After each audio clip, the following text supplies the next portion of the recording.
This is Audible.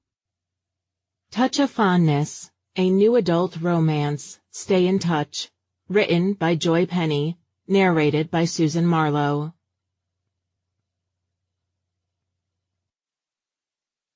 Chapter 1. If there was one thing Brielle wasn't going to miss about college, it was the soggy, tepid tater tots the cafeteria in Bryant Hall offered students on breakfast for lunch and dinner Saturdays. Oh, who am I kidding? I'm going to miss everything, even these undercooked globs of potato. Are you crying, Brie? Are you actually crying? Lilac laughed like she was the only one in on the joke. Pembroke hastily scooped her compact out of her clutch and dabbed some more foundation on her cheeks to cover her own trail of tears. And Gavin blew his nose on his scratchy cafeteria napkin. Brielle smiled, despite the miniature Niagara Falls taking up residence on her face, and chomped on another tater, savoring its terribleness for good measure. Just because some of us are made of stone doesn't mean the rest of us aren't going to miss this place. Lilac lightly touched the tips of her fingers to her collarbone with one hand and held the other above her like a Shakespearean actor. A college is but 4 walls and a roof, my dear, she grinned. Albeit 4 very expensive walls and a roof, but walls and a roof nonetheless. No graduation is going to take away what this place meant to you. She tapped her left breast. You'll always find it here. Gavin cocked his head and flashed his best come-hither grin. In your ginormous boob? Har, har. Lilac slapped him on the shoulder and picked up her fork again, pushing her tater tots to the side of her tray. They crumbled into an unappealing mess in the corner of one of the squares. I don't know, she said, staring at her food instead of eating it. I think it's about time we move on. Crappy French toast and tater tots served on a divided tray. What are we, middle schoolers or soon-to-be independent adults? Brielle took a sip of her orange juice. Says the soon-to-be elementary school teacher. She tapped her tray. Get used to these. Lilac shrugged. Maybe someday, maybe not. I don't have to anytime soon. What do you mean? Asked Pembroke. She'd been especially quiet today. Not that being quiet was especially odd for Pembroke. Aren't you going to be teaching at Jacobson Primary this fall? Nope. Lilac popped a mouthful of egg into her mouth. Shut up, said Gavin. He nudged her. Are you serious? Would I joke about something like that? Lilac smiled sweetly, then laughed. Don't answer that. When were you going to tell us? Brielle was somehow both surprised and not surprised at all at this piece of information. Lilac always did things in the most dramatic way possible. Why not make the last meal they shared before their parents arrived all about her? She took a deep breath. This was not how she wanted to remember today. Sometimes she wondered if Lilac was her enemy or one of her best friends. But that was just part of the territory that came with being friends with Lilac. And besides, it wasn't like they were going to be able to see each other much after graduation anyway. Or so Brielle had thought. Last she knew, Lilac was moving to a suburb outside of Minneapolis and putting her early education degree to good use. Honestly, what on earth was the point of all that hard work Lilac had put into getting licensed in another state if she wasn't going to go through with it? She even had her apartment picked out, was interviewing prospective roommates, had made the deposit. No. Brielle cradled her forehead. She wasn't going to do this, not today. Don't have a conniption over it. Lilac obviously saw something in Brielle's countenance that made her train of thought more apparent than she'd intended. Lilac shrugged. Something better came along. Better than a firm job offer? Gavin asked. A paying, firm job offer, I might add. Poor Gavin got to work at the place of his dreams, as an unpaid intern. after graduation, with only a tiny chance of getting offered a paid position by the end of the summer. Brielle had no idea how Gavin could summon the courage to move to Chicago on the hope that he'd be working for this marketing firm as a paid employee by the summer's end, even if he was just crashing on a couple of friends' couch until then.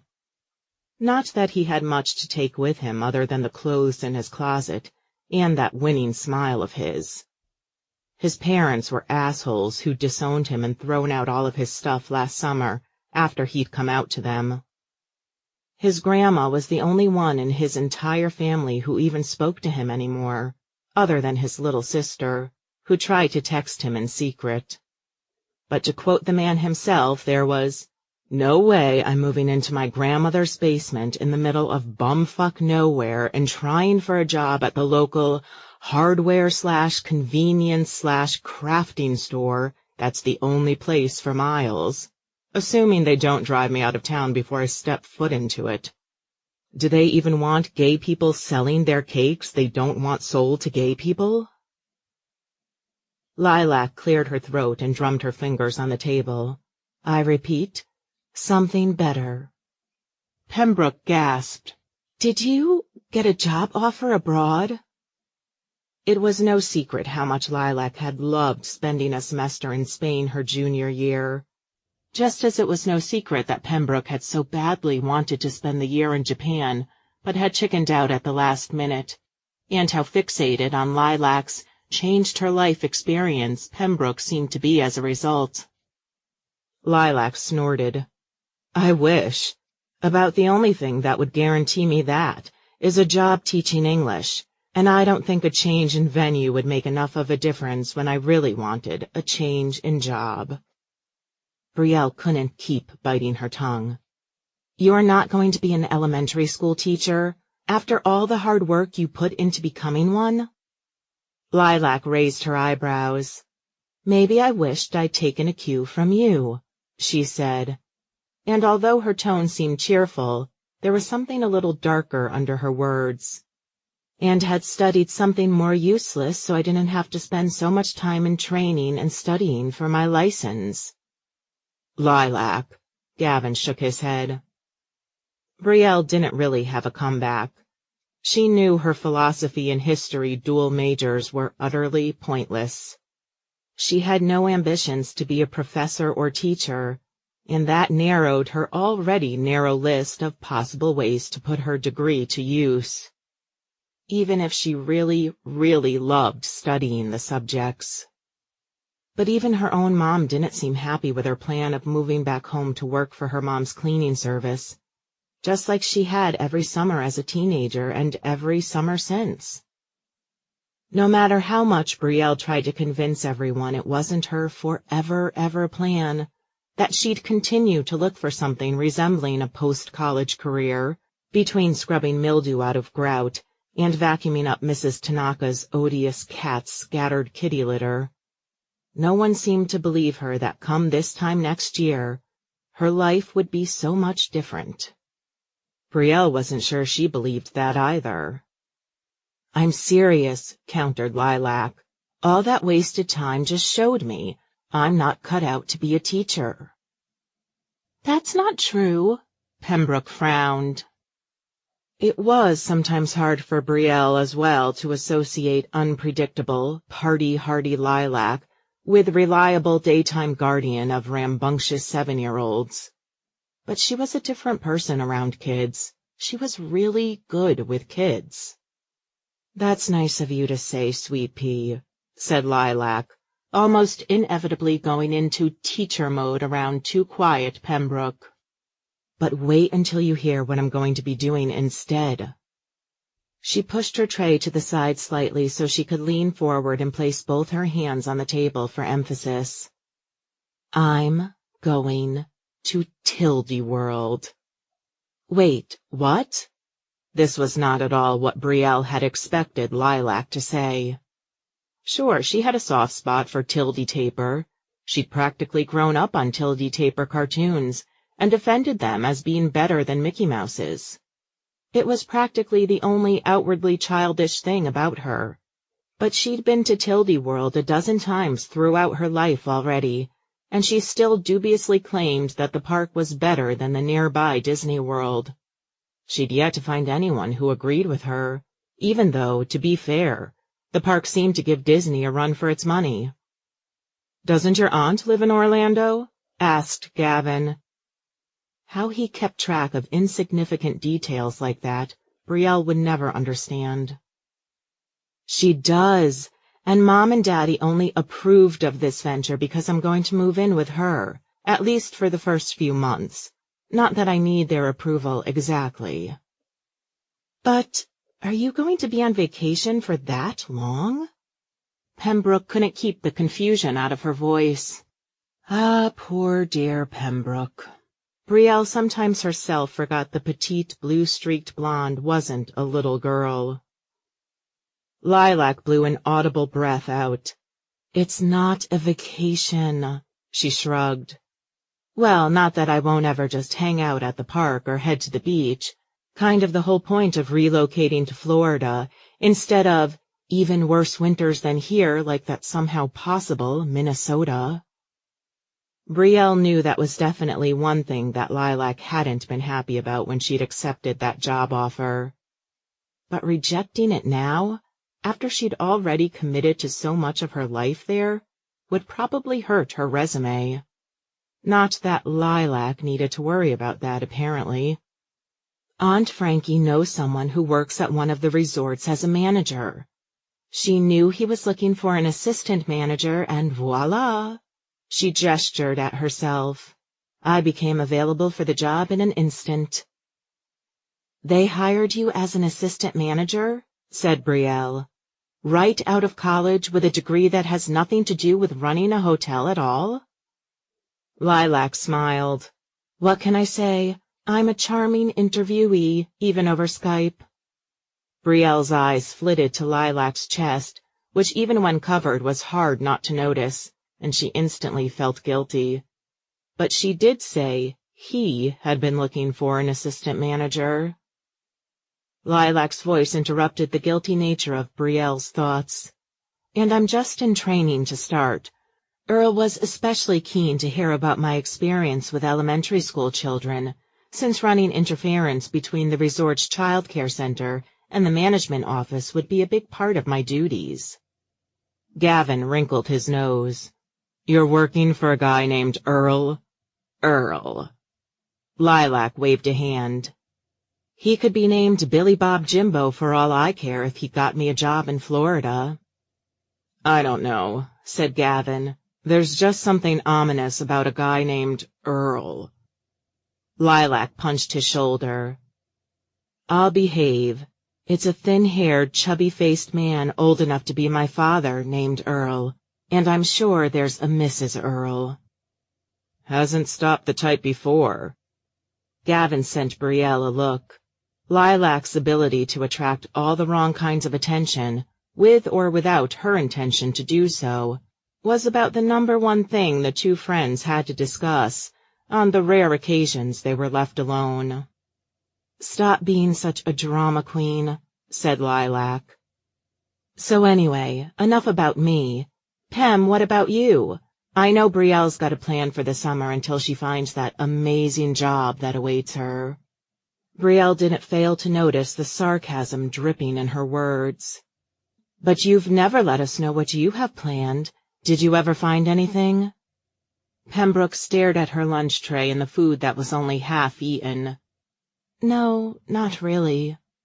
"What?" said Gavin, trying as usual to coax Pembroke out of her shell. "A catch like you with honors in biology? There wasn't any lab or something that would take you?" Pembroke shrugged. "Nothing local, anyway." Given how much time Pembroke spent on campus, it was easy to forget she was a commuter who lived in the area her whole life. Not that Brielle had fared much better, since she was from a suburb only about an hour away, and she technically still lived at home, even if she lived in a dorm when school was in session. Lilac had been her roommate the first couple of years. It was how they'd met, and how Brielle had become friends with Lilac's instant bestie, Gavin. But Lilac's parents had more money than they knew what to do with, and had paid for an apartment for Lilac and Gavin to live in off campus after Lilac had come back from Spain. Just as well, since Brielle had finally gotten into one of those tiny but peaceful solo dorm rooms in Lilac's absence. "And you can't move because?" Lilac really never had any tact. Brielle knew better than to pry. Pembroke had family issues, or she was just too shy to break out of her shell entirely, or maybe she was just happy where she was. From what little hints Pembroke dropped of her private life, Brielle imagined it was perhaps a mixture of all three that led the girl to be so unadventurous. It really wasn't Brielle's business anyway. "I didn't even apply to any jobs outside the area," said Pembroke, as if that answered the question, but no one pried further. "Well, maybe you can think about med school or nursing school," suggested Gavin. "They need medical professionals everywhere." Pembroke nodded, but her eyes drifted elsewhere.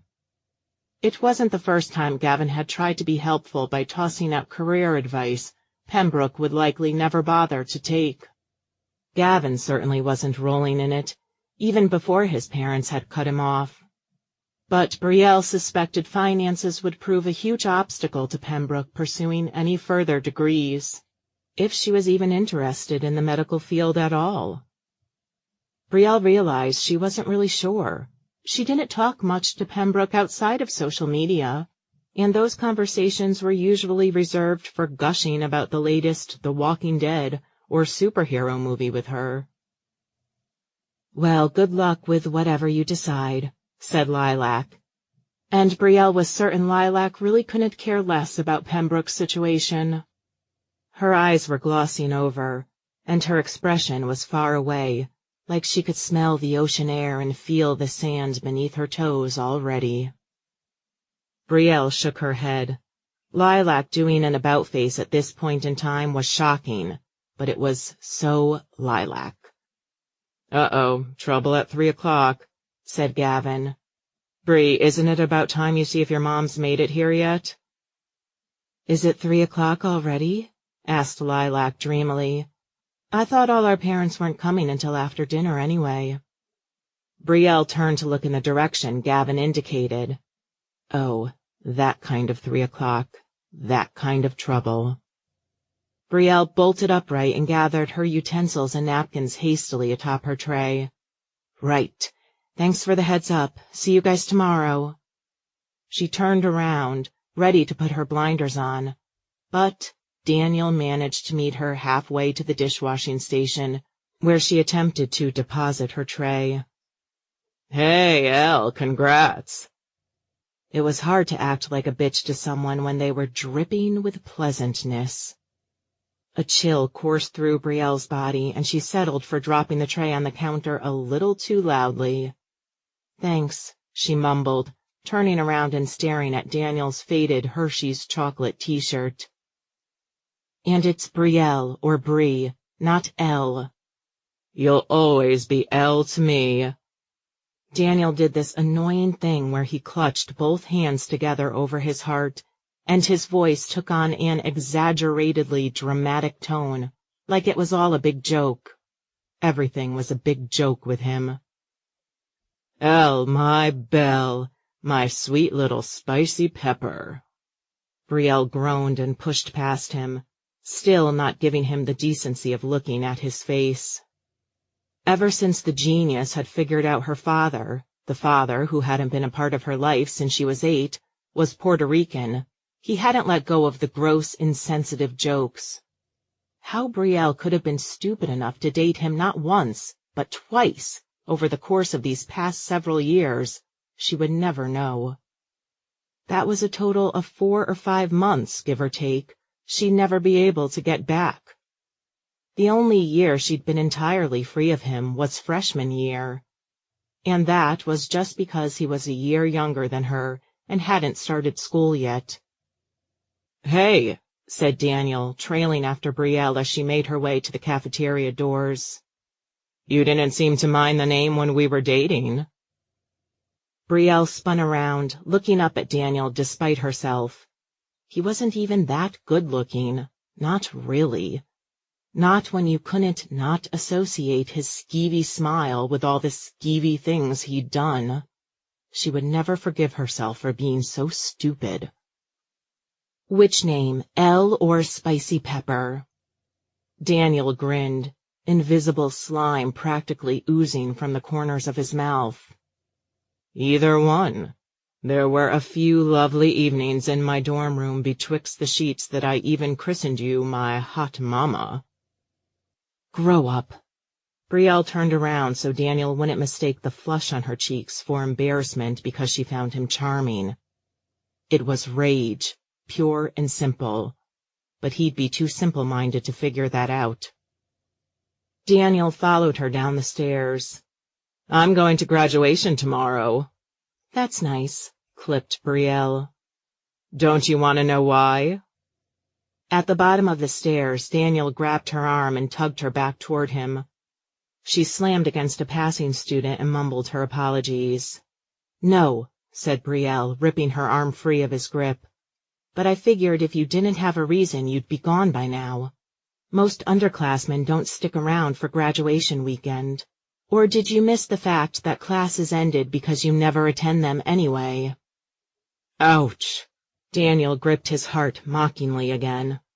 Spicy Pepper strikes again. Shut up, said Brielle. She poked a finger at his chest. No, seriously, just shut up. I don't care why you're still here or that you're going to tomorrow's ceremony. I'm just glad that you're not going to be in my life at all after tomorrow. Brielle hated the words as soon as they tumbled from her mouth.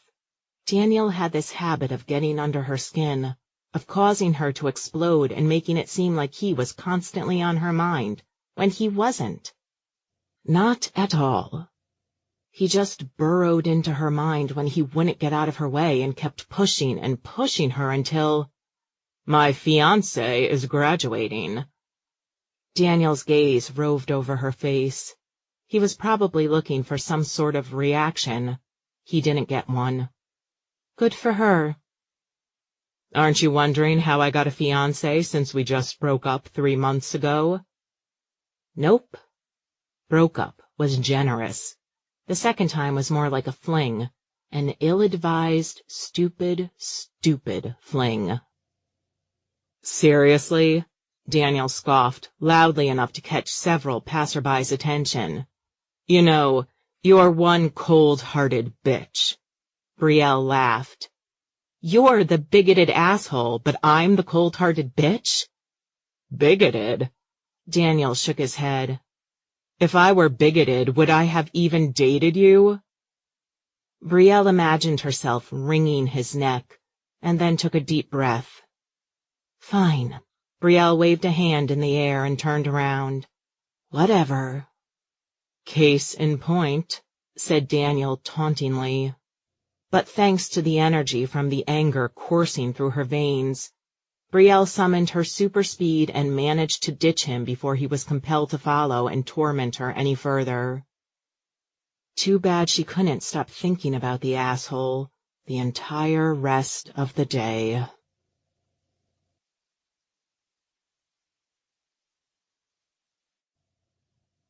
Chapter 2. Daniel was like a case of food poisoning whenever he wormed his way into her mind. He too shall pass. After half a day's torment, anger more at herself than at him. Not that he didn't deserve it, but he wasn't worth it, no matter how much he drove her crazy. Brielle took a deep breath and closed her eyes, feeling the soft faux leather beneath her fingertips. It was better to remember the great time she'd had the day before at graduation. The pictures she'd taken with Lilac, Gavin, and Pembroke. The hugs her mom and little sister had shared with her. The way even her casual college acquaintances had screamed and hollered when the announcer had called her name, and she walked across the stage to grab the diploma she now held in her hands. No Daniel around, no fiancé. He'd had at least that much sense, to leave her alone on that day, assuming it wasn't just because he'd had so much to do with his fiancée. Good luck to her. It had been the perfect day. She opened her eyes and sighed.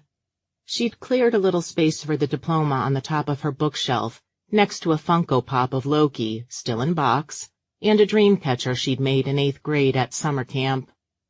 One of her last free summers before she'd been doomed to scrub floors for the rest of those sunny days. She stepped back and tried to get the whole picture of her childhood bedroom, but it was cluttered. Boxes taken from her dorm room left only the smallest path from her bed to the door. Stuffed animals gathered dust atop her shelves, and her closet was full of clothes she hadn't touched since the last time she'd received a diploma. She'd have to make a trip to Goodwill one of these days to free up space in her bedroom closet for the clothes she'd had at the dorm. May as well swap the clothes to keep with the clothes to go and then unload the boxes in the garage for the next time I'm near the thrift store. Brielle kneeled on her bedroom floor and took a scissors to the tape on the nearest box of clothes and slid her closet door open, grabbing the first thing within reach. Oh, my scrubbing cherub's uniform. Black pants, a navy blue half-apron, and the piece de résistance, a bright blue, long-sleeved T-shirt with her mom's business logo on the front over the breast and about 500 times the size on the back. Brielle's shoulders sagged just looking at it. She held the shirt up to her front and winced. Her guess likely proven true. She'd gained a little weight this past year. Just a tad. Just enough to give her some more defined curves, in her opinion. And this uniform was unlikely to still fit. It's okay, she told herself. It's just for the summer, probably, maybe even less. Who knows when I'll find a job? I hope you're not unpacking everything. Brielle looked up where she sat on her shaggy brown carpet to find her mom standing in the doorway, her arms crossed. It'll just make moving out more of a pain for you. And you won't have a lot of free time as long as you're working for me. Brielle rolled her eyes. Surely you could let me skip the whole 2 weeks' notice thing once I find a job. She tossed the uniform on her bed and reached back into the closet. I can use that time to pack and figure out what I want to take. I'm just making some room now and starting a pile for Goodwill. Her mom looked from the open box to the overstuffed closet and back again. Okay, good idea. I don't know if I can afford to let you stop too suddenly, she said, disappointment creeping into her voice. I'd need to find a replacement for you. We don't vary our shifts anymore, not without good reason, and I'm not sure I'd be able to scramble to reorganize the other women's times to cover your clients. You don't vary shifts anymore? Brielle raised her eyebrows as she grabbed a crumpled-up bundle from the back of the closet that turned out to be a lacy, see-through black shirt, the kind her mom didn't used to let her wear, even if she'd never been stupid enough not to wear it without a tank underneath. Too many clients complained about differences in cleaning styles. Once we're sure the client is satisfied, we stick to it. She didn't comment on the top, but she watched it warily as Brielle tossed it on the floor beside her. If she wore it these days, she'd be afraid of being thought of as a goth. Nothing wrong with goth style, but it didn't feel appropriate for a college grad. Great, so I'm probably going to be stuck with Mrs. Tanaka every other day. Most normal clients only requested a cleanup once a week, but not Mrs. Tanaka. If it were within the woman's means, Brielle was certain Mrs. Tanaka would just have a full-time maid move into her guest room. You've got Mrs. Tanaka again this summer, said Brielle's mom, almost reading her mind. Tracy was so happy you could take her off her hands for a while, and Mrs. Tanaka was always satisfied with your work in the past. If that was satisfied, I'd hate to see how she acts when she's unsatisfied. Her mom didn't have anything more to say on the matter. She hated when anyone bashed her clients, even if they were nowhere within earshot. "We started a new client just last week, and I'm giving you him as well." She hesitated. "He's a bit of a handful." A handful? That had to be the harshest thing Brielle had ever heard her mom say about one of her paying customers. "What do you mean?" Brielle wrung the frilly white blouse she'd grabbed. "Nothing," said her mom, straightening up and throwing back her shoulders. "Dina and him just haven't clicked yet is all, so I'm shifting things around and giving you the job." How can they not have clicked if he just started last week? She couldn't have been there more than once already. How badly could things have gone? "He's a daily client." What? Brielle didn't know if her mom had ever had any daily clients. Mrs. Tanaka certainly would have been, but even she seemed to know that things could only get so dirty in one day's time, and that it was worth hanging on to some of your Social Security and pension dollars. Her mom shrugged. "Every day except Sunday. I guess his mother makes a point of visiting him on Sundays, and she does the cleaning then." There were so many things wrong with that statement, Brielle didn't even know where to begin. How old was this guy that his mommy still came to clean for him? How filthy was he that he needed someone to clean every single day? And wait, so was Brielle going to get any days off, other than Sundays? Apparently not. "Please tell me I at least have Sundays entirely off." Her mom sighed. "You have Sundays entirely off." Beneath her words was the unspoken, "But I don't take any days off, so I don't know why you need even a single day off." That Brielle was sure not to mistake. "And Saturdays it's just him. I gave you a really easy load this summer. I wanted you to have extra time to job search." Sure, 1.5 days off per week. Plenty of time to go on interviews and scroll through job listings. She sighed, and her mom pinched her lips. "You told me this would just be until you find something better." "It is. It will be." Brielle waved her hands around her mess of a room. "You'll have your guest room or sewing room or whatever soon enough." "Like I have time to sew," her mom grunted. "Brielle, I don't want you to end up like me." The owner of a successful business? The owner of a just barely making it business, sure, but that's not what I mean. Brielle's mom ran a hand up and down one arm, like she had a sudden chill. "I like what I do, don't get me wrong, but it's not what I wanted. It's not at all what I had in mind." Brielle reached up behind her and grabbed her scrubbing cherub shirt, staring at the pudgy little half-naked winged baby holding a mop instead of a bow. "But then you had me, and oh, well, there went all your hopes and dreams." Brielle's mom took in a sharp breath, and she stepped over some clothes on the floor with her long gait to sit at the foot of Brielle's bed. "That's not what I meant. I don't regret having you girls." She patted Brielle's shoulder. Brielle couldn't help herself. "Even though you don't fail to mention how you regret meeting my dad on a near daily basis." Her mom's hand clutched her shoulder hard. "Brielle, this isn't what I'm talking about at all. I don't even care whether or not you date or get married or have kids. I don't even care if you do it all this summer and are moved into the house with a white picket fence by September." "Mom," Brielle shook her head. She'd have to be a gold digger for that to happen, and even if it did, she wasn't going to pop out a baby by summer's end. She was already 6 months late with that plan. She shuddered. Kids are for years from now, even marriage. I mean, I don't even know anyone to date. "I just mean that, whatever you do, I need you to focus first and foremost on what you need to do, on what will make you happy.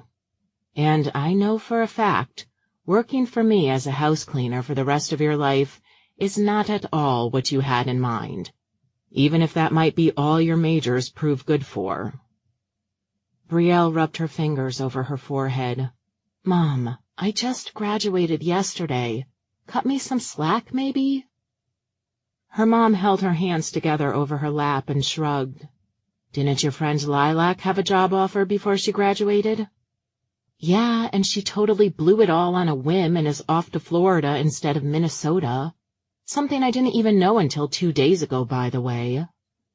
Brielle thought of the text she'd gotten from Lilac that morning, which had included a photo of her dressed in her bohemian, flowy, flowery finest, with sunglasses perched atop her head, even though she was clearly inside the O'Hare Airport with cloudy skies apparent through the window behind her.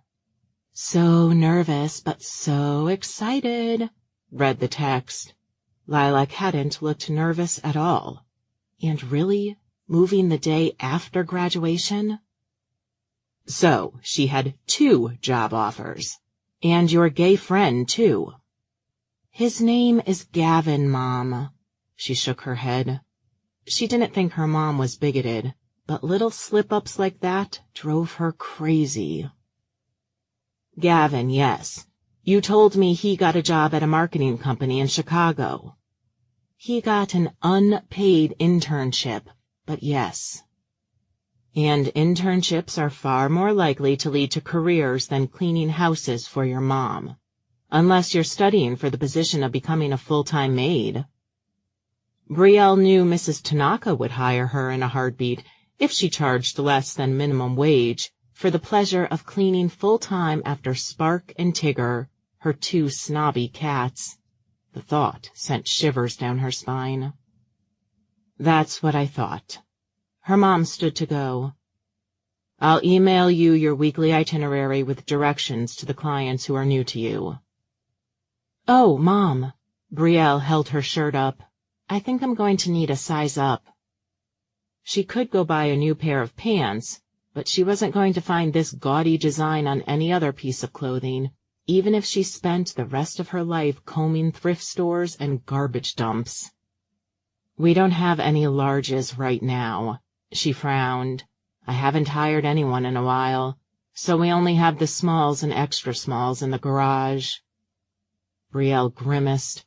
That would make things worse. She'd rather have a baggy XL if no larges were available, but even those were out of stock. Then she'd be stuck with her too small medium. "Never mind." "I'd order you another one, but by the time it arrives, you might have a new job." "Got it." Brielle also got the underlying threat there. How long did it take to have a shirt printed and shipped? 4 weeks, if that. Her mom had to be crazy if she thought she'd have a new job by then. "Okay, can you have dinner on the table for your sister by 5? Brielle cocked her head. "But you're home." She didn't say the other words, the "for once." To be fair, it had been almost a year since she'd seen her mom's daily routine at work. But graduation had taken place over a holiday weekend, and the scrubbing cherubs actually didn't disperse to dirty homes on national holidays, barring some emergencies. Her mom cradled her forehead. "Brie, if you knew how much paperwork I have backlogged." All right, dinner at 5. Brielle so wanted to go online for a pizza takeout menu, but this wasn't school anymore, and she knew how her mom felt about eating out or paying someone to make your food for you. Every penny counted, and after you finished eating, you had nothing to show for those extra pennies spent.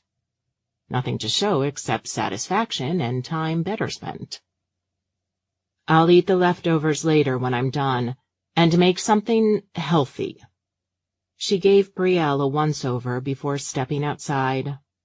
Brielle pinched a little bit of fat seeping out from her stomach as she slouched on the floor of her bedroom. She sighed. Maybe I ordered one too many pizzas at school anyway.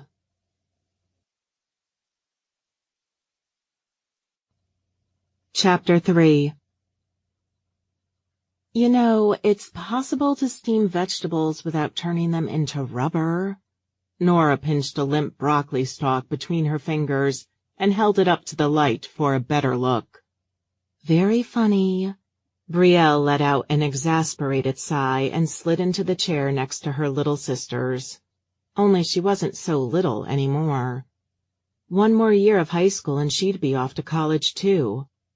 Of course, she still had to finish out her junior year. Brielle never understood why colleges let out practically a month earlier than grade schools. Nora dropped the broccoli back on the plate beside her half-eaten chicken breast and 3 remaining grains of rice, and pushed the plate forward. Brielle glanced at her as she picked up her fork, annoyed that Nora had finished before she'd even completed grilling her own chicken breast on the stovetop in the one, very small, frying pan her mom had that was easy to find. Brielle looked around at the state of the kitchen, dishes stacked in the sink, open boxes of cereal on the counters, condiments left out instead of put back in the fridge. If any of the Scrubbing Cherub's clients actually saw the house of the company's owner, they'd very much doubt her ability to do the job. Brielle knew better than to ever say that, though. She knew her mom could clean. She just thought cleaning her own house was a waste of time. "Why don't you clean up around here?" Brielle asked her sister. Nora crossed her arms tight over her chest. "You're kidding, right?" Brielle blinked hard to make sure the mess that was their kitchen was not a mirage. No.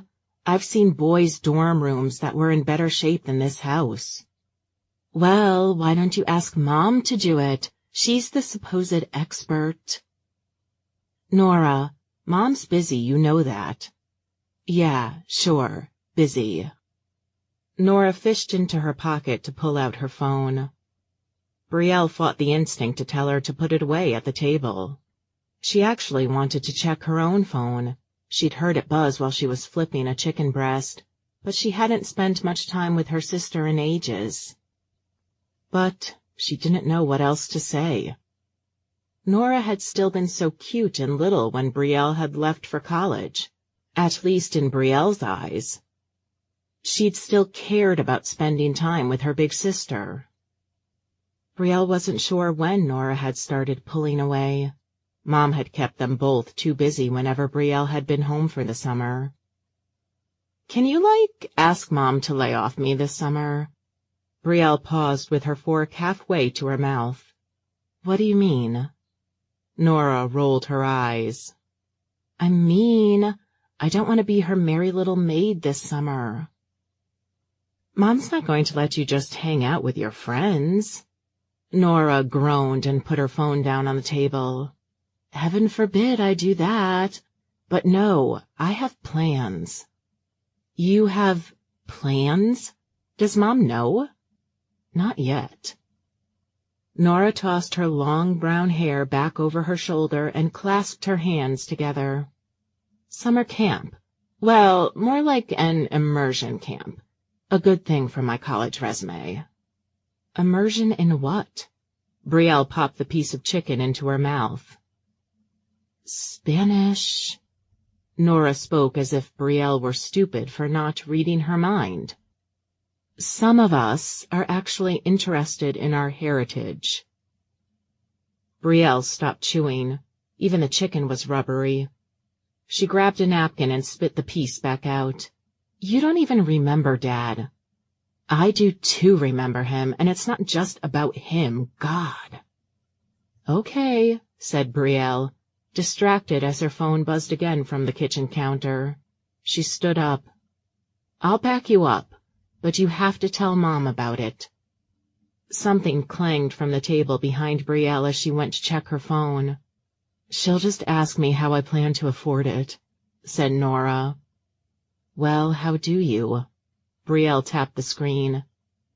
There was the email from her mom about her work schedule, and a group text that Gavin had sent in reply to Lilac and copied to Pembroke and Brielle. Nora growled like an angry cat. "God, do I have to think of everything?" Brielle tapped on the message. Well, I don't have money to send you to camp. I wasn't asking you. Although since you're working for Mom this summer with no plans to do anything else with your life, I don't see why you couldn't afford to spare a few thousand. A few thousand? Brielle scoffed. Yeah, right. Plus, I'm saving for when I do move, and I have student loans that are going to start going into repayment. Gavin's text included a picture of an immaculate, if incredibly small, loft living room. Brielle could see Lake Michigan in the background. Stunning view, wrote Gavin. Another text followed with an image showing the hardwood floor of the apartment, a bunch of clothing crumpled on the ground. And not so stunning view. Seriously, just walked in and called out Ryder's name, and he's doing someone in the master bedroom. Forgot what time I said I'd be here. Or he really can't keep it in his pants long enough to welcome me? Yikes. Brielle wasn't sure how she'd handle that kind of awkward situation. But she wouldn't be crashing in someone's living room to begin with. Gavin had 2 roommates now. Chances were they'd both have guys in and out through that living room to their bedrooms throughout his entire stay. At least with Lilac, he could shut his bedroom door to tune it all out. Whatever. Nora passed by with her plate in hand and started half-acidly scraping it all into the garbage. You may be satisfied cleaning toilets for the rest of your life, but I'm not letting Mom lock me into being her servant forever like you. Nora! Brielle watched as Nora added her plate to the stack and walked away, leaving the dishwasher unopened. Mom doesn't want me to keep cleaning for her. You tell yourself that if it helps you sleep better. Nora grabbed her phone off the table and stomped out of the room with more sound than seemed possible coming from her petite, lanky frame. Brielle shook her head and turned back to her phone, ready to add her own woe is me tale to the message thread. If this is what it's like to have kids, she thought, maybe it's best if I don't go searching for Mr. Right to start a family for the next decade. Even though Mrs. Tanaka was usually a Monday, Wednesday, Friday client, she'd been insistent she couldn't skip a holiday without making up for it the next day. So this week, Brielle had the pleasure of cleaning invisible dust off her shelves on a Tuesday as well, and to come back again the next day. Mrs. Tanaka remembered her well. The girl Tigger hates, but Spark can somewhat tolerate. And she remembered everything she'd gotten wrong at her house the summer before. She spent most of the cleaning session explaining for the umpteenth time how she liked everything cleaned, but that worked out well enough for Brielle. Mrs. Tanaka was keen on demonstrating, so with the exception of emptying the litter box, she basically had paid scrubbing cherubs to have someone walk around the house with her, watching her clean on her own. She'd insisted Brielle carry Spark around from one room to the next as they did, although that went far beyond her job description. Spark seemed to have aged overnight since the last time Brielle had seen him, and had mellowed out somewhat, so he actually let Brielle cradle him in her arms without struggling to get free. She pet his head absent-mindedly, and he only tried to bite her twice in 2 hours. Not bad for a cat that used to hiss at her from across the room, and tried to swipe at her whenever she was within range on the floor scrubbing. That was the cat who tolerated her, too. By the time she pulled up to the condo complex, conveniently only a few minutes' drive from her house, so maybe she'd be able to get her Saturday half-days over with quickly, after lunch to meet the new client her mom had deemed a handful, she was almost giddy about how well the Mrs. Tanaka job had gone. She verified the condo number and checked the notes. Archer Ward prefers his own cleaning formulas. Bring fresh sponges and garbage bags. He has a bagless vacuum to use. Empty it every other day. His key is on Brielle's ring, but expect him there most days. Really? Expect him home in the afternoon in the middle of the workday? Brielle wondered if she was dealing with another retiree like Mrs. Tanaka. But then his mother would have had to be ancient, and he was still having her clean for him once a week. And if he's there, why can't he just answer the door? Brielle had a key to Mrs. Tanaka's place, too, but she was always there, so Brielle just rang the doorbell and Mrs. Tanaka let her in. She didn't like the idea of barging in on someone at an inconvenient moment. Brielle found the right condo number, almost stumbling over what appeared to be a wooden ramp placed over the left side of the 3 stairs, leading up to the 2 first-floor condos in the unit. She slipped her bucket down her arm so it hung over her elbow and pushed the doorbell. She waited. No one responded. Guess he has a life sometimes after all. Brielle dug the key out of her pocket, but wanted to make absolutely sure he was gone before she entered. So this time she knocked, shouting, "Scrubbing cherubs, here to shoot your home with the arrow of cleaning power." She hadn't made up the slogan, obviously, and luckily no one was ever home to hear it. She didn't bother saying it with Mrs. Tanaka. The woman always said it herself. She shifted her bucket again and moved the key toward the lock when the door swung open hastily. "Don't you have a key?" Brielle stared in shock, the key still in her hand out in front of her. It was almost perfectly lined up with the poor guy's eyeball. He was in a wheelchair, one of those sporty types of wheelchairs with the wheels bent inward somewhat. There were 2 canes sticking out from the back of his chair, and he was gorgeous. He couldn't have been much older than her. His clipped, sandy blonde hair belied a slight wave to his locks. He had the shadow of a beard, despite the relatively early hour, and Brielle assumed he'd just gone without shaving for a day or 2, but somehow the hair and beard came together for that too-perfect, messy look. "Apparently you do. You're just mystified as to how to use it." Right, the key, in her hand, pointed at his light brown eyeball. The man, Archer, Brielle assumed, shook his head as he gripped both wheels and backed up into the hallway, spinning around adeptly in the limited space and hightailing it down the hall to the living area. He didn't so much as look back. "You can start in the kitchen," he said, and that was that. Brielle felt horribly embarrassed. She wished her mom had put something about his disability in the notes. She hadn't meant to inconvenience him. This was off to a lovely start. She sighed and closed the door behind her, dragging her bucket down the hallway. At the first opening she could see the living room, which bled over into the kitchen. Archer sat in the living room against a table by the window, and Brielle headed for the small area with the stove and refrigerator. She wondered how he could easily maneuver in a kitchen so small. It looked like when the dishwasher door opened, it'd take up half of the area's floor space. That was probably why there was a small stack of dishes in the sink. That wasn't too odd for scrubbing cherubs to do. They did just about any household task that involved cleaning. She'd even been to a few houses and apartments without a dishwasher at all, and had had to scrub the dishes herself. She opened the dishwasher to see if it was empty or full.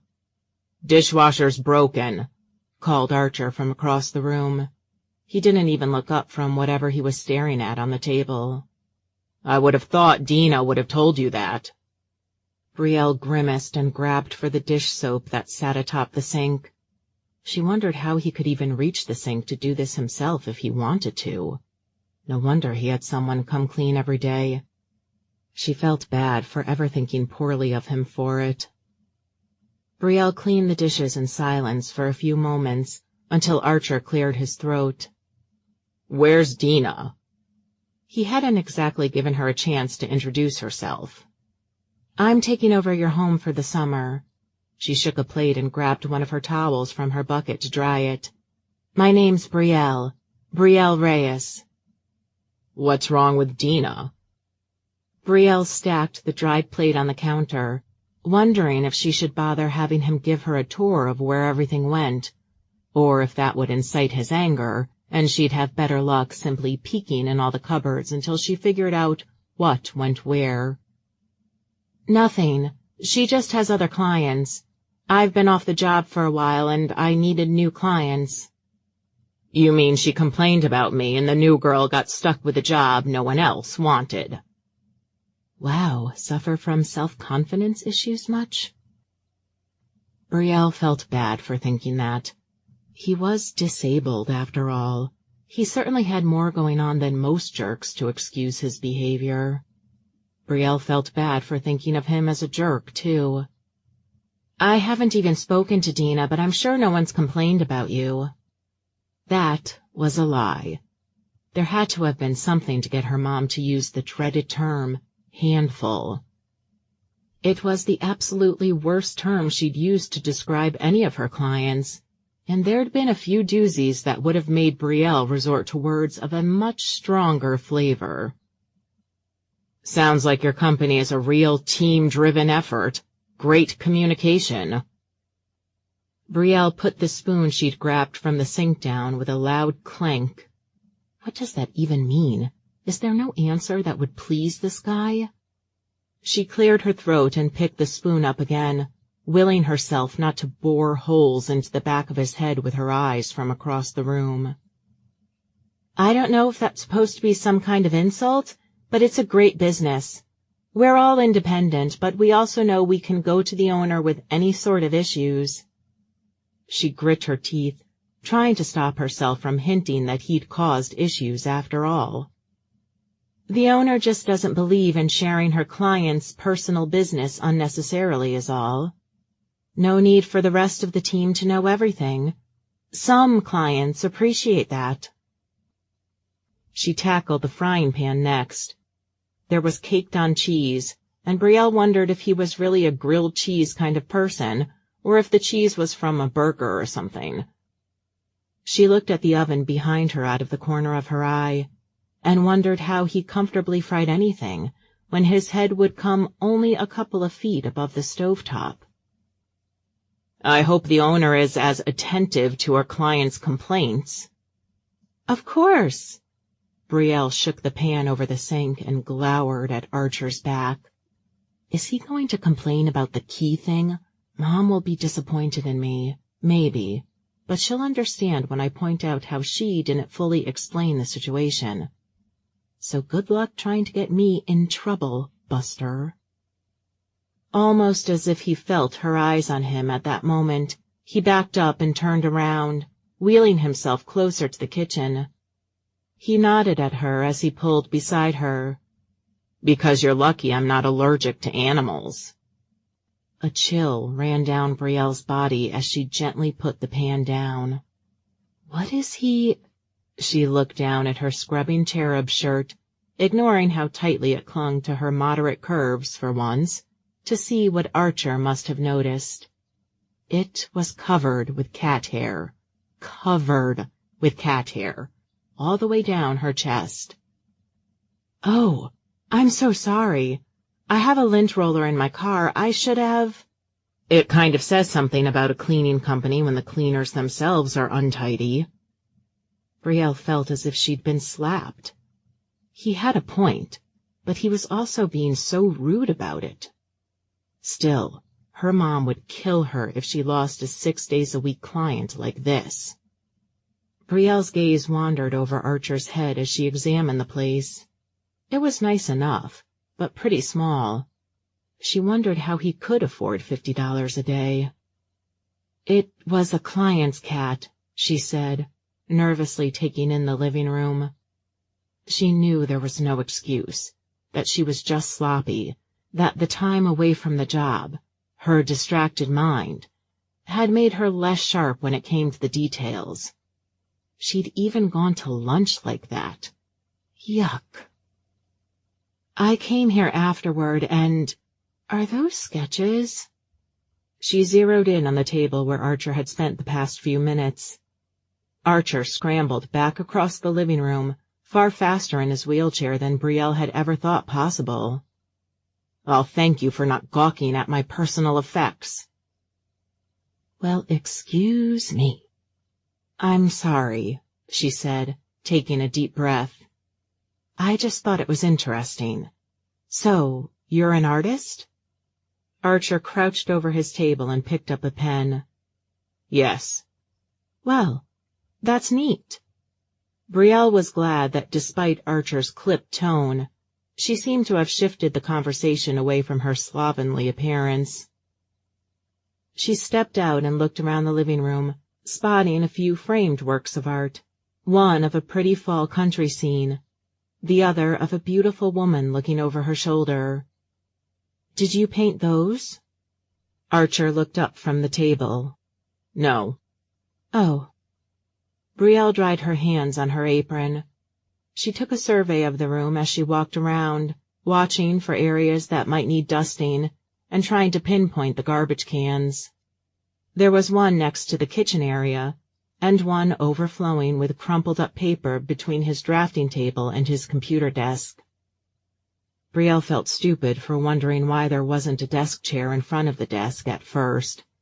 In fact, there was only one small love seat, period, in front of the TV. Even the small dining room table only had one chair, and it was shoved against the wall, out of the walkway. Brielle shook her head. "I'm going to run to my car, get that lint roller."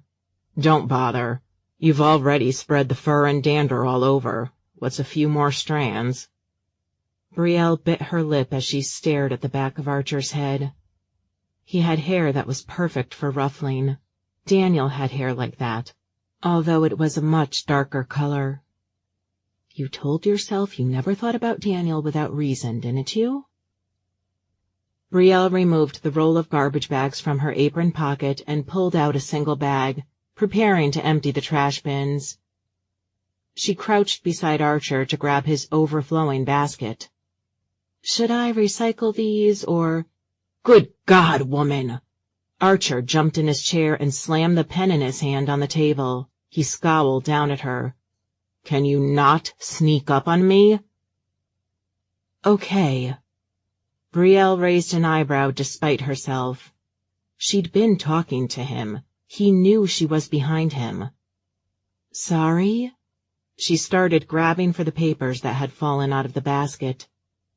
A strange drawing poked out of the corner of one of them. It looked like a huge fist. She unfolded it quietly and saw what looked like the rough sketch of several comic panels featuring a man in a superhero outfit in combat with a large, bulking alien. "Oh my God," she said, before thinking better of it. "You draw comics?" Archer reached over to snatch the paper out of her hand. "Personal effects, remember? Just do your job." Brielle frowned. Part of her felt like he got extra sympathy points for being in a wheelchair. But she also felt like he was working overtime to destroy those extra points and obliterate the empathy she had for anyone until they proved unequivocally that they were a jerk. "I'm sorry," she said, shoving the rest of the crumpled papers into her garbage bag. "I just thought it was interesting, is all." Archer snorted and picked up his pen again. Brielle took that as her cue to get out of there and clean the rest of the place. She didn't speak to Archer again for upward of an hour, simply finding where the dishes went through trial and error and examining the spare closet nearest the door to find the vacuum. Good thing it was there, too. She wouldn't want him accusing her of rifling through his personal effects. Honestly, he talked like someone from a century ago. Maybe because he didn't have enough chance to work on his socialization, staying at home all day, and what little chance he had, he totally blew. There wasn't much remarkable about the sole bedroom and its connecting bathroom, other than there were grab bars on the wall and the side of the sink. Even the bed had those grab bars that went up and down that you saw in hospitals. There was a half bathroom in the hall on the way to the bedroom, too, and that had the grab bars as well. He was a little untidy, but the place was hardly filthy. Of course, that was what happened when you had someone in to clean every day. Brielle figured she'd only need to do the dusting every other day to stay on top of it. Although she did it that day since she'd missed the holiday, and who knew how thorough a job his mom did on Sundays. By the time Brielle finished in the bedroom and came out to say she would see him, regrettably, the next day, she found Archer near the front door, bent over on his chair. Brielle watched him warily and grabbed her bucket from the kitchen, making sure everything was in place, hoping he'd get back to his table and not say another word. But he was still there in front of the door. She'd have to walk by him. "All right," she said, clearing her throat. "I finished everything for the day, so I'll see you tomorrow." She held up the key to his condo as she got nearer. "I'll be sure to come in a clean shirt and let myself in." She winced. It didn't seem like a good idea to remind him of her failures. Archer grunted. As she approached, she had to lift her bucket up to avoid hitting him as she squeezed past. His pants were rolled up, and one of his legs had a brace on, and he was struggling to put the brace on the other leg. Despite his top half being rather buff, his arms especially, his legs were awfully thin. So skinny he looked sickly. Brielle immediately felt dumb for even thinking that. Archer swore under his breath as his hand slipped and he had to tug his brace closer. "Do you need any help?" Brielle bent over, grabbing for his leg. "No!" Archer dropped his brace like a hot potato and gripped his wheels, backing up to put space between them. "Don't ever do that!" Brielle's head snapped up. She felt tears welling in her eyes and swallowed them hard. He was right, of course.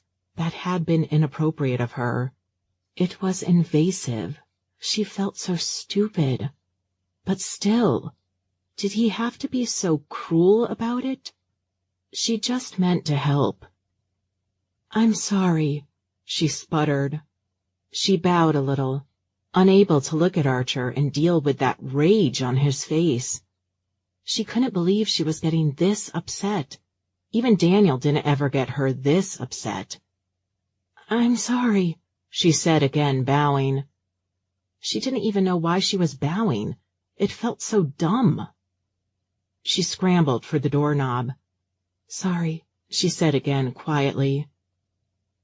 She cleaned 2 more houses in blessed solitude afterward, trying to stop the tears from falling as she scrubbed, and spent the hours until her mom got home, Facebook messaging with Lilac and Gavin, only somewhat really there in the moment to deal with Lilac's tales about how amazing Florida was, and poor Gavin's upset about his jackass of a boss. More than once, she started typing, "Wait until you hear about the jackass client I cleaned for today." But she kept hitting the backspace button as she pictured Archer's face.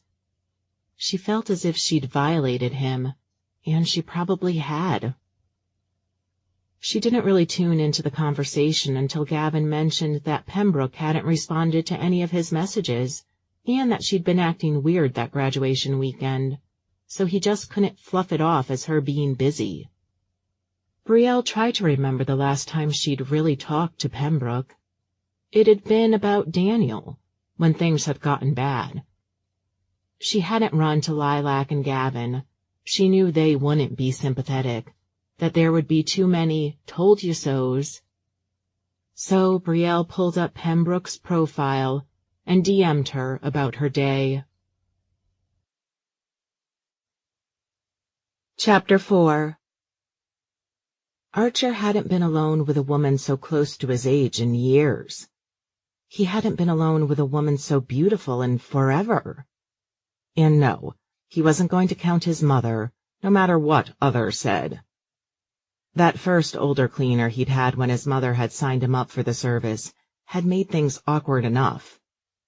But to suddenly send him someone who looked like she stepped off the pages of a perfume ad, well, despite the cat hair and the cheesy attire, without even warning him. His life was always a joke, but it never failed to surprise him just how many ways life could mess with him. And now he'd just made her cry. He'd made a grown woman he barely knew cry. She tried to hide it, but he could see those striking dark brown eyes glistening as she left. What was he, a 10-year-old bully? He sat in his hallway a long time after that. Cradling his chin in one hand, he leaned on his wheelchair armrest, his half-affixed brace forgotten. His phone buzzed a few times. Had enough time really passed that he'd be missed already? He'd given himself half an hour to get to the park on the north side of the complex that only took him 5 minutes to wheel to on a good day. But he didn't dig it out of his pocket to look at it. He couldn't get those glistening eyes out of his mind. She was not what he'd been expecting when he'd opened the door. He'd thought he'd find that Dina woman with excuses that she'd lost her key. He pictured the headache of having to have another one made, or more likely, asking his mother to have one made. He'd made it quite clear to her last week that he wasn't to be disturbed while he was working, that it messed with his concentration. If he'd had to ask his mother to get another key made, he'd have had to see her before Sunday. Either that or he'd have had to keep letting Dina in all week, tearing himself from his art, wheeling all the way to the front door to be gawked at by the help like some oddity. Although he supposed he could have left the door unlocked for her. Who cared if some thief walked in? He had nothing he cared about for them to take. So long as he locked it before his mother came on Sunday, she wouldn't even know, and they wouldn't have to argue about it. That had all gone through his head before he'd torn open the door to find a key mere centimeters from his face, mere seconds from making him half blind on top of everything else. But the woman holding the key was absolutely the last thing he'd expected to see. He'd noticed the cat hair almost right away, but he couldn't help it. She looked about to pop out of that gaudy shirt with the atrociously stupid design. Not that she had the biggest breast he'd ever seen, but with her top practically acting like a second skin. It was hard not to be drawn to the pair of breasts just about eye height for him. He'd had to stifle a laugh to discover they were covered in white and brown fur. A cleaning woman who could use some cleaning? He'd had to shake his head to clear his mind of the images of himself in the bathroom, cleaning the poor woman he'd just met. Jesus, how did any straight man do it? Spend more than a few seconds around a woman like that without losing track of everything else he had to do? He'd tried to do his best to keep it all professional, although he'd found it difficult to have the conversation he'd had almost immediately with Dina. To be as quiet as she could be and to keep questions to a minimum. He didn't want to speak with this one more than necessary, to say something wrong, to, God, invite questions about what he was doing. Thanks to movie blockbusters and all that, many women these days were cool with comics, to a point. It was one thing to see a bunch of real-life hunks on the giant silver screen once every few months, and quite another to collect comics, to be a part of the industry. He'd had enough teasing from girls like her all his life. He'd been into comics since before it was hip, had somehow, with more help from his parents and social services than he'd like to accept, made a meager living out of it.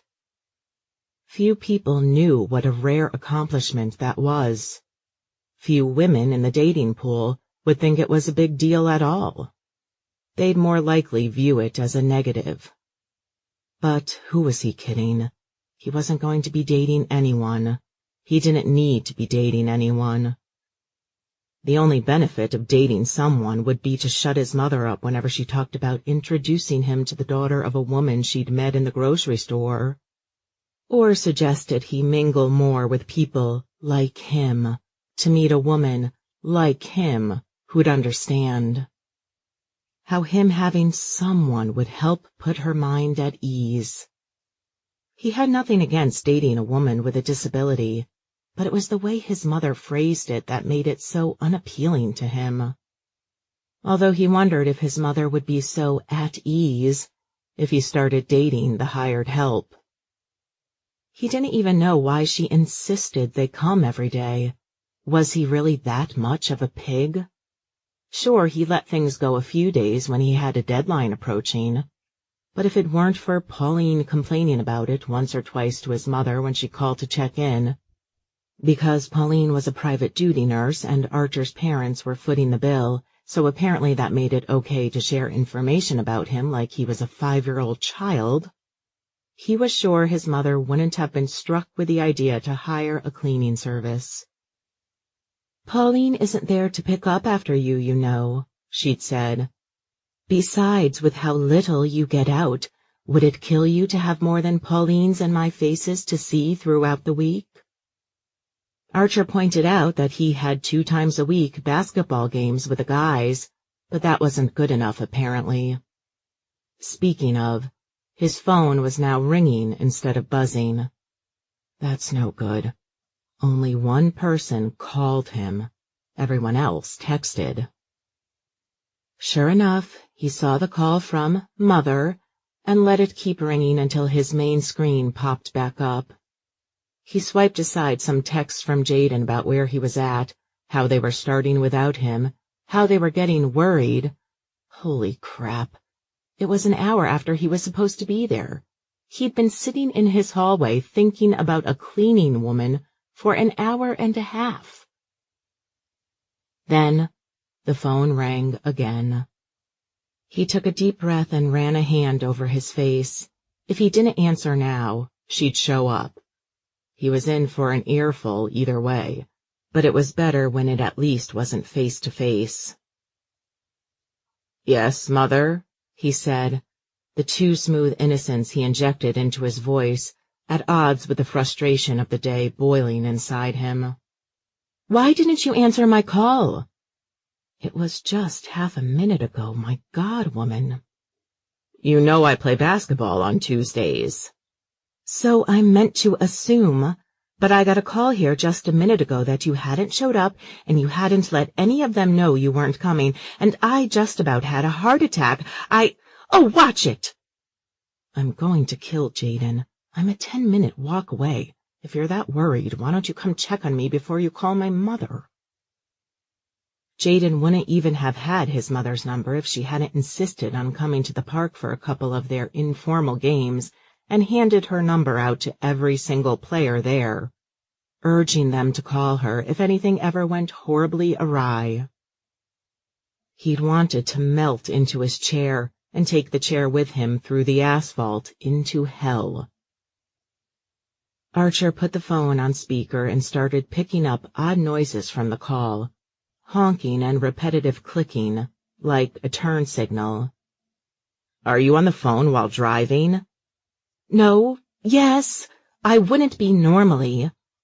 At least she had enough sense to pretend she wasn't being hypocritical for long.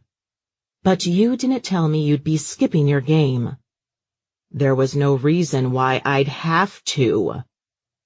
"But when I get a call like that and you don't even answer—" Archer cradled his head in his hand. "Okay. I'm sorry, okay? I'm sorry you got a call like that. I'm sorry my friend worried you.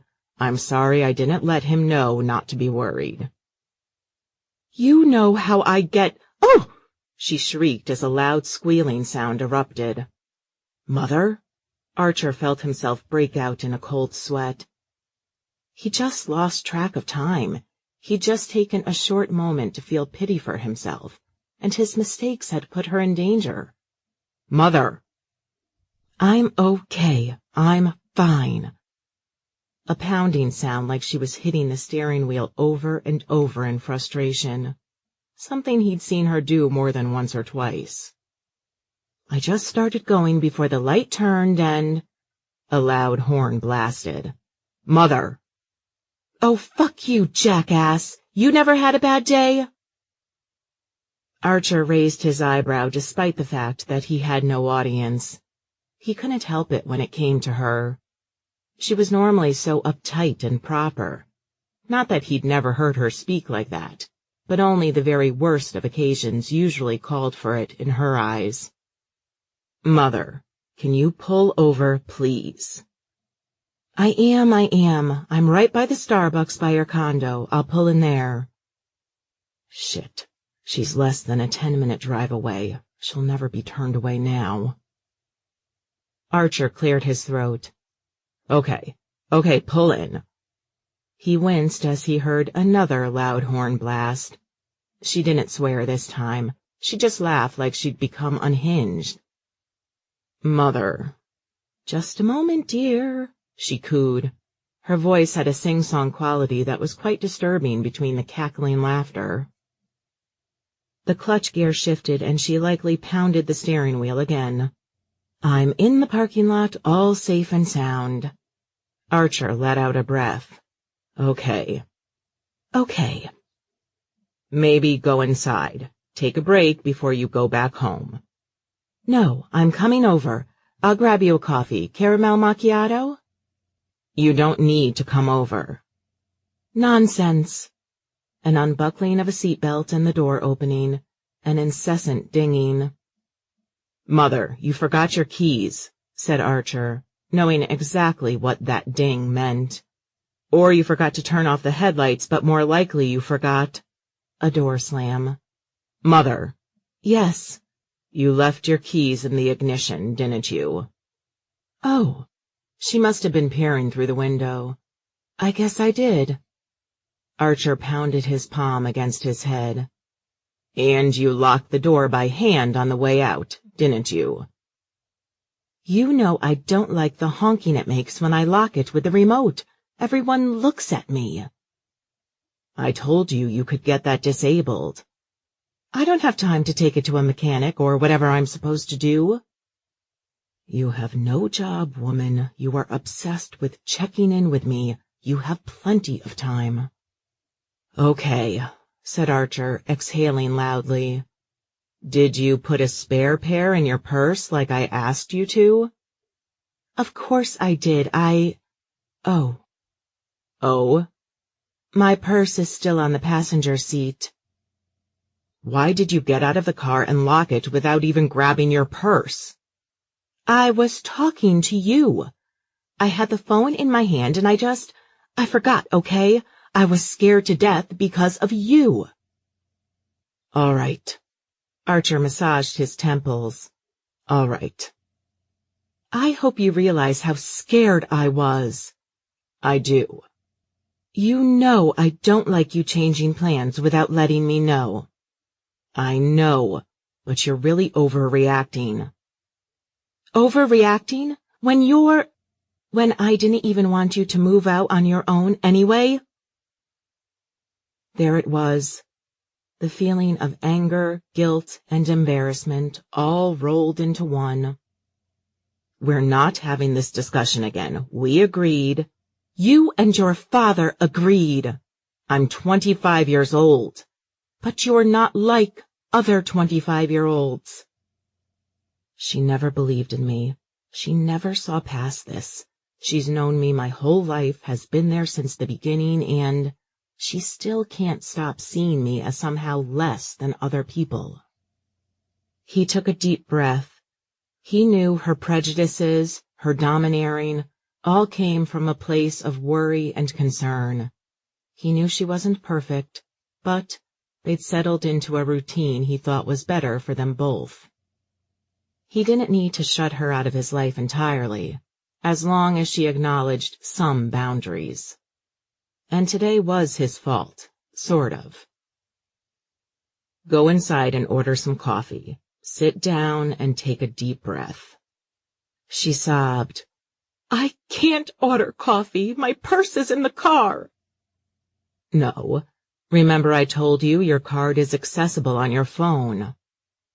"On my phone?" She paused. probably pulling the phone away from her ear to examine it, as her voice got quieter. "How do I do that?" Archer had showed her at least twice before. There was no way he'd have the patience or capability to tell her how without being there to show her again. "Ask the baristas." "What?" Archer spoke louder. "Ask the baristas." All right. Her voice got louder. "No need to shout." Archer hit the back of his head against the wall several times. "I'll call Dad and have him bring a spare." "No!" She sounded flustered again. "Don't call your father." "He can bring a spare key." "No, he can't know about this." Know about her rushing over to their son's place in the middle of the week, or locking her keys and purse in the car? Probably both. Archer sighed. "I'll call a locksmith." "Could you get Pauline on the line? Maybe have her bring you over." Archer shook his head, even though no one was there to see it. "Pauline is my nurse, not my chauffeur. You were the one who told me she wasn't my maid." "But this is different." "She also has a life, and I don't need her here at all hours." He wanted to say that he didn't have a spare key anyway, but he knew he did. His mother locked herself out too often not to have one here. Or she'd do it on purpose to use it as an excuse to stay longer. "I have to go now," said Archer. "But I don't know what to do." "Coffee, or maybe tea would be a better idea. Use phone to pay, ask barista how, wait for locksmith." "Archer."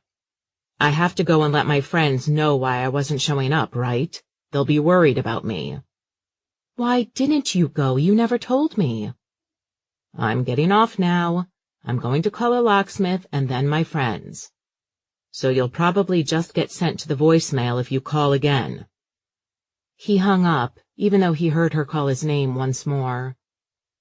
When she called back a few minutes later, he still hadn't called the locksmith or texted Jaden. He hadn't finished putting on his brace or taken the other one off. He just let it ring.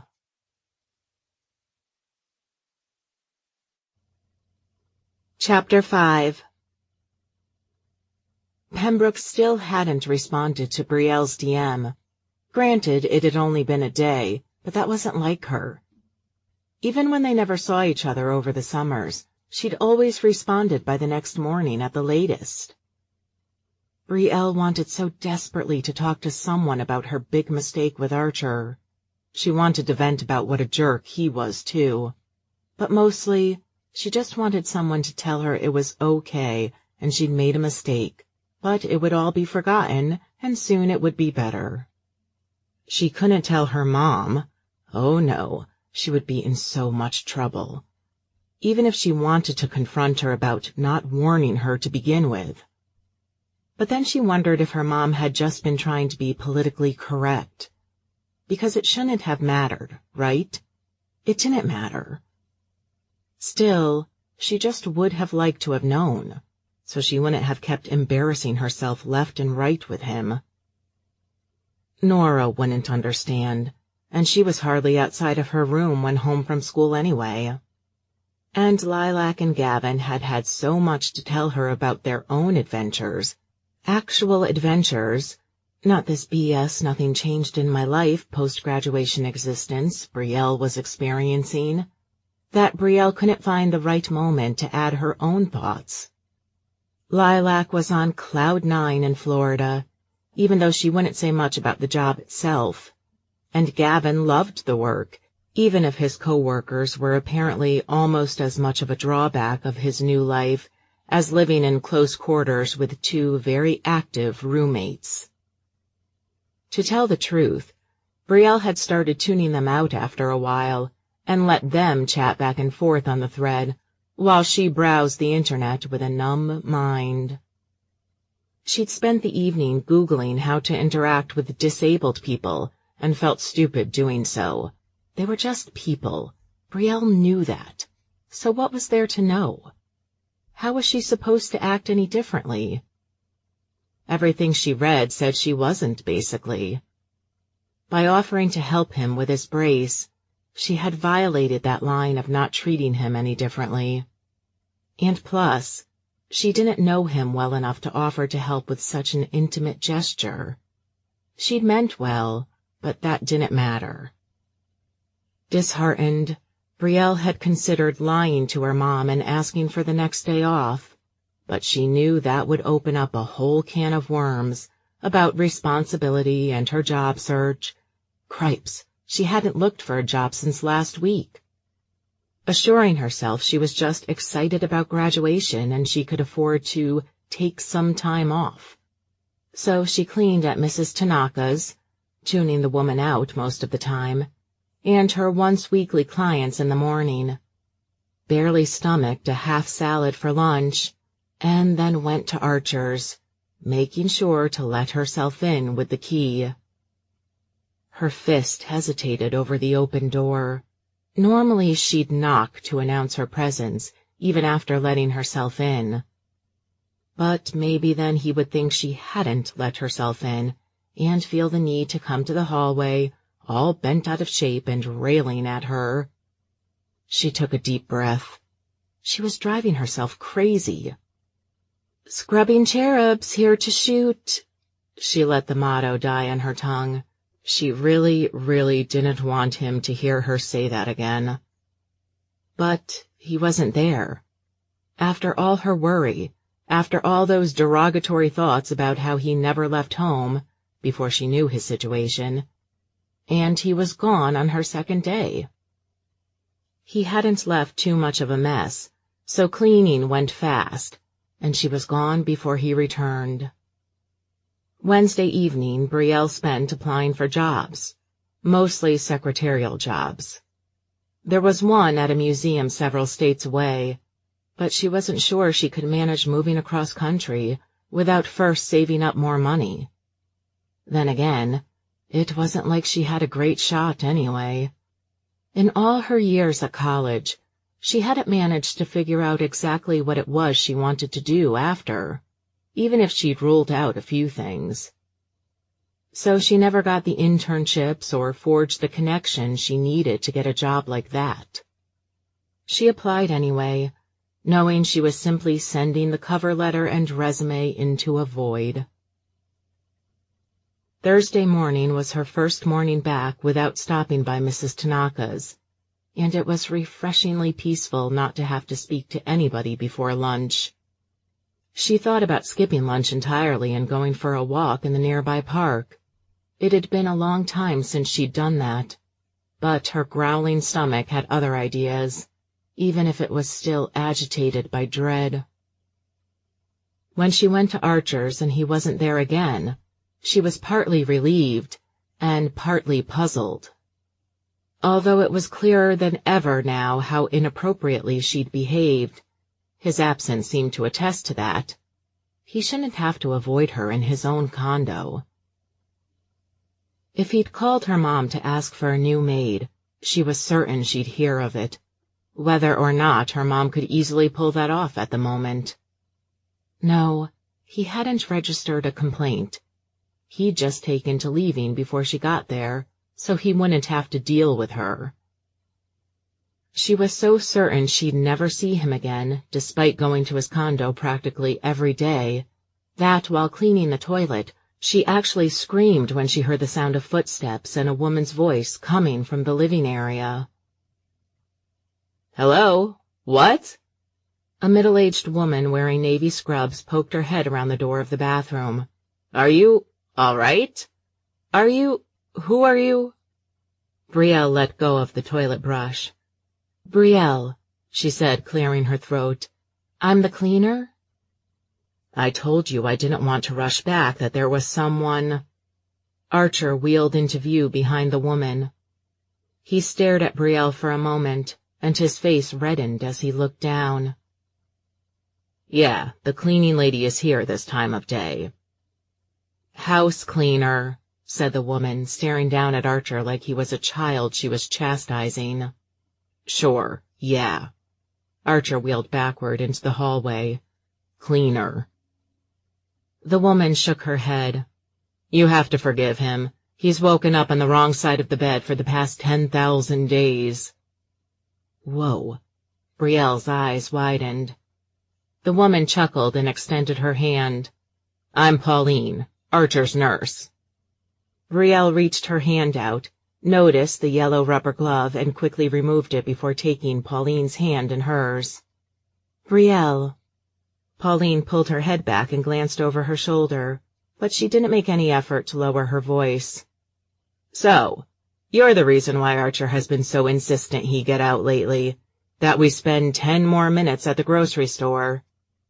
Brielle winced. She heard pounding and cupboards opening from the kitchen down the hall. You don't know what you're talking about, Archer's voice echoed down the hallway. Pauline laughed again. Normally I'd thank you for pushing him to get some fresh air once in a while. But I knew something was off when he insisted he needed another 15 minutes to choose which flavor ice cream to buy. He hates spending time in the grocery store. You say that, yelled Archer, and yet last week when I insisted on just grabbing the first pint of ice cream I saw, you complained for days that it was pistachio. Pauline shouted down the hallway. Pistachio isn't a proper flavor, I'm sorry. Sure, just vanilla and chocolate. I suppose you see no need for entire aisles of flavor. Not when the classics will do, no. Pauline turned back to Brielle, grinning. I'm normally not here this late, but he's been insistent we go out, and who am I to say no? Brielle grimaced. That was probably my fault. Was it your fault, or were you simply the cause? Pauline gave Brielle the once-over and a knowing look, but Brielle didn't feel like she was in the know at all. Enough, Pauline, called Archer. A cupboard door slammed so loudly Brielle jumped. Don't you have another patient to get to? Isn't that why you were so insistent we get going? I was insistent we get going because I felt like we were about to grow roots. She laughed and checked her Apple Watch, swiping at the screen. But it is indeed about time I got going. She nodded at Brielle. Nice to meet you, Brielle. Likewise. Brielle cleared her throat. Don't leave me alone with him. But the nurse had already turned the corner. Stay cheerful, Sonny, she cried. Brielle heard Archer grunt, followed by the front door opening and closing. The place got eerily quiet. After a moment, Brielle slipped her glove back on and picked up the toilet brush. She finished cleaning and then kept scrubbing a few minutes longer, just because she couldn't stand the idea of going out there yet. She listened for Archer slamming around the kitchen to end, and once it did, she waited a few minutes more.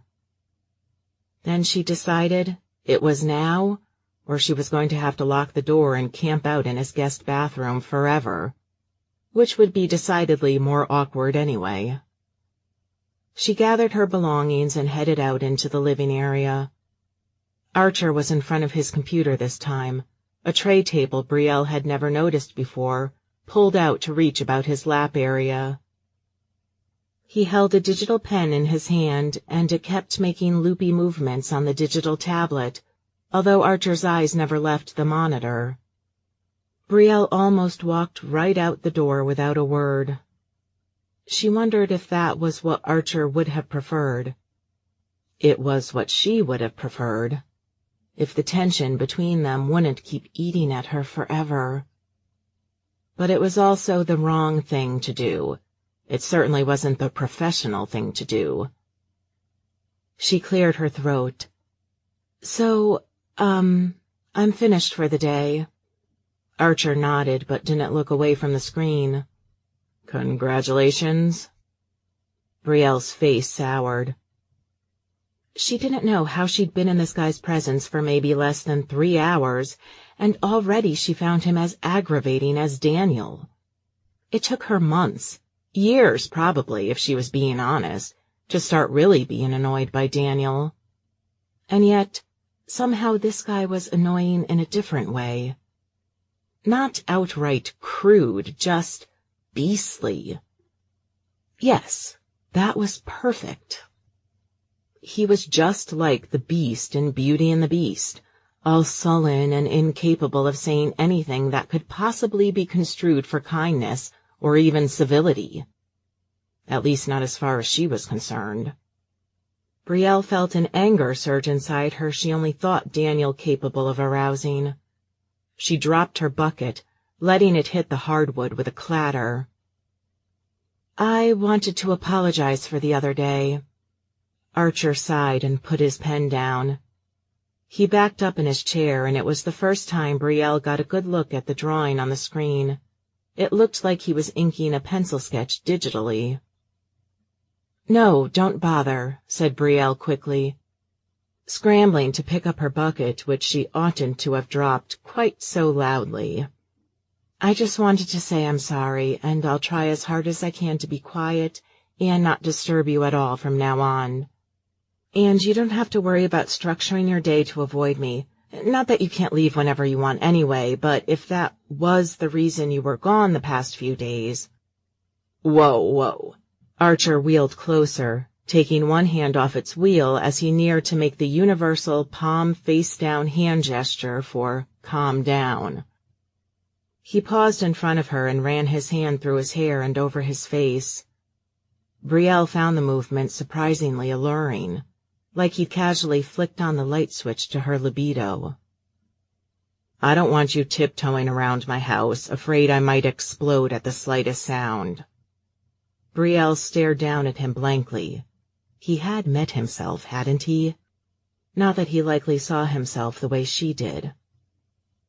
"I'm sorry," he said quietly. He looked at the floor. "What?" Brielle spoke more out of confusion than from not having heard him. She'd heard him. "I'm sorry," he said loudly this time. He gripped both wheels tightly, although he didn't move, and he looked up at Brielle with the most amazing puppy-dog eyes. How such a hot guy could have little baby puppy-dog eyes, she didn't know. "But began Brielle.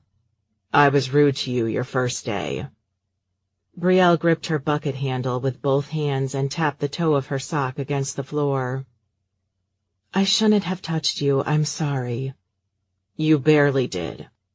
"I wasn't even thinking, I just thought you might need help." They both stared at each other for a moment, and then flicked their gazes to the floor at just about the exact same moment. Archer coughed a little, and Brielle looked back at him in time to see his Adam's apple bob. "That type of thing can be a sensitive subject for people like me." Brielle shook her head brusquely. "I totally understand. I didn't even think." "I know you meant well." Archer did this odd thing where he rolled forward and back a little, just barely the space of a half a foot. "I put my braces on almost every day, though, so I don't need help, even if I might struggle." Brielle nodded.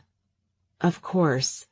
And even if you did, I should wait for you to ask for help before I just give it to you."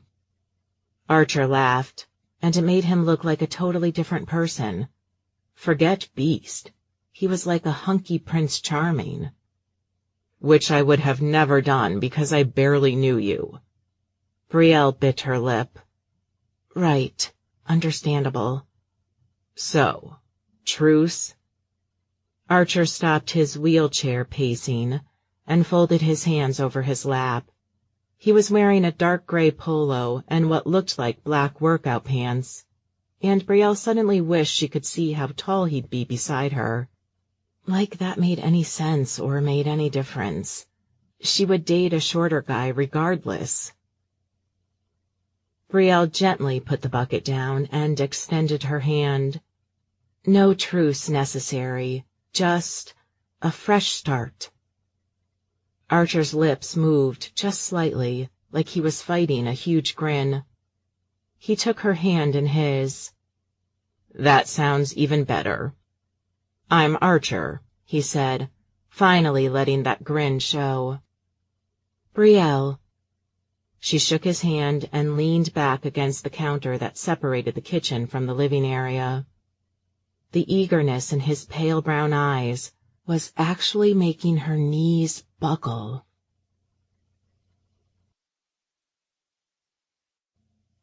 Chapter 6. Archer hadn't felt this good in weeks, months even, maybe years if he was being honest with himself. Maybe ever? Which was astonishingly stupid. There was no reason to be happy. His life hadn't changed, not really. He was just no longer not speaking to his cleaning lady. House cleaner, he corrected himself. Like that was a great accomplishment. The fact that he was ever avoiding her to begin with was actually a depressing enough thought to sour his mood considerably. He'd been mad at his cleaning lady whom he'd known for about an hour at that point. He really was pathetic. And not because he had a disability. He knew plenty of amazing people like him through the in-person and online support groups his mother used to make him join. No, the feebleness was all him. His pace slowed considerably as he headed toward the park to meet up with Jaden and the guys. Jaden had gotten an earful from him when he'd called to explain Tuesday's mix-up, about avoiding contacting his mother until after he'd confirmed seeing Archer on a stretcher, and absolutely at no other point in time ever, even if he'd been abducted by aliens in the midst of a hook pass. Brielle hadn't spoken much when she'd come today. She'd just been so much happier. She'd radiated happiness, vacuuming, emptying trash. Archer wished he could ever be so happy doing things that people typically considered soul-sucking grunt work. Yet, here she was, content. She hadn't disturbed him at all, but he'd found himself unable to focus, upcoming deadline or not.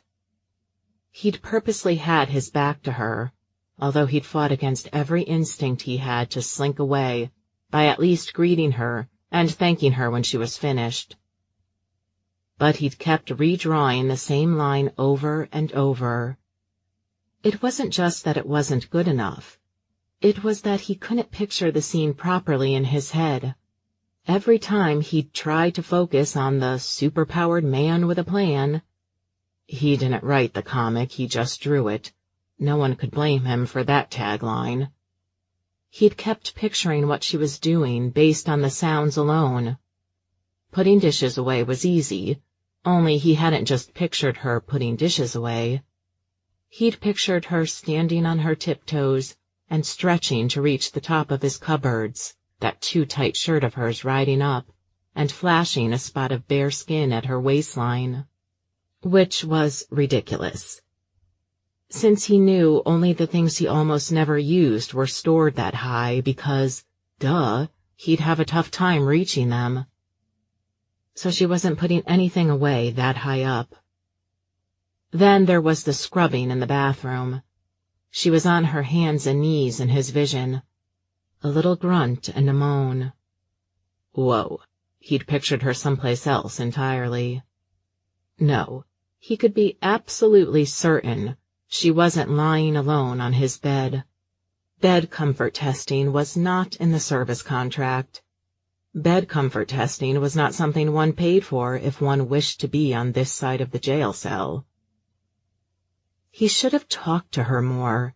If she was going to distract him that much without even trying, he should have just said the hell with it and given in to it.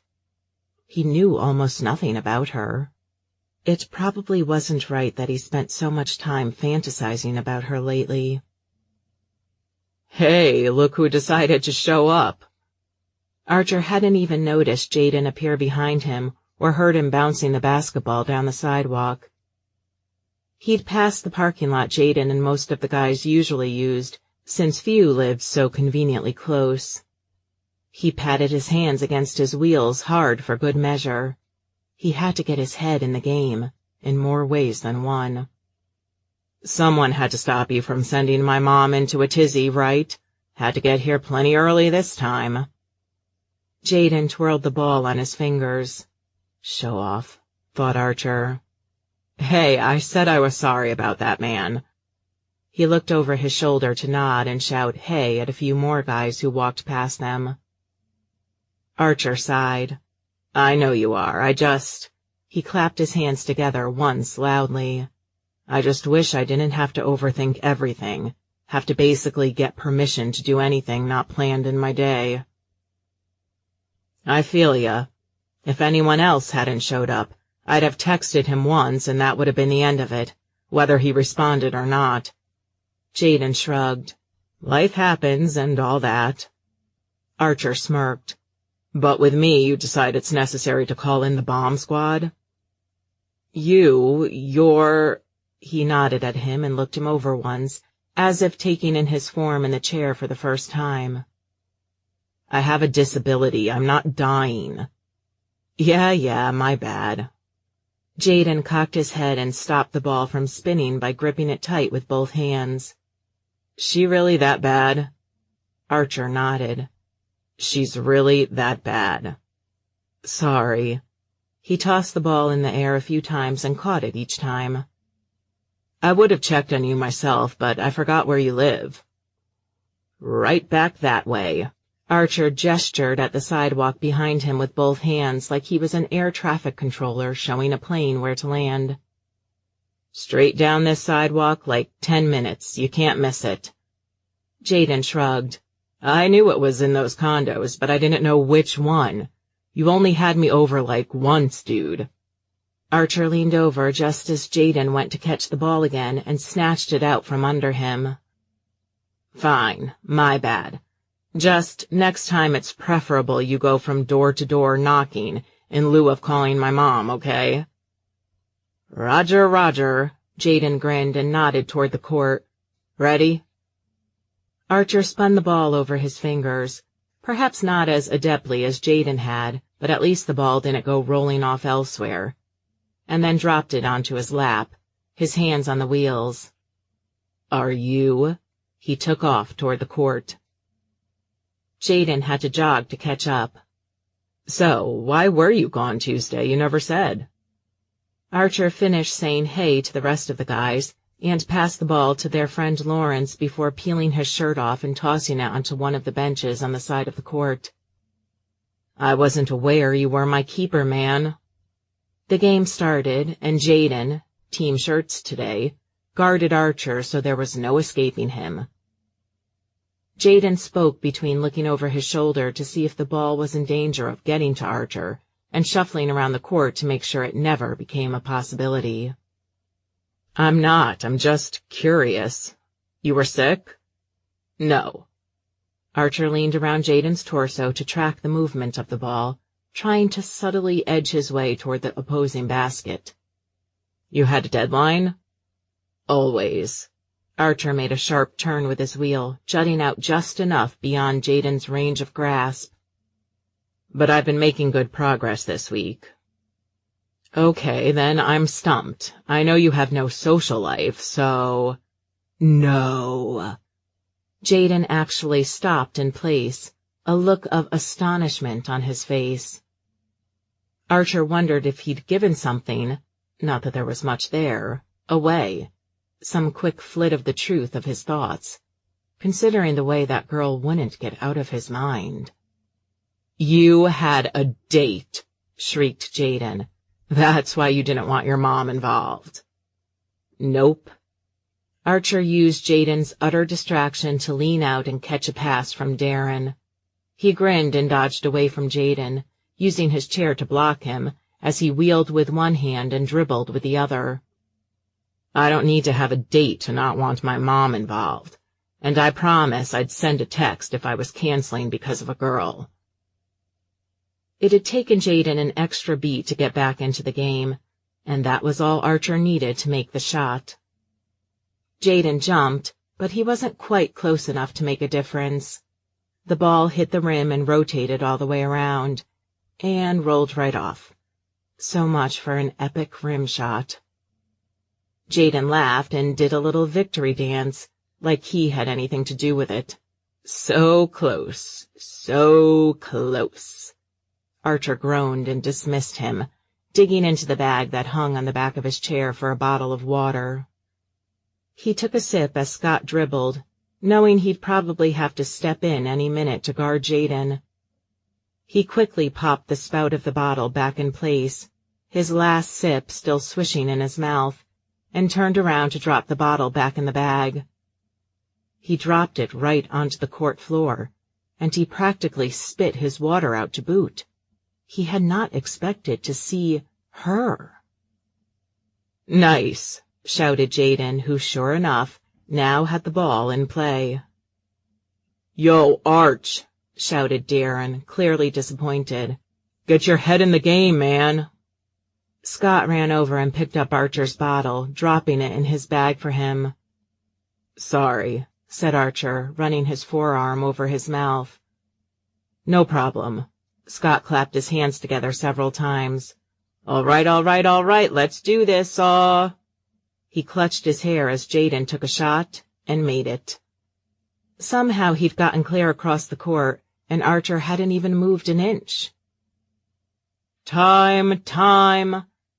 Darren grabbed the ball and held his hands out together in a T shape. He called over the skins, more than half of which seemed like they wouldn't be out of place, posing for the model photos that decorated those cheap bags of underwear. Archer grabbed his own shirt from the bench to rub the sweat off his brow, his face flushing at how pathetic he must look beside them. He tried to listen to what Darren had to say, but his gaze kept flickering to the park bench just 20 feet away from the court, the bench on which Brielle clearly sat. Her scrubbing cherub shirt, abandoned for an even more revealing spaghetti-strap tank top. "Hey, Arch, said Darren. "What? Sorry." Archer felt dazed. "You all right, man?" "Yeah, He rubbed his face with the front of his shirt for the second time in half a minute. "You didn't hear a word I said, did you?" Archer shook his head like a dog after a shower and clapped. "No, I'm in this. Let's do this." Only Archer couldn't get his head in the game. It wasn't entirely his fault that his team got utterly trounced less than an hour later, but he was confident he wasn't winning any MVP awards, if there were such things for a bit of casual park basketball. The guys still shook hands with each other in that casual, swing your arm widely and come in for the hand smack kind of way, and talk shit about next time. But Archer wasn't even able to focus on that. His arm hung out kind of limply, accepting each smack half-heartedly. "Rest up next time, bro," said one of the guys. Archer didn't even remember which. "Gotta get your head in the game." "Yeah," he said. His gaze drifted for the first time in quite a while to the bench.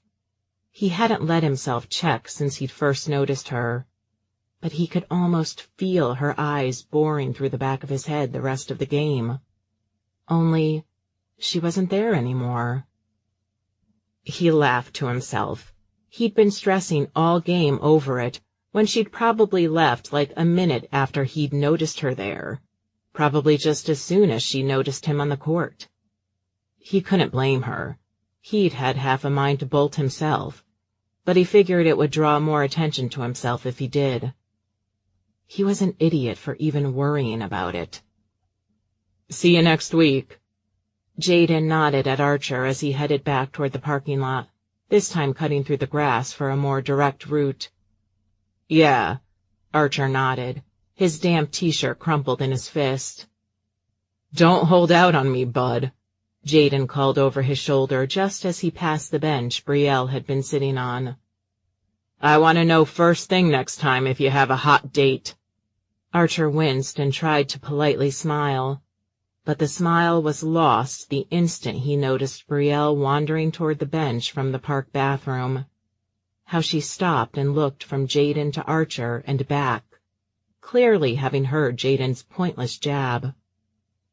Archer's blood ran cold, and he slumped his shoulders, turning his chair toward the path that would lead him home.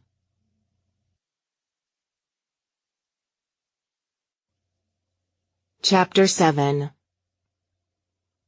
Brielle knew she'd chosen the worst possible time to pee, but how was she supposed to know when a basketball game was going to end? She'd never cared to watch a game before today. And she'd already held it for so long at that point. She'd figured she could be in and out before the guys went their separate ways. No such luck. She saw the group breaking up as she approached, and her heart sank. Then again, what did she intend to do? Strike up a conversation with Archer? Why on earth would she even bother? Sure, she could say hi and everything, but what was she expecting? Maybe it was a good thing he'd already left. "Don't hold out on me, bud," called some guy a few steps in front of her as he headed for the parking lot. "I want to know first thing next time if you have a hot date." Brielle raised her eyebrows. This felt awkward. It felt even more awkward when the guy smiled at her and winked before turning around. But nothing was as awkward as noticing the person the guy was actually talking to. Archer. Brielle stared. She wanted to nod or something, or wave, but she was pretty sure she just stared. For one thing, he was still shirtless. And boy, did that look good on him. He was just slightly sun-kissed, just the softest bit tanned. His chest muscles really had no business being that defined. And thanks to the sweat glistening off him, he looked like he'd been oiled down, ready for the taking. She might have bit her lip at the thought, but she was certainly still just staring. So it was no surprise he turned and started wheeling away a short while later. Brielle sighed and sat back down on the bench.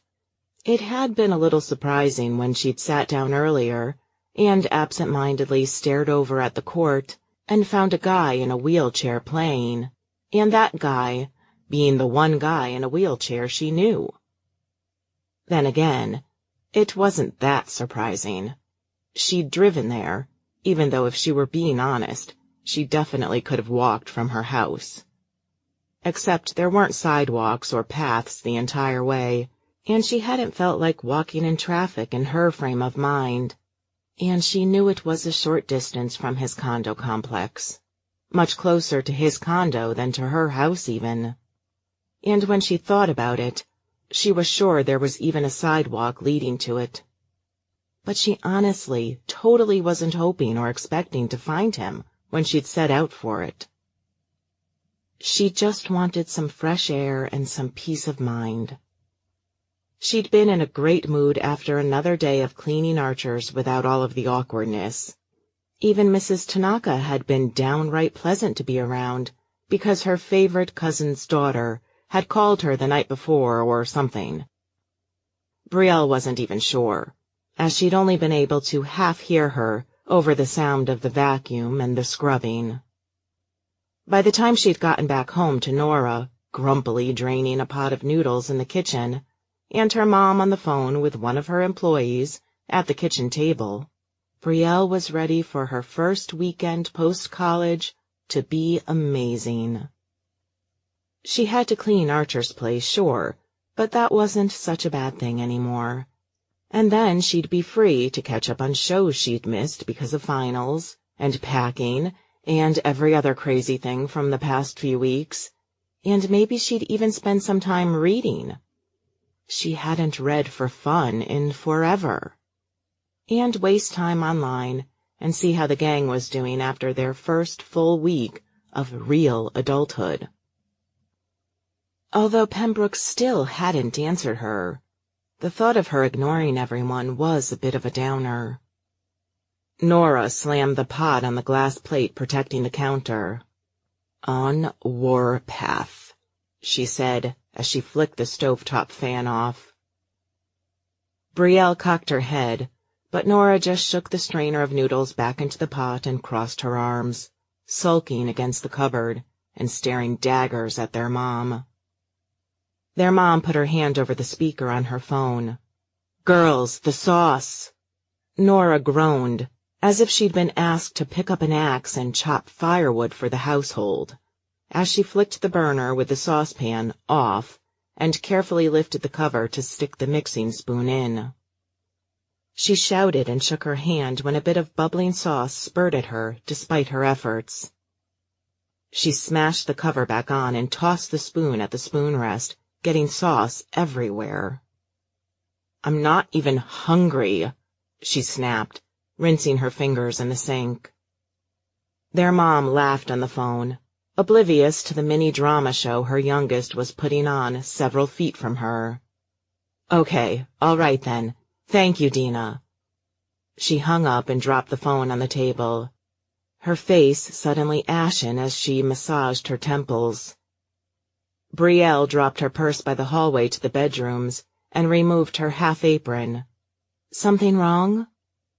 Nora leaned over the counter beside the sink and examined her nails, probably looking for damage from the sauce incident. There's always something wrong in the ever-so-exciting world of indentured servitude. Their mom looked up, gesticulating widely above her head. "Nora, I've had it up to here with your attitude today." Nora scoffed and raised her hands out to either side. "Then why would you want me here all summer when I can be out of your hair for a month and a half?" "I've explained this to you. 1, we don't have the money to spare for that camp." "God, you're acting like I'm off to a camp for drug addicts instead of wanting to do something to better my life. Lita understood and said she'd pay for half of it." Brielle almost forgot that Nora still video-chatted with their grandmother, their father's mother, in Puerto Rico on occasion. She used to herself, but she hadn't in ages. She hadn't really had the interest in it. Their dad was never involved, just their abuelita. Their mom stood up from the table. "No, oh no, I'm not asking that poor woman to chip in for anything. She has enough to deal with cleaning up your father's messes." "Again, Mom, again with the cutting down dad." Their mom grabbed the pot of noodles and dropped it on the table. "You don't know the half of what happened between your father and me." Nora grabbed the pan of sauce and tossed it down on the table next to the pot of noodles, droplets of sauce splaying out at the rough handling. The splatter made it seem as if someone nearby had been punched in the nose and had spurted blood everywhere. "Oh, I've heard plenty about it from Lita." Their mom opened her mouth and seemed about to speak, but closed her eyes for a moment, holding up her index finger. "I don't want to get into this with you, Nora." "You act like he was a wife-beater, but he wasn't." "I never said he abused me." "Lita said you lied about that, and that was why Dad left." Brielle could almost feel her heart thump out of her chest. Had this been going on all the time since she'd gone to college? She didn't remember things being quite so heated between her mom and sister when she'd last been here for holidays or the previous summer. Their mom turned that pointer finger accusingly at Nora. "I never once said to anyone that your father beat me, and if your grandmother is saying that's what he said, then one or both of them are liars, which doesn't surprise me." "You don't even know Lita. You never went to Puerto Rico to visit her, not even once, despite being married for nearly a decade." "Your father didn't want me to meet his family, probably because he was still married to a woman there, and I didn't even find out that our marriage was a sham until I'd been with him for 8 years and had had 2 daughters. Even though her mom had told Brielle the truth in private when she turned 18, it still kind of blew when she shrieked like that at high volumes. She'd asked her mom if Nora knew, and she said she would wait until she was older. Brielle did not think this was the right moment for that revelation. Nora clenched her fists together at her sides. Her lip was shaking and tears were threatening to spill out from her eyes. "You're lying. Lita said you were a liar." Their mom crossed her arms. "Did she mention your father's real wife to you?" "No, because you're just a hateful, bitter old woman who just wants me to stay home so I can work as your slave like Bree does." Brielle wasn't sure that being in her late 40s qualified their mom as an old woman. But as soon as she thought that, she realized she was being the adult in the room, and she wasn't quite sure she was comfortable in that position. Their mom crossed her arm and bit her lip. She looked about to cry, too. "You don't know what you're talking about." "Yeah, I do, and I'm going to that camp. You can kick me out of your house if you want to, but I won't care. I'll go live with Lita." "In Puerto Rico?" Nora was already heading toward the hallway, the dinner uneaten. Their mom trailed after her. "Your grandmother has no legal right to you, and if you do run off to live with her, I can report you as a runaway and have you back here before you can blink." Nora spun around, practically knocking Brielle over. "When I'm 18, I can do anything I want." Their mom scoffed. "Sure, if you have the money to do it." "Oh, I will," said Nora, heading to her room. "Because I'll be certified multilingual, and I'll actually have a chance to get a good job, not be a floor scrubber." She slammed the door behind her. Brielle watched the closed door for a few moments, staring at it even as Nora blasted a Taylor Swift tune, like a scene straight out of a movie. I was never that bad, was I? Brielle really didn't think she was. "Where's your job offer, huh?" For a second, Brielle thought her mom was shouting it at Nora, in response to finding that good job, because she'd be multilingual. Multiple members of the Scrubbing Cherub staff were multilingual. About half were immigrants, so Brielle failed to see the correlation. But when she turned, she found her mom full out glowering at her, like she'd just been the one to insult her mom's business and make her scream about her marital failure. "What?" she said, stunned, although the gears in her head were already turning to make sense of the question. Her mom tossed her hands in the air and rolled her eyes. "The offer for the job you're supposedly looking for? The job hunt that's supposed to be your priority?" Brielle was so taken aback she actually took a step back. "I've been busy, working." "Yeah, so have we all." Her mom stepped over to the table to grab her phone and then snatched her purse off the counter along with her car keys. She sniffed audibly, obviously trying to stop herself from crying. But Brielle was too hurt to care much at the moment. Her mom left out the back door, letting it slam behind her almost as loudly as Nora's bedroom door. The steaming pot of pasta, and the smaller pot splashed red with sauce, sat lonely in the middle of the kitchen table, as Brielle heard her mom's car exiting out of the garage and driving away.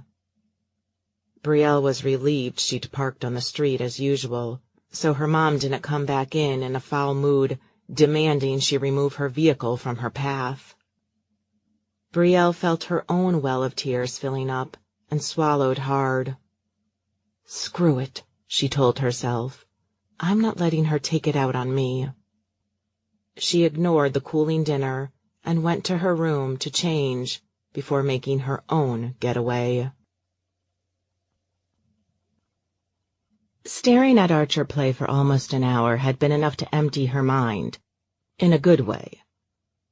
Even from that distance she could tell he looked really good, bare-chested and covered in sweat. Sitting back on the bench after he'd left without so much as a word, she stared after Archer, watching as he almost vanished from sight. Some impulse raged in her, the same kind of impulse that had made her follow Daniel down his dorm room hall months after she'd already known he was bad news, because he'd given her some look, said something halfway flirtatious, and she'd been lonely and tired from all of that studying and writing she'd been doing for weeks on end. So, It was a bad impulse, she knew, but she pushed the guilt down anyway and ran after her cantankerous client. "Archer!" she called more than once. She got louder as she picked up the pace in order to catch up to him. Is he actually moving away from me faster now? She hesitated, not wanting to bother him or break the tenuous working relationship they'd managed to hash out between them, not wanting to seem desperate.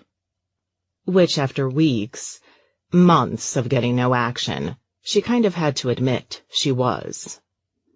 Damn it, she thought. Please tell me I'm not turning into lilac. Take away the endless assignments and constant research, though, and her brain did seem to wander to more sensual things, apparently. Not that the job hunt was much less mentally taxing than school at this point.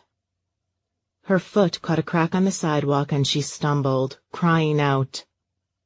Archer stopped and spun his chair around in time to see her hopping on one foot to regain her balance.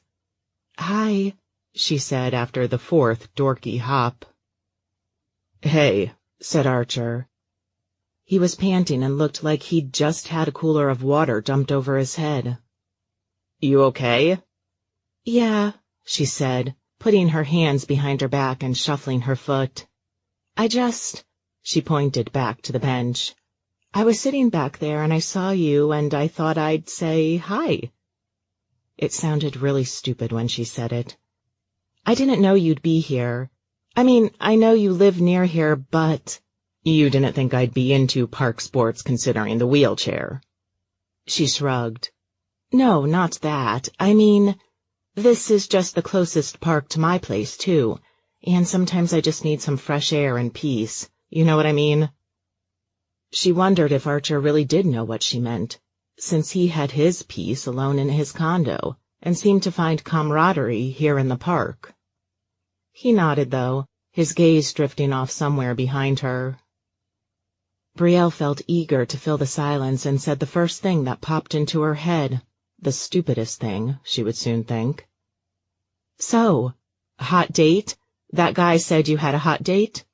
His face grew 3 shades darker and his Adam's apple bobbed perceptibly. "He was just kidding. Trash talk." Brielle wasn't sure trash talk meant what he thought it meant, but she could certainly tell he meant the guy was teasing him. "Oh," she said, interlacing her fingers in front of her abdomen. "That's good. Dumb, dumb, dumb." He raised an eyebrow and looked into her eyes for the first time since he'd spun around. "It's good I don't have a hot date?" "No, I mean, of course not, I guess." She laughed nervously. "Well, I've never had one." He swallowed. "A hot date?" "A date at all, not really. Not if you don't count a pity dance date in school."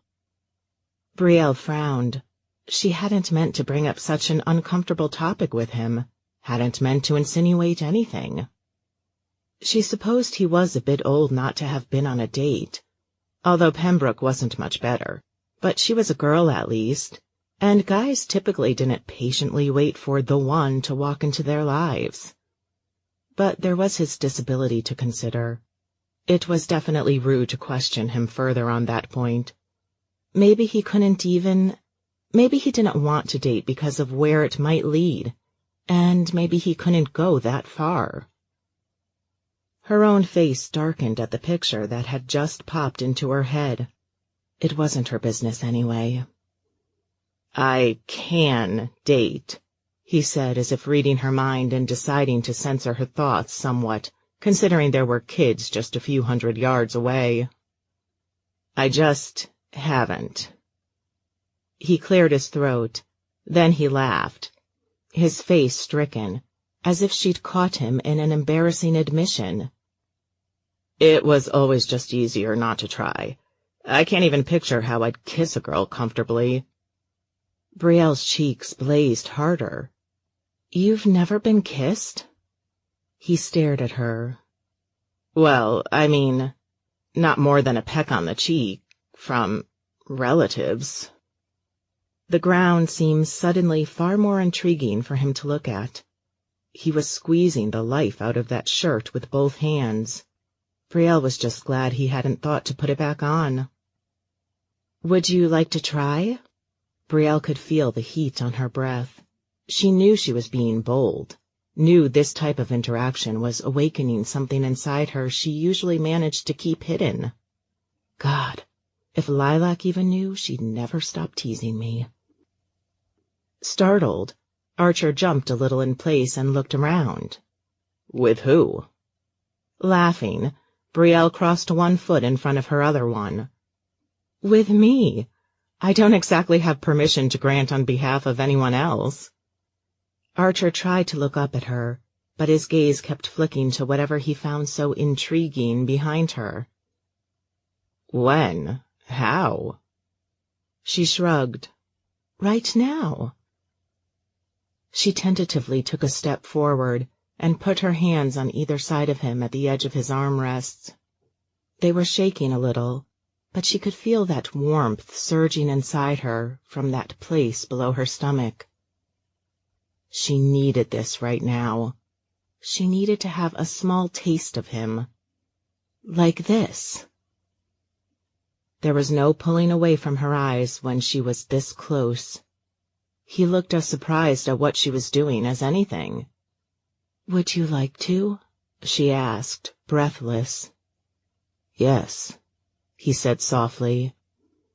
She leaned forward, tilting her head slightly as he turned his to let her that close. When she was sure she'd make a skilled landing, she closed her eyes and tapped her lips to his. They were a little chapped, a little rough, but they gave way to the slight pressure she put into the kiss as she deepened it.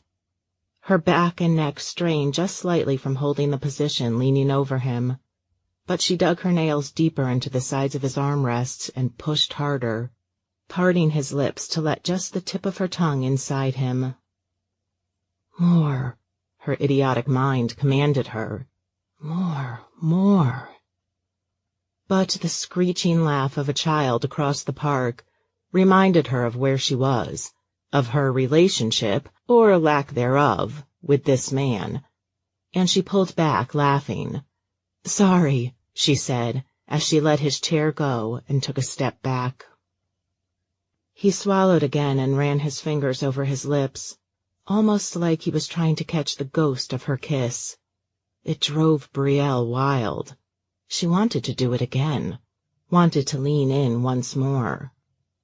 Instead, she started walking backward, pointing over her shoulder. So, yeah, she said, her sex drive apparently shutting down the communication center in her brain. I should get back. I left my purse at the bench. She laughed at how obtuse that was of her, and what a dumb excuse it really was to walk away from a hot guy she'd just kissed. See you soon, she pantomimed, vacuuming. When I come clean, she added, in case he got the wrong idea. She didn't even wait to hear any response at all he might offer, just turned around and took off for the bench. Fortunately, no thief had made off with her purse while she'd been gone. She didn't have much cash in there, but it would have sucked to have to cancel her cards and replace her phone. Her phone buzzed almost as soon as she confirmed it was still in there. A video chat invite with Lilac and Gavin. She would have thought they'd be too busy with their hectic, really grown-up lives to bother with it. But they were all freshly graduated. Only the test of time would tell if they'd really stay in touch. Hey, said Brielle, breathless as she accepted the invite, and their faces popped up on her phone screen. She had a sudden pang of how her mom would be mad if they went over family data plan limits, but it wouldn't be long before she'd make her pay for her own plan regardless. Plus, her mom kind of deserved it right now. Brie! Lilac reached out toward her phone camera and made smoochy noises. From the background, it looked like she was in her room at her aunt's. Help me! Her tone was whiny and not exactly panicked, so Brielle wasn't concerned for her safety. Gavin rolled his eyes. He was sitting on a couch. Brielle had to wonder if he actually had the place to himself for once.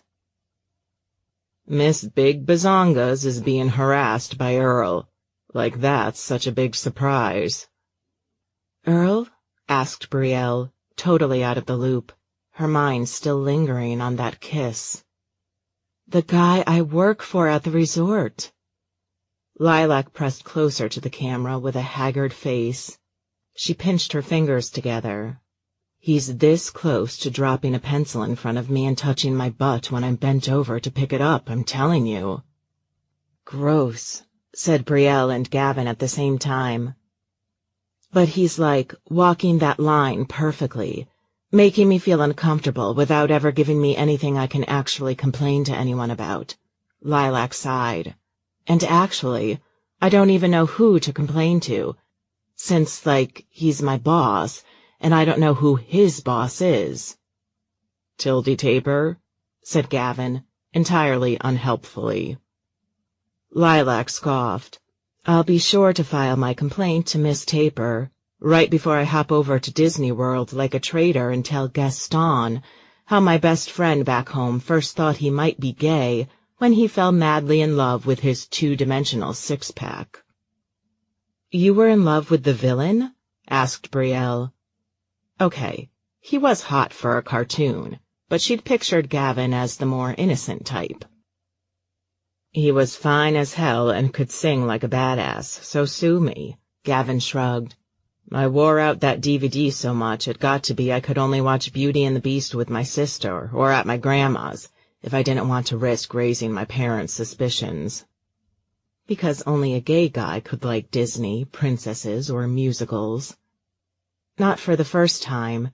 Brielle felt so sorry that Gavin had grown up with people like that. Lilac massaged her temple. "Gav always has the worst taste in men." Gavin gestured to the screen with both hands. "Says Earl's new girlfriend." "Don't even," said Lilac, shaking her head. "Besides, if I'm going to be anyone's new girlfriend, it's going to be the guy in a silly sandgrouse suit." "You're joking, right?" asked Brielle. Lilac laughed. "Only half joking. He's pretty hot once you get that doofus head off." "There are actual live Gastons walking around the much better park next door." Gavin held a finger up so Lilac wouldn't jump in to correct him. "And you're telling me silly sandgrouse is hot? Reality check lie." Gavin brushed his bangs out of his face. Brielle sat down on the bench once more, ready for a long conversation. "So, how's your love life, Gavin?" Lilac snorted. "Don't ask." Brielle cocked her head. "That bad?"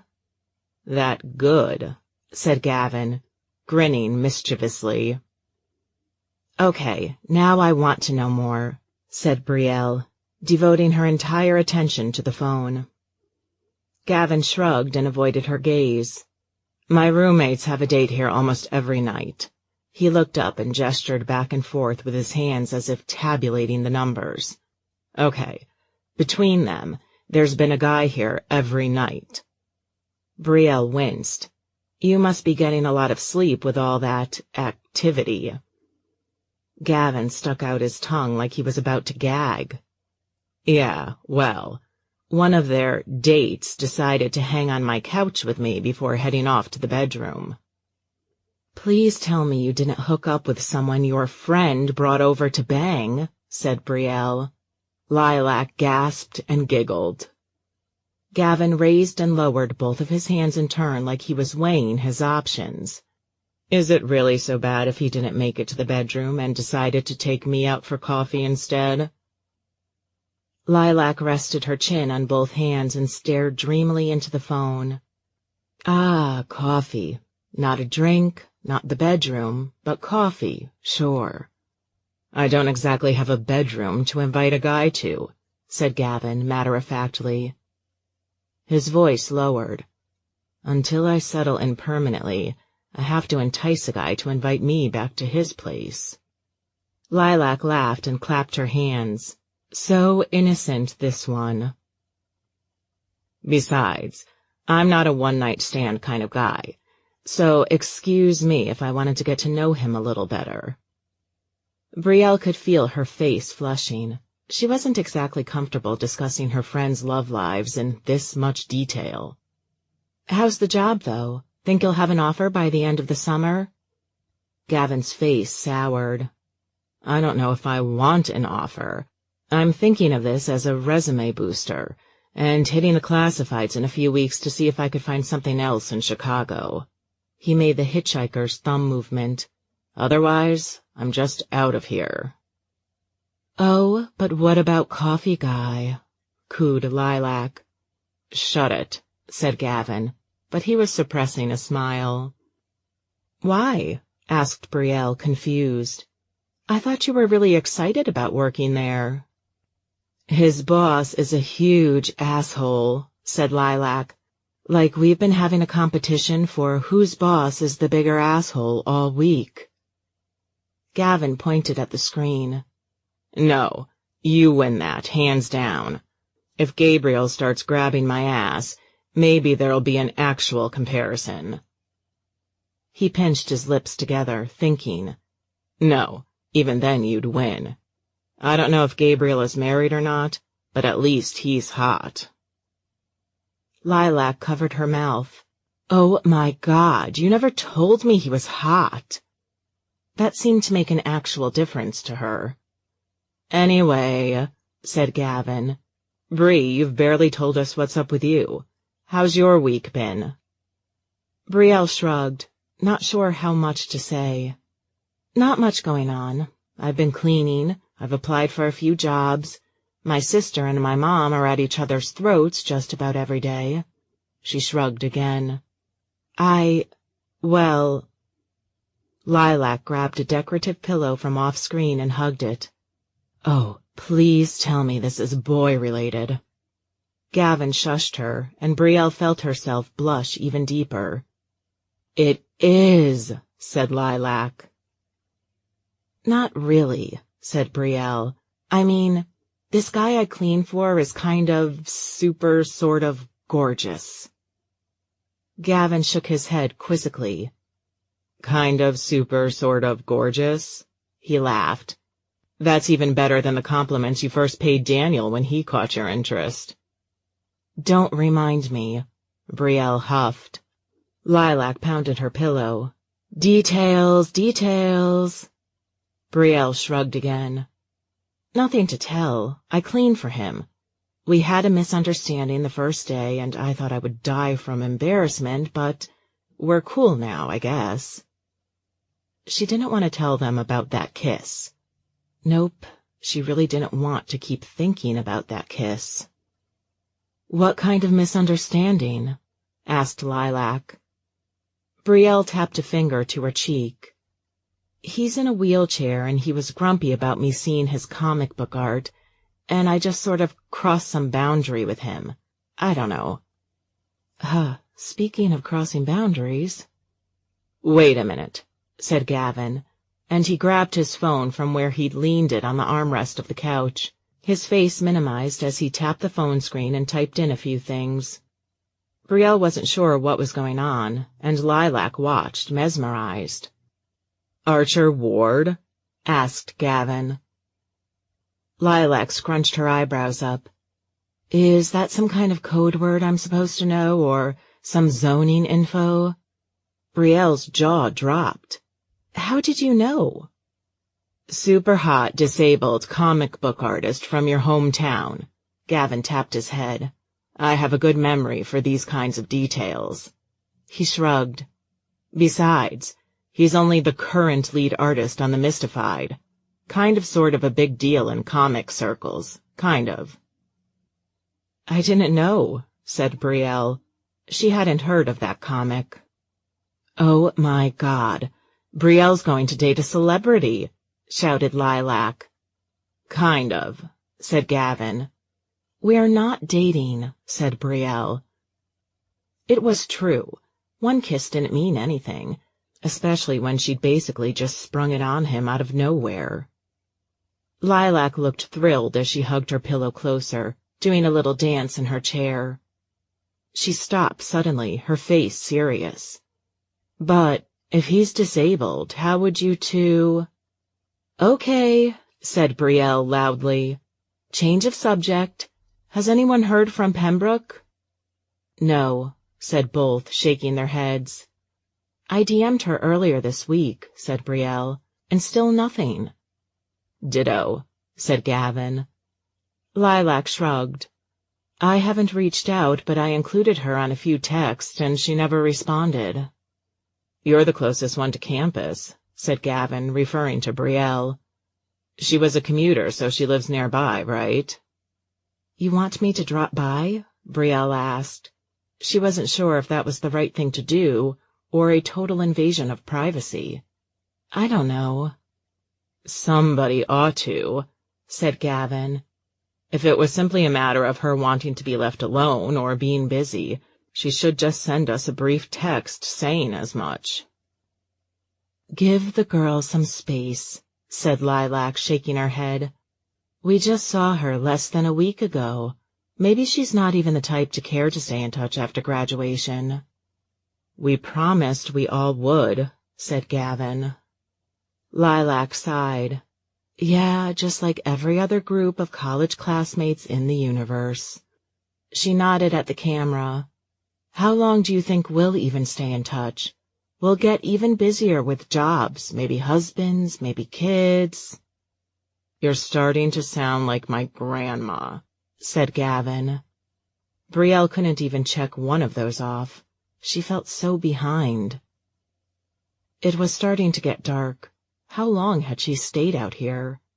And she'd totally wasted the evening. She hadn't even applied for one job. She sighed. "I should get going," she said.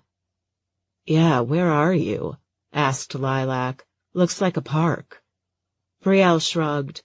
"Just getting some fresh air."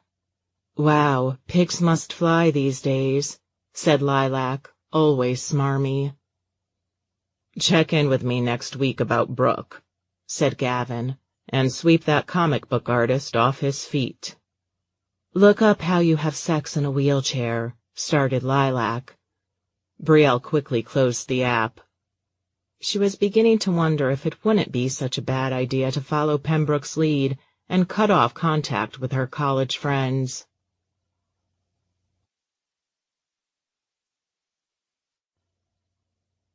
Chapter 8. Archer was halfway home when he finally decided he'd had enough of being a coward. He was going to see her tomorrow. What was he going to do? Pretend she hadn't kissed him? Why had he just turned around and gone home instead of going after her? But it was just a kiss. Well, it was the kiss to him, the one he'd dreamed of. The beauty offering it to him, more gorgeous than he'd ever dreamed possible. But to her, it was just a pity kiss, just like his pity dates. He'd sort of dated a girl from a support group back when he was a young teen, but that was just because their mothers had forced them together, mostly so the girl would have someone to go to her school dances with. Archer had quickly had enough with being gawked at as the two teens who'd arrived in wheelchairs, and besides, he could barely talk to that girl, so that hadn't lasted long. He'd flirted with whom he hoped was a teenage girl online when he'd been in high school. He'd been lonely, but after seeing so many exposés about child-teen predators, as well as catfishers and all sorts of online scam artists, Archer had stopped pouring his heart out to Lisa Under Fire 97X from Colorado, who'd never quite seemed real regardless. Besides, he'd never told her about his disability. He wasn't sure why. In college, he'd mostly stuck to himself. He'd gone to some support and ally groups at his mom's insistence, but he was done. Closed off. He had other things to focus on. Besides, it had been embarrassing to think any off-campus dates might have to be chauffeured by his nurse, or worse, his mother. because he couldn't comfortably fit in a typical small car his date might have. And then there'd been the fact that he'd have to ask her to drive and pick him up, even if he did decide he wanted to squish in there. No. He considered asking his mother to help him get his license again, but he'd known how she'd react. "Do you want me to never sleep again?" she'd said once. The idea of him behind the wheel, no matter if he tried to explain how hand controls worked and how he'd be totally safe, at least as safe as any other driver, but with drivers like his mother on the road, that, admittedly, was only so safe, was enough to send her into a tizzy. He was an adult now, mostly, so he could theoretically do whatever he wanted. His dad would probably even pay for the car if he called him directly and hoped his mother wasn't within earshot. But he'd already moved heaven and earth to get her to be sort of okay with him moving on his own, just 20 minutes away from her. And that was only by letting her pay for the nurse to visit him most days, and for a cleaner to come every day, and by letting her have that one Sunday Funday Mother Day he'd keep open for her visit. And to tell the truth, his dad still chipped in with even his basic household expenses. He loved what he did for a living, but he wasn't salaried, which meant he didn't really make that much, even though he definitely made a lot more than a lot of artists. And he was just old enough to still be on his dad's insurance, but that would end next year, and his mother was scrambling to figure out some kind of disability coverage he could get. Maybe he could qualify for disability aid, too, but he was sometimes embarrassed to admit his parents were wealthy. Even if he technically didn't have to count them on any application for aid, he'd feel too guilty knowing he could just ask them for the money, and there were other people in need out there applying who didn't have that luxury. So he walked this fine line of being too dependent on his parents at his age and asking for just the smallest bit of freedom, the smallest bit of privacy. He'd drive someday, but he wanted to enjoy this bit of peace between him and his mother for a while longer before he opened the next can of worms. Besides, he'd never had anywhere he wanted to go. But now, thinking about Brielle and how much he wished he could ask her out, to see if the kiss meant half as much to her, had been half as amazing to her as it had been to him. He wished he'd fought for getting his license earlier.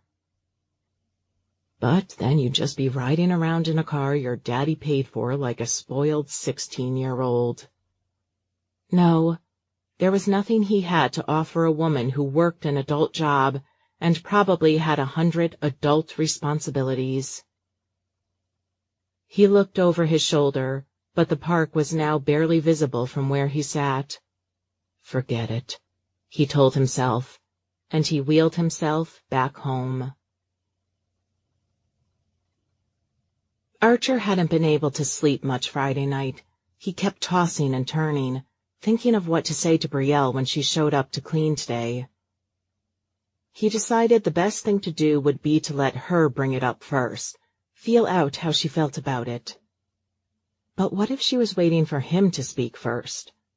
He thought and thought and thought about it until he was exhausted and could think no more. Insomnia was going to make the evening signing so much more miserable than he'd already expected. He could barely focus on his work in the morning, and didn't feel hungry enough to eat more than a banana for lunch. Pauline was coming later today to take him to the signing. It took all of his willpower and a matter of luck. His dad's country club had a dinner tonight his mother wouldn't miss for the world, to keep his mother from being the one to bring him. So he was alone, utterly, painstakingly, every minute like an hour alone, until 1 o'clock when he heard the key turn. "Scrubbing cherubs," came Brielle's voice from the doorway.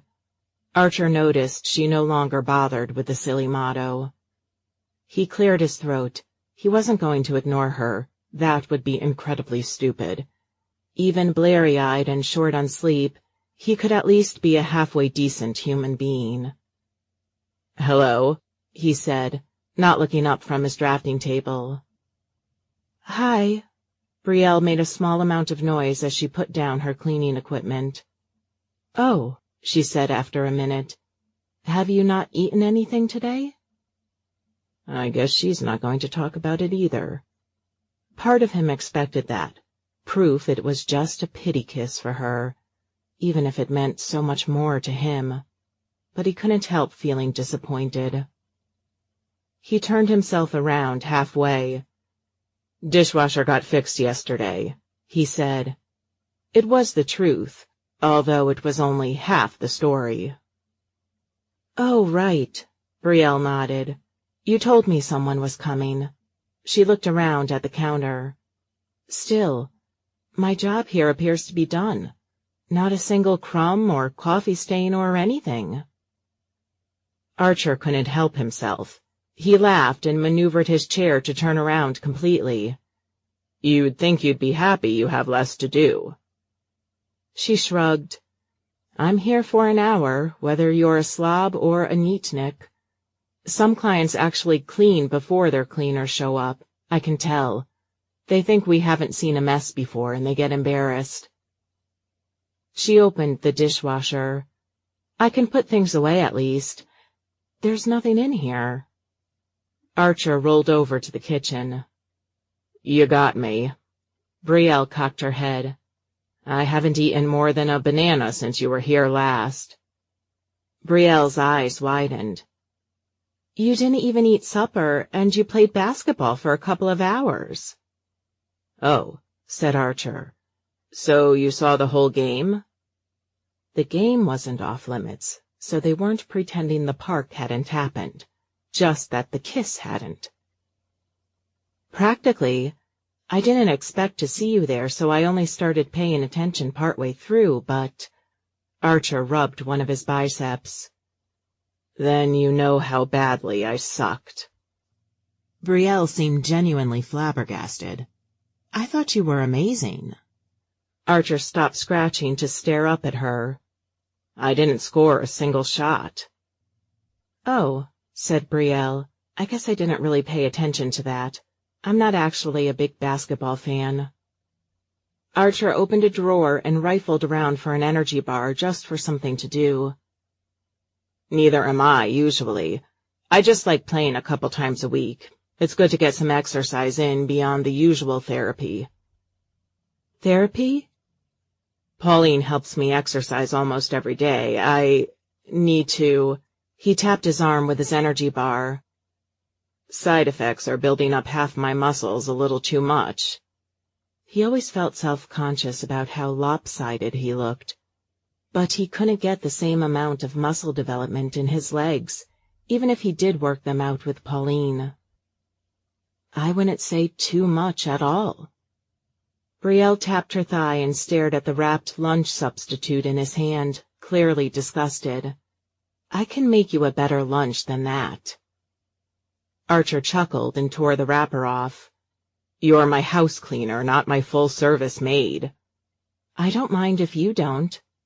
Brielle twirled a strand of dark brown hair that had fallen out of her ponytail around her slender finger. Coupled with the slight pout shape to her mouth, it was driving Archer crazy. He ate the bar in just 3 bites, swallowing quickly, and went to back up to get out of the kitchen, but he started choking. "You okay?" Brielle swooped in and lay a hand on the back of his shoulder, bending down to his level, like when she touched his leg. He felt the heat wash over his face, and he wanted to scream and push her away, but only because he really wanted to grab her and pull her onto his lap. "I'm fine," he choked, his throat dry. "I'll get you some water," she said, grabbing a glass from the cupboard as familiarly as if it were her own home and filling it up from the tap. Archer almost swore he felt an icy chill in the spots where her fingers had been, a coldness left by the lack of Brielle. She handed him the glass. "So, what ingredients do you have?" Archer took a sip and then cradled the glass. "Don't worry about it." "All right," said Brielle, eyeing him suspiciously. She shut the dishwasher and then spun back around, her arms out and her eyes darting back and forth, as if figuring out what to do. "Oh, She gestured behind Archer. Right, her cleaning supplies were behind him. Not thinking straight in the face of those deep brown eyes, he set his glass down in his lap, not between his legs like he might usually, not on the counter or holding it in one hand, and backed up. As he turned the corner, the glass tumbled forward, splashing his lap and splintering as soon as it hit the ground. "Oh my God," said Brielle. "Are you okay?" Archer looked at his lap and then back to Brielle again, and back at his lap. He wanted to sink into his chair. "Fine, just wet." "I'll get that for you." Now that he'd backed up enough, Brielle was able to slip by. "Careful," she said, stepping around the shattered glass with her white socks, her long legs stretched over one of his wheels so she could get a better grip on her cleaning bucket. Archer hovered his hands behind her ass, feeling awkward, but sure it was better to catch her there than let her fall onto his wet lap. "Sorry," she said over her shoulder, and the way she scrunched up her face was absolutely adorable. "Sorry," she said again as she maneuvered back into the kitchen, the bucket way above Archer's head. The barest bit of the pocket on the butt of her black pants brushed his fingertips as she did. Archer clenched his wheels tightly. He suddenly, without delay, needed to get away from her. She said, staring down at him. "About yesterday." "Have to change," he mumbled, backing up and heading down the hallway. He shut the door to the bedroom behind him, never before feeling so frustrated that he had to wheel in, back up, and then turn around to get it closed without slamming it, and cradled his head in his hands, his elbows propped on his knees. He was hard, with a woman just a few feet on the other side of that door, because that woman was just a few feet on the other side of that door. This wasn't like when he'd accidentally gotten that way in therapy. That had started as a preteen, and it had embarrassed him to no end. He knew that was normal, and he'd gotten better at not letting it bother him when it happened. This was because he genuinely wanted to be with this specific woman. He'd never been with a woman outside of his wildest fantasies. He had it bad. And he was losing track of time just sitting there in his wet pants, in his wet chair, thinking about her again. Because there came a knock on the door what felt like 2 seconds later. "Mr. Ward?" said Brielle from the other side of the door. "Are you okay?" Snapped out of his daydreams, Archer laughed and wheeled over to his dresser. "I'm fine," he called loudly. "And please, call me Archer." He couldn't believe she'd kiss him but still refer to him as a mister. "Mr. Ward is my father." Archer froze, a pair of new pants still in his hands. "What?" Brielle's nervous giggle echoed through the door. "Sorry, that's just what people usually say when, She took a sharp intake of breath. "So I cleaned up the glass?" Archer tossed the pants onto his bed and grinned. "Are you telling me or are you asking me?" "Now you sound like my high school English teacher." Archer grunted as he lifted himself to the side of his bed with the grab bars so he could change, then grunted again as he reached into his pocket to toss his phone onto the comforter. "You okay?" he heard Brielle ask. "Huh? What? Oh," he chuckled. "Yup. Spend enough time with me and grunting becomes background noise." He finished peeling his pants off, looked around for the towel he'd forgotten to grab before heading over, and shrugged, balling up the pants in his fist and using a dry part of them to pat his legs down. He tossed them across the room, landing a perfect shot in his hamper. "Oh, okay," said Brielle. "So I'll, wipe down the counters and table and get to vacuuming out here." Archer leaned toward the door, one leg through his pants. "No, you don't have to." But he could already hear her walk away. Since he hadn't even really used the kitchen since she'd last been here, Archer felt bad. He really didn't need daily cleaning, period. His therapist had always encouraged him to pick up after himself to begin with. But he had a feeling it put his mother's mind at ease. Just one more person checking in on him who could call an ambulance if he was lying on the floor, he guessed. He finished getting his pants on, and then he sat there, trying to clear his mind, trying not to think about her. It wasn't long before he heard the vacuum and figured he'd better get out there.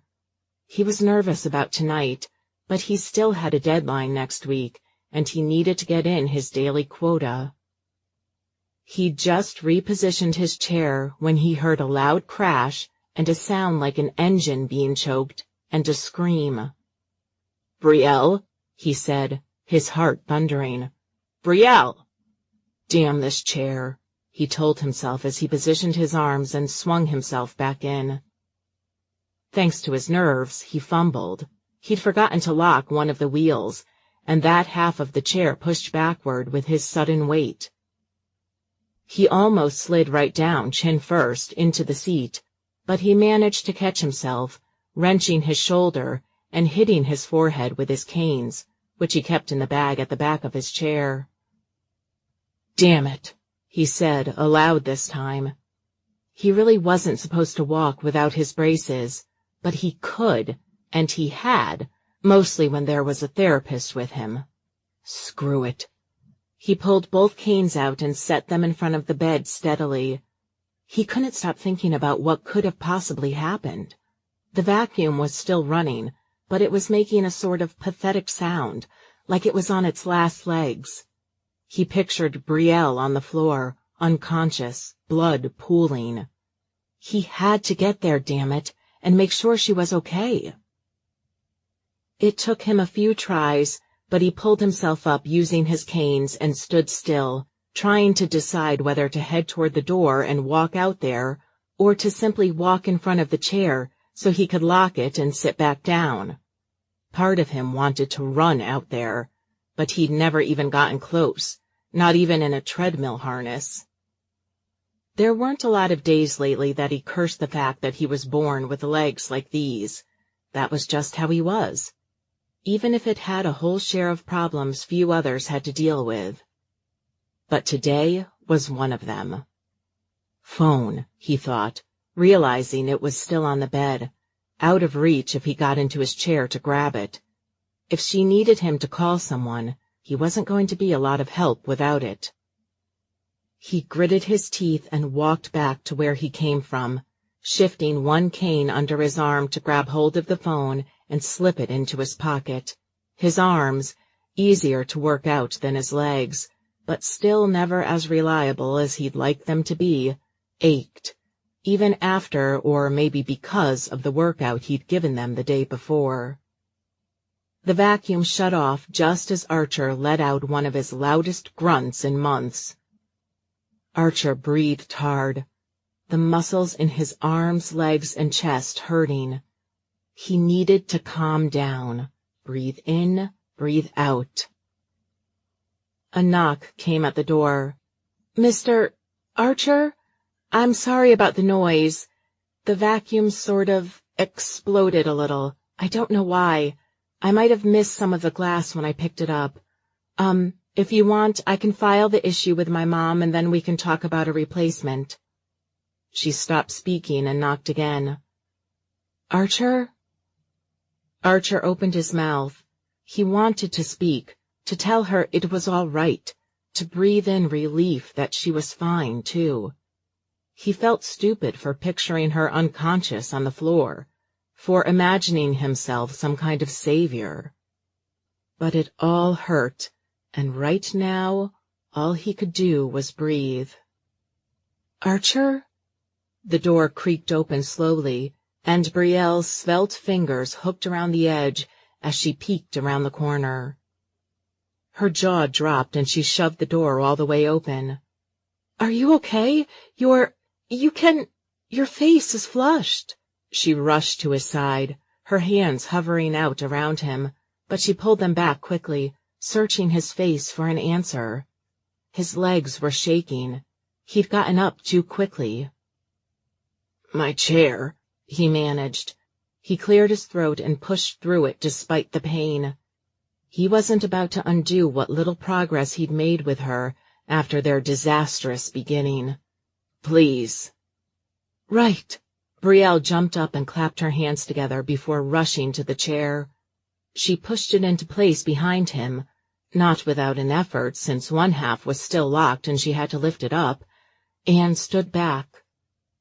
"Should I—" "Locks," said Archer, "on the sides." "Oh." Brielle bent over, her loose hair hanging over the side of the chair. She fumbled around with the lock on one side until she figured out it was already locked, then locked the other. "Okay," she said, whipping her loose hair over her face with one hand. Archer shifted himself slightly and then let himself collapse into the chair, tossing the canes against the bed. He took a deep breath and ran a trembling hand over his face. It felt hot to the touch. He'd been 1 second away from a full-out panic attack. Brielle leaned toward him and clenched her hands together, almost as if she were stopping herself from reaching out to touch him. "Can I get you anything? Should I call for an ambulance?" Despite everything, Archer laughed, shaking his head. "No need." "Your nurse?" Brielle leaned closer, and that loose tendril of hair swung down again. She tucked it behind her ear, driving Archer crazy. "Do you need medication or—" Archer cradled his face and took a deep breath. "I'm fine. I just—" He went to move his chair and scrunched his face up in pain. "I moved too fast and I pulled some stuff." He opened one eye and then the other, to find Brielle staring down at him, her hands clasped together almost as if praying, her face panic-stricken. "Maybe you can get me some ibuprofen in the top drawer in my bathroom." Off on a mission, Brielle scrambled into his bathroom, appearing with a bottle just a moment later. She handed it to him and was off again, this time coming back with a glass of water, before he'd even managed to shake a couple of pills from the bottle onto his hand. She gave him a beautiful smile, although it was fleeting. "I won't make you drop it this time, promise." He let her exchange the bottle for the glass, staring up at her the whole time. "You mean I won't make you clean it up?" He tore his eyes away and swallowed the pills, downing the whole glass. They stared at each other for what felt like a full minute. She reached for his glass and he handed it to her. But then she still stood there, staring. "So," he said, "the vacuum?" "Oh." Brielle looked shocked. "Right." She kept looking over her shoulder as if the vacuum might sneak up on her. "I'm so sorry. I don't know what happened. I heard some of the glass, I think, but I don't know how that basically caused the engine to catch fire." "Catch fire?" Brielle jumped. Archer hadn't meant to speak so loudly. Her palm bobbed up and down as if to reassure him. "Well, it sparked. Then the whole thing got black. I panicked and ran for a glass of water, and then I remembered there was a fire extinguisher in the front closet, and then I remembered I should at least unplug the dang thing." She winced. "I'm sorry." Archer opened his mouth and then closed it, thinking. Brielle seemed to mistake his hesitance for condemnation. This has never happened to me before, so I'm sorry. I don't know exactly how we file a complaint with—" Something struck Archer, something she'd said earlier. "Your mother?" "Oh," said Brielle. "Right, I guess I said that." She threw her shoulders back. "My mom owns the company." "I thought the owner's name was Clark." "Leah Clark, yeah. We have different last names. She went back to her maiden name after the divorce. She built her business practically from scratch after my dad left." Archer was impressed there was such fire in her eyes. She seemed so proud of her mother, and well she should be. "Keeping it in the family, then?" That reminded him too much of his situation with his dad, of how his dad would have liked things to be. He pushed the negative thoughts down. Brielle bounced her head back and forth. "Sort of. Although Mama's liable to fire me any day now." "Because of this?" He gestured toward the doorway and the surprisingly explosive vacuum somewhere far behind her. "I doubt it was anything you did. Don't worry about it. I'll just get a new one." "No, not because of that alone, but thank you, really." Brielle swallowed. "I feel bad, though." Archer glared at her, hoping he appeared commanding. "Don't." He didn't want to say what she might have guessed, just by how often she was called to clean for him. They could afford to buy a new vacuum. His parents certainly could anyway. It made him feel bad to think that way when he thought of her as working for minimum wage, of taking the first job she could find, although he supposed maybe she was better off than he'd expected, since her mother owned the company. She nodded and didn't say anything more.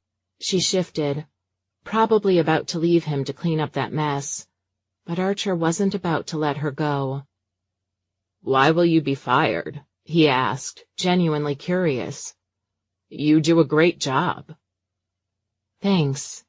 She smiled and tucked that piece of hair behind her ears again. Did she want him to pull her onto his lap? His shoulder ached just then, almost as if in punishment for his dirty thoughts. She turned around and put the glass down atop his dresser, then pulled the hair tie out of her ponytail. Her long, dark hair cascaded around her shoulders for a moment as she gathered it back up. She placed the hair tie in her mouth and bit down, her lips curling seductively. "Okay, I am definitely about to do something I regret." Pushing through the discomfort, he slapped both wheels and backed up a little, then moved forward a little, his own version of pacing. He stared at her feet. "Do you have an obnoxious client somewhere who's been complaining about you?" He couldn't help but offer a faltering smile. He knew she probably thought he was that obnoxious client, if anything. "Not that I know of. No, I should say no. Mom would definitely let me know if that was the case."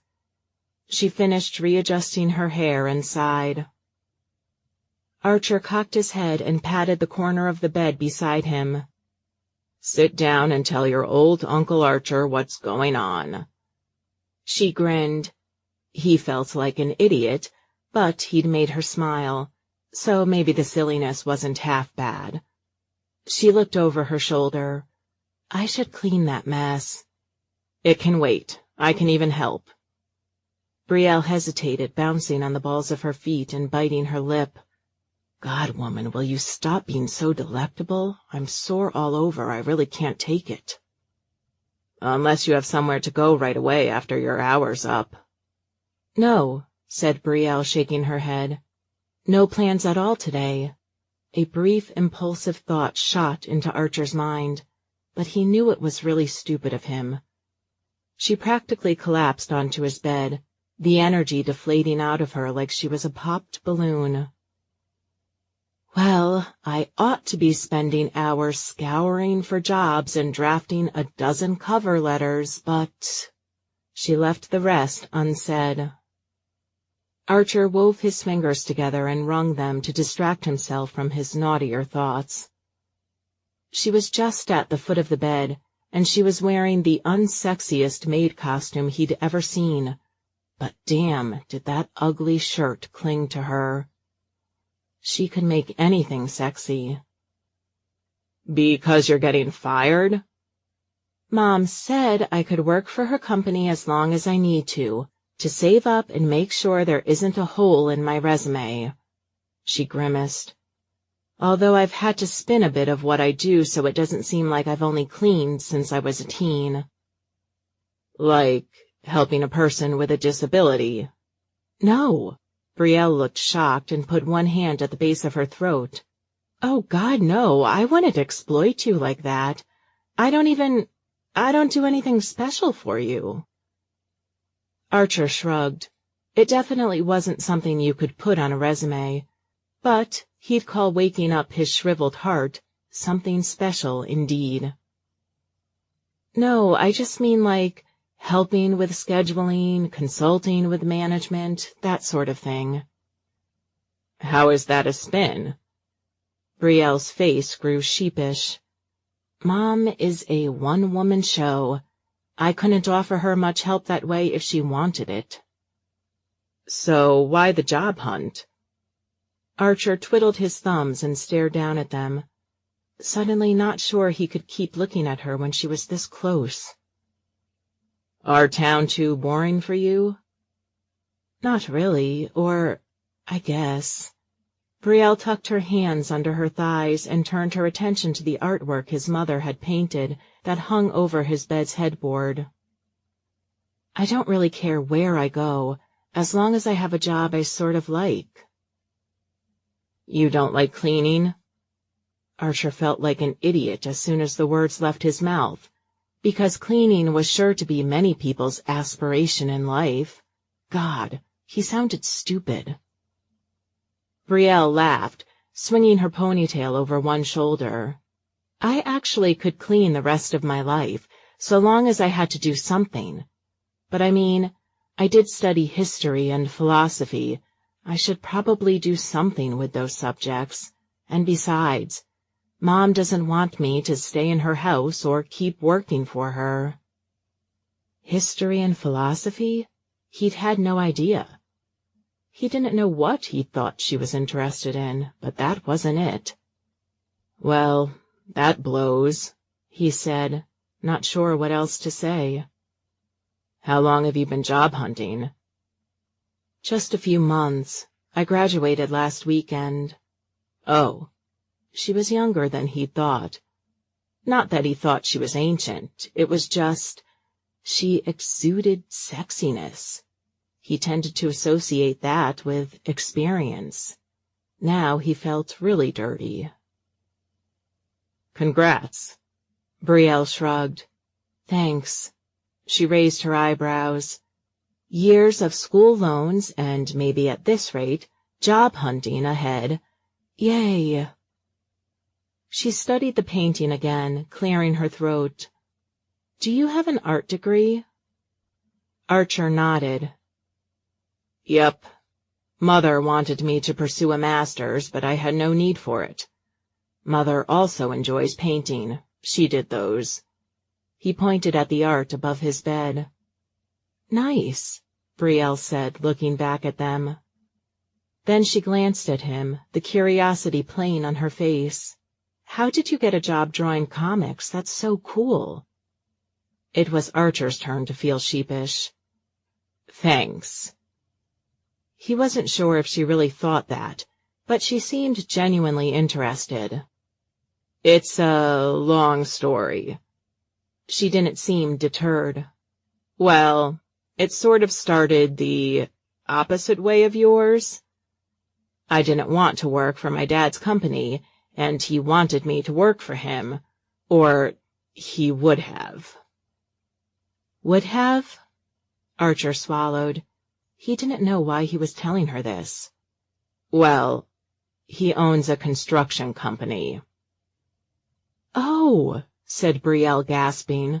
"Ward Construction. I see their trucks all over." Archer laughed. Yeah, but I bet you don't see any workers in wheelchairs in them. Oh, said Brielle, suddenly sad. Oh, yeah, I see. She paused. But couldn't you help behind the scenes, like in the office? Probably. Archer ran a hand over the back of his head. His muscles were doing better. The pain reliever was probably kicking in. But it's not like I had much interest in all that anyway.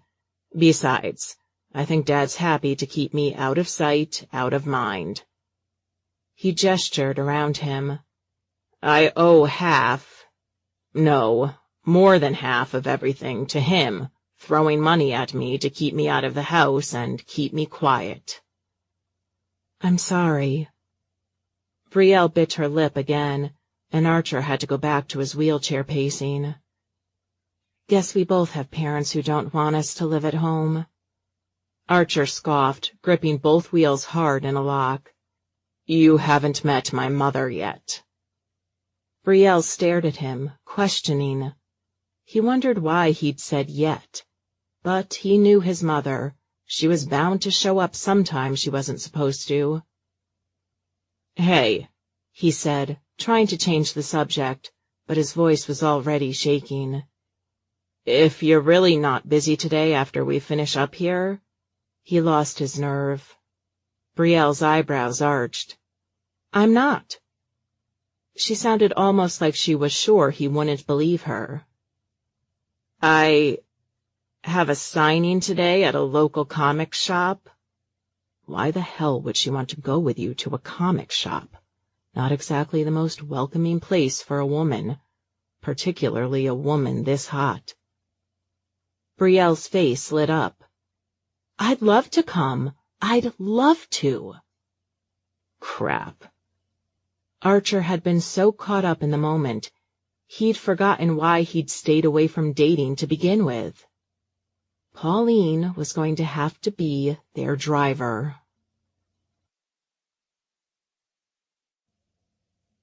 Chapter 9. Brielle wondered if it would have been easier to just Google Map where the shop was and to meet him there. She wanted to go home and change anyway. Archer had been surprised to learn she lived just a few minutes from his condo.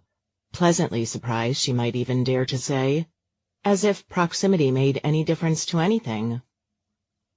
But Pauline had showed up before Brielle could leave.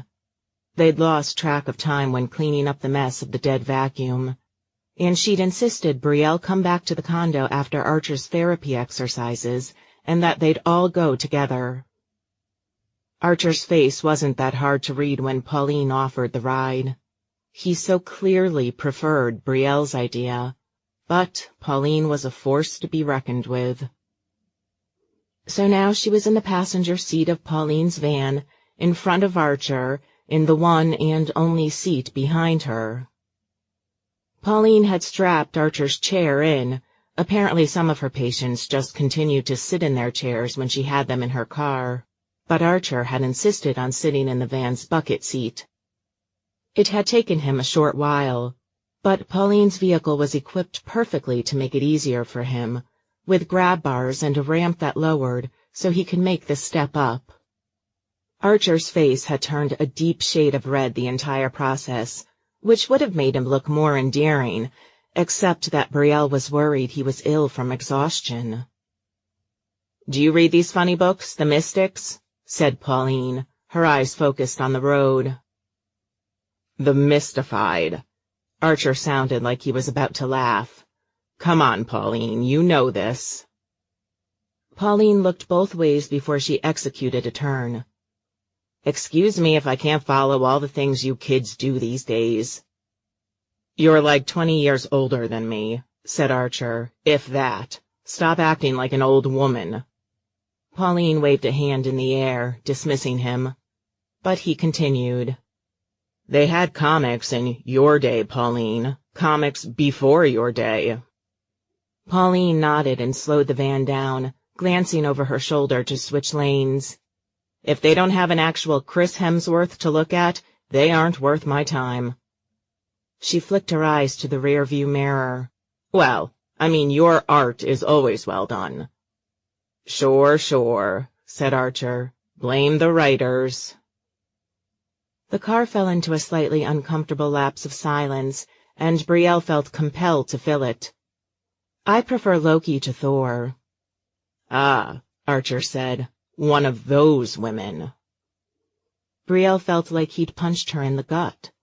So after all this, he's one of those guys, huh?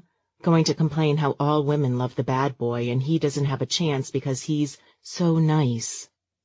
What's that supposed to mean? Asked Pauline, more like a chaperone than ever. Archer slapped his knees. Nothing, he said. Just, I guess she likes tall, dark, and handsome. Or more like pasty and evil, said Brielle, unable to help herself. She felt relieved that was all he'd meant. Not that I love the evil types in real life, let me assure you, but villains are where it's at in fiction. Archer snorted. What? Brielle turned around, ignoring the seatbelt now digging into her shoulder. He was grinning, but he tried to hide his grin in his hands. He stared at her, the mischievousness in his light brown eyes sending shivers down her spine. Will you settle for slightly naughty? Brielle whipped her head around so fast she practically got whiplash. She could feel her face coloring. Okay, you two. Grandma Pauline is still here, you know. She can only take so much pheromones floating in her direction. Brielle buried her face in her hands. She'd known the guy for less than a week. This was ridiculous. Pauline, said Archer, be cool.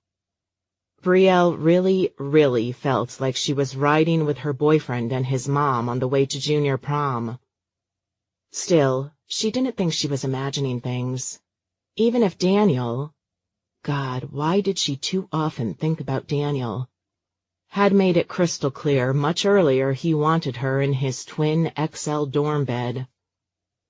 Other than with him, she didn't have much experience, so she wasn't sure how one normally did this thing. Other than she knew, this situation wasn't exactly normal in its own right. Not that Archer could help it. Besides, he was so handsome and could sometimes, reluctantly, be charming. So he'd probably had a dozen opportunities to date, even if he relied on a personal nurse driver. He just must have not wanted to. He probably had fangirls waiting for him at this comic store right now, ready to jump him. That was an image Brielle couldn't shake. Only she was imagining herself holding up a poster board, saying how much she loved him. Herself waiting in line to shake his hand. Herself crawling onto his lap.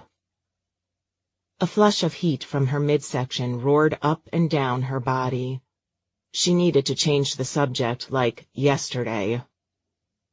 I'm not a huge comic reader or anything. I mean, obviously I've read some, but I haven't heard of your comic, sorry. Archer didn't even hesitate. No apologies necessary. It's not an entirely unheard of comic, but it's not exactly mainstream either. Oh.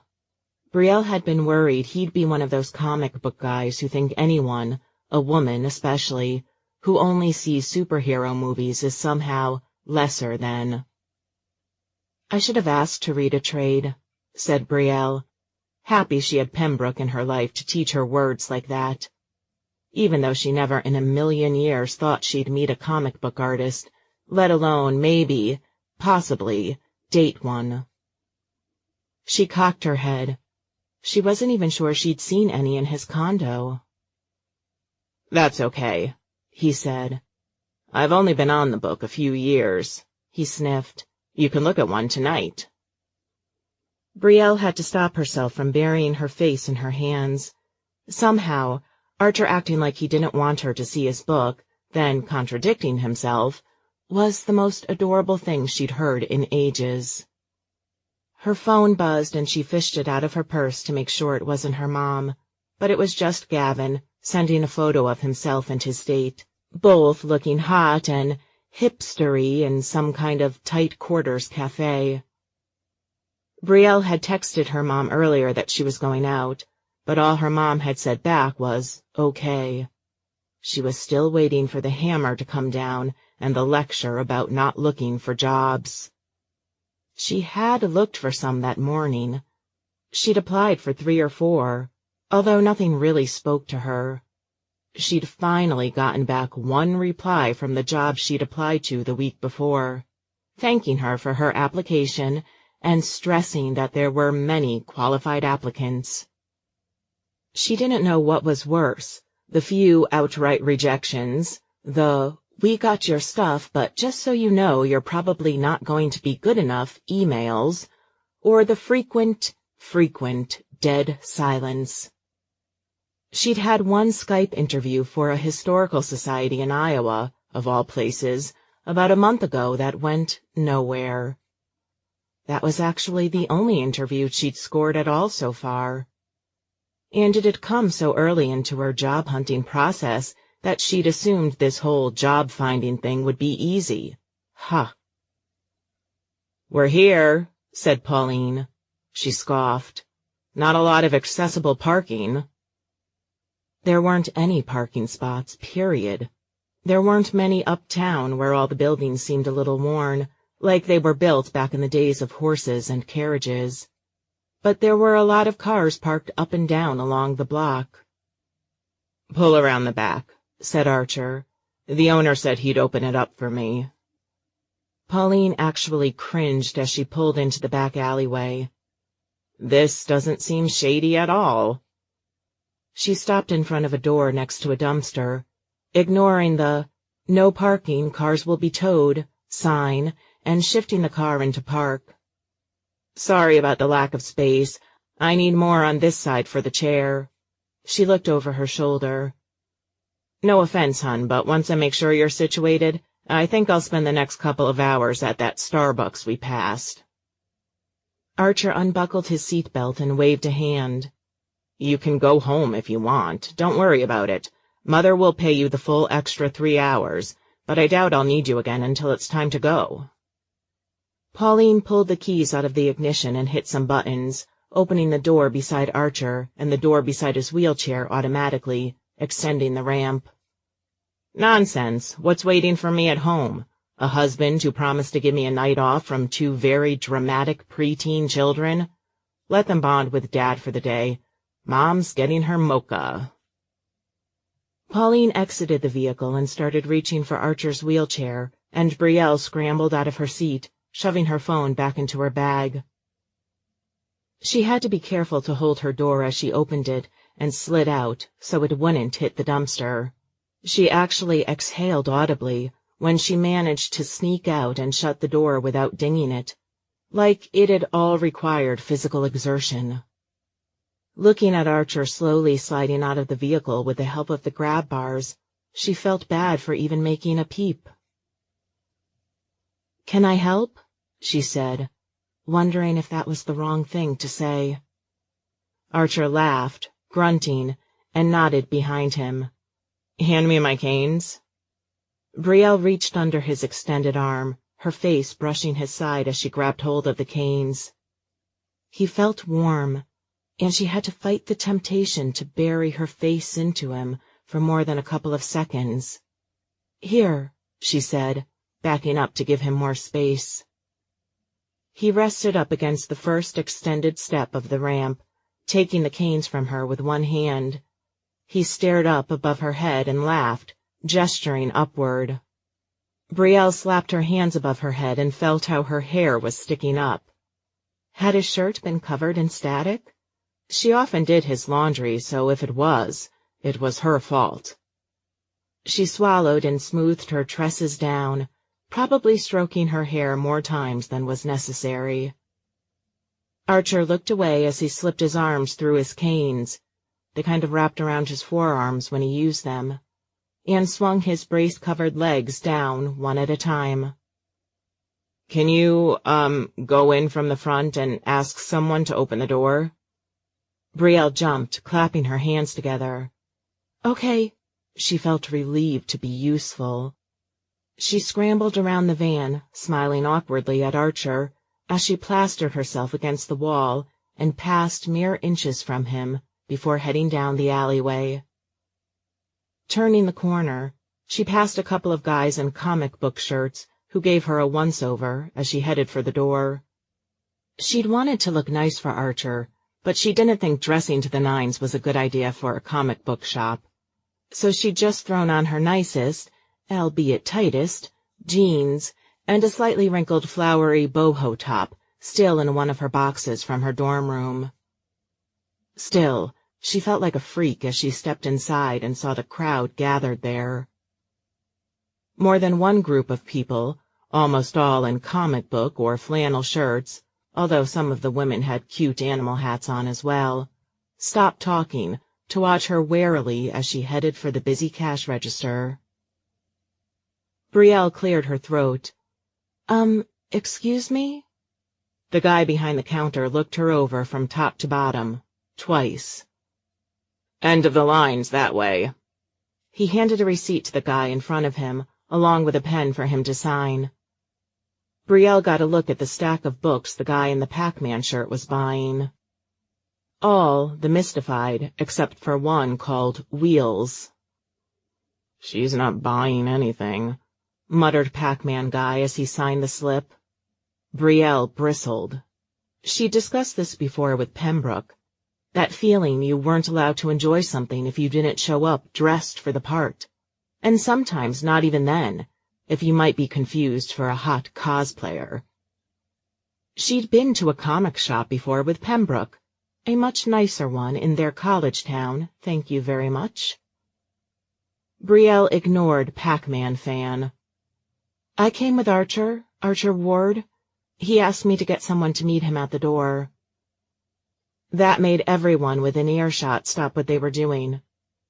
The cashier and the customer were both still clinging to the same receipt as they stared at her, wide-eyed, their hands frozen mid-movement. "Oh," the cashier finally said. He snatched the receipt from the customer and picked up a phone.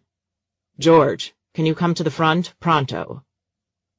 The customer grabbed his bag and slinked his shoulders, stepping around Brielle and muttering something she couldn't hear. She watched him sit in one of the few empty folding chairs at the back of the store, set up in front of a desk with stacks of graphic novels on it.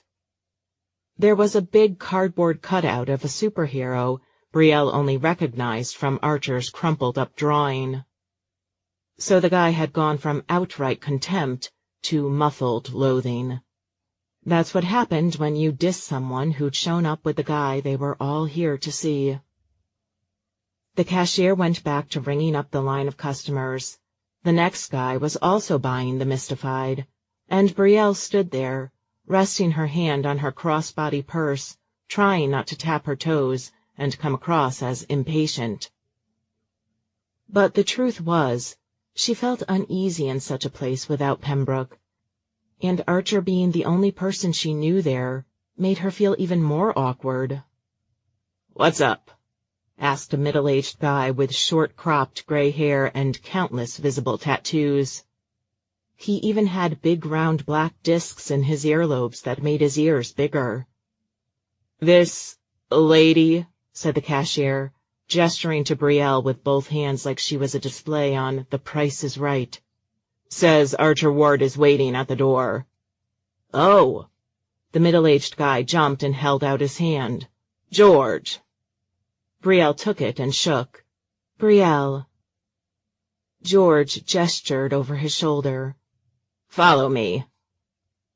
Brielle did, excusing herself a few times as they slinked through the too big for the too small store crowd, although George just sort of sucked in his breath and maneuvered through them without saying anything, like a ghost sliding through unnoticed. He stopped only at the front of the rows of folding chairs briefly, nodding at the front row, which had 8 seats with sheets of paper tossed haphazardly on them, reading "Reserved."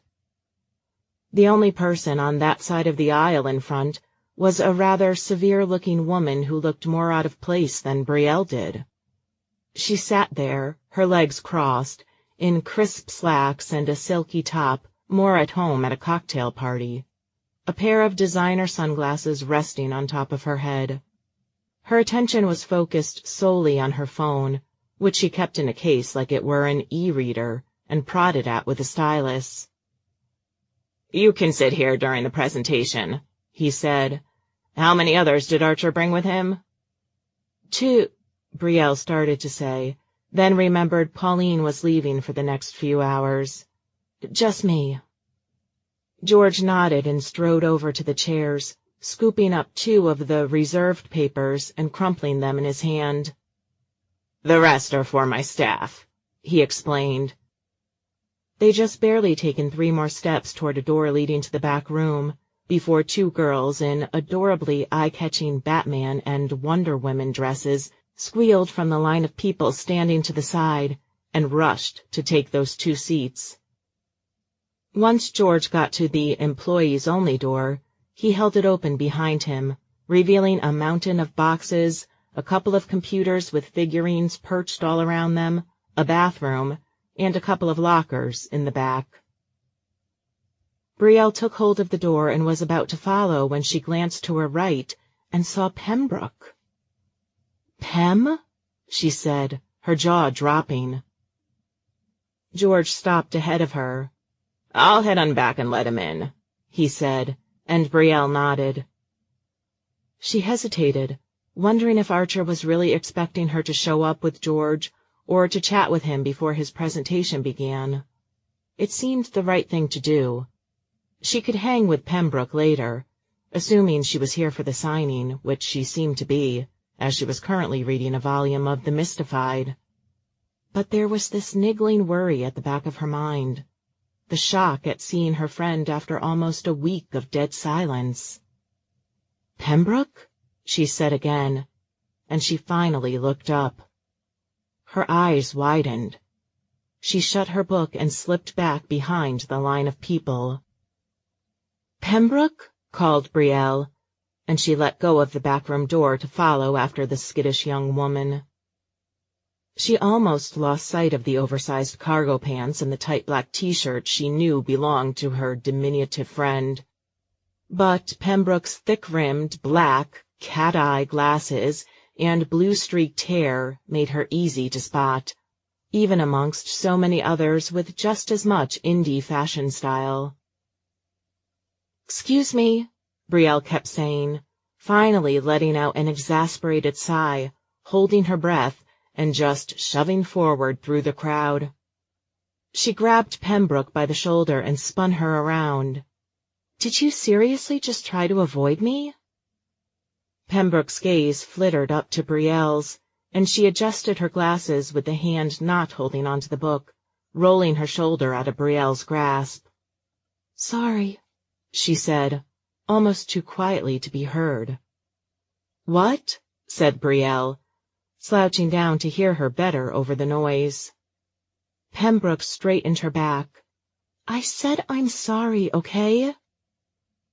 Taken aback, Brielle stepped on a guy's foot. "Sorry," she said over her shoulder, feeling the full fury of the greasy guy's glare. Ugh. This close, it seemed apparent the guy was way overdue for a shower. She grabbed Pembroke by the arm again. "Can we go somewhere to talk? Somewhere quieter, like outside, maybe?" Pembroke swallowed visibly as she cradled her book to her chest. A receipt stuck out like a bookmark. "The panel is about to begin. I don't want to miss it." Brielle frowned. "You came all this way to see Archer?" "It's only an hour away," Pembroke said. "Archer Ward doesn't do much traveling, so his rare appearances are usually within the vicinity of his hometown." They both stared at each other for a minute. "What are you doing here?" asked Pembroke. At the very same moment, Brielle asked, "But why did you come here without letting me know?" "I forgot you lived here," said Pembroke, holding her book higher up to her chin and practically pouting. Brielle gripped her purse over her abdomen where it hung, grunting when someone trying to make her way across the room bumped into her from behind. She spoke loudly to be heard. "Why haven't you answered any of my messages, or any of Lilac's and Gavin's?" Pembroke wagged an eyebrow. Lilac hasn't sent me any. A handful of look at me, I'm so perfect and fun and flighty photos she tagged all of us into, but nothing besides that. Okay, said Brielle, shaking her head. It was like dealing with a ninth grader. She almost made Nora look mature. Almost. So what? Gavin and I have been trying to reach you. Pembroke shrugged. I haven't been online or on my phone much. Brielle cradled her forehead in the tips of her fingers. Then how did you know Lilac hasn't sent you many messages? She wanted to say, but she clearly wasn't getting anywhere here. Wait, said Pembroke, studying Brielle suddenly as if she were an alien species. Is that disabled guy you mentioned cleaning for, the one who made you put your foot in your mouth, so to speak, actually Archer Ward? So you have read my messages. Brielle clenched her fists at her side. You were just ignoring them. I've been too busy to write, okay? Pembroke pushed her glasses up her nose again. And I didn't think you'd want to talk to me anymore. Brielle cocked an eyebrow. Why wouldn't I? Pembroke bit her lip and shrugged. She really was one of Nora's peers. The quieter, more sullen, stubborn variety. She grimaced. How could you not tell me it was Archer Ward you were talking about? Brielle crossed her arms. Maybe I would have if you'd bothered to return my messages. She looked over her shoulder, taking in the packed store. Besides, I didn't know he was famous at first. Famous is a bit of a stretch, said Pembroke. But yeah, I guess, within a certain community. Brielle frowned. There seemed to be an accusation there under Pembroke's words, the kind the two of them used to vent about, the "you're not welcome here, faker." Pembroke tapped her fingers against the back of her book. Did he actually invite you here? Yes, snapped Brielle, actually feeling herself raise her nose in the air. I'm actually one of his guests. Pembroke scrunched her nose. Why would he invite his cleaning lady that he's known for a week? Oh, my God! She covered her mouth and hissed. Have you slept with him? Don't be crass, said Brielle. She didn't much like this post-graduation Pembroke. Or maybe that was how Lilac had seen her all along. Quiet but judgmental. Off doing her own thing and looking down on anyone who thought that dating was actually something humans did, not something to be completely avoided. So instead of admitting the truth, she let her draw her own conclusions. That's none of your business. I wasn't sure if he could even... Pembroke gestured with one hand, not very clearly, but there was little else she could mean. It was Brielle's turn to scrunch her nose. You know, I don't get... Ladies and gentlemen, called a voice over an overhead speaker, if you could take your seats, or places, really. Sorry, there's practically standing room only. We're about to get started.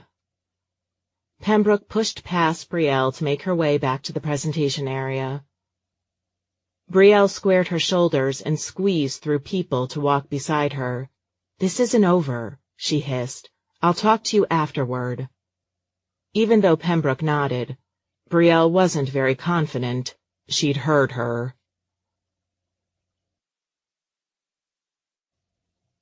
Chapter 10.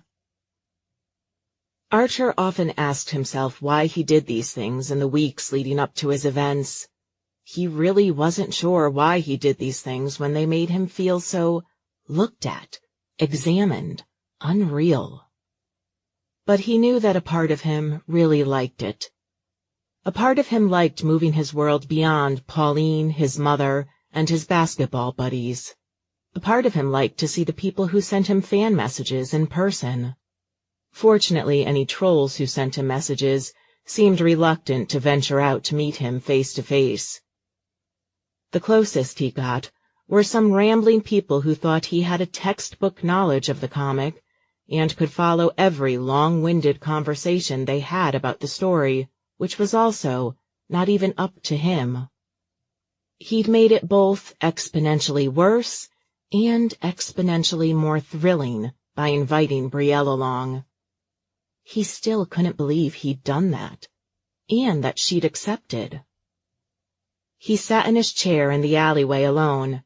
It had taken a bit to convince Pauline she didn't need to wait there with him like a parent dropping an elementary school student off, and besides her van was kind of in the way of the door swinging out. Tapping his knees, trying to calm the discomfort he felt for so many reasons. Finally, George opened the door and grinned, shaking his hand. "Thanks for coming, man." "Thanks for having me." George stepped out into the alleyway so he could hold the door. "Careful of all the boxes. We tried to clear a path." Archer grimaced as he navigated his chair through the mess of a back room. He didn't say anything, though, because he appreciated the extra effort George had gone to, even if he felt like a towering pile of boxes might fall down on his head at the slightest wrong move. And since this was the second time he'd had a signing here, he was used to the tight space. "Your girlfriend saw someone she knew, but I told her where to sit." Archer stopped moving at that, realizing he'd just chalked Brielle's absence up to her waiting in the audience. Then he realized George had just called her his girlfriend. He started, then realized how juvenile it would sound if he insisted she wasn't his girlfriend. And was it so bad that George thought that hottie was his? Wasn't that maybe, just maybe, within the realm of possibilities soon anyway? If he could get over his reservations and actually make his secret fantasies a little less secret. But she was planning to get a job out of town, and he was different. Not worth slowing some woman's life down or outright derailing it. But then again, did it have to be something serious? Couldn't they just enjoy each other's company, for now? Archer swallowed. But that was it. He didn't want to enjoy her company just for now. He'd only known her a week, and it was stupid to even imagine anything long-term. He'd never imagined himself with anyone long-term. But he knew one thing. When she left, she would take a little piece of his heart with her. He could handle that if his love was unrequited. He could handle that if he never knew whether or not his love was requited.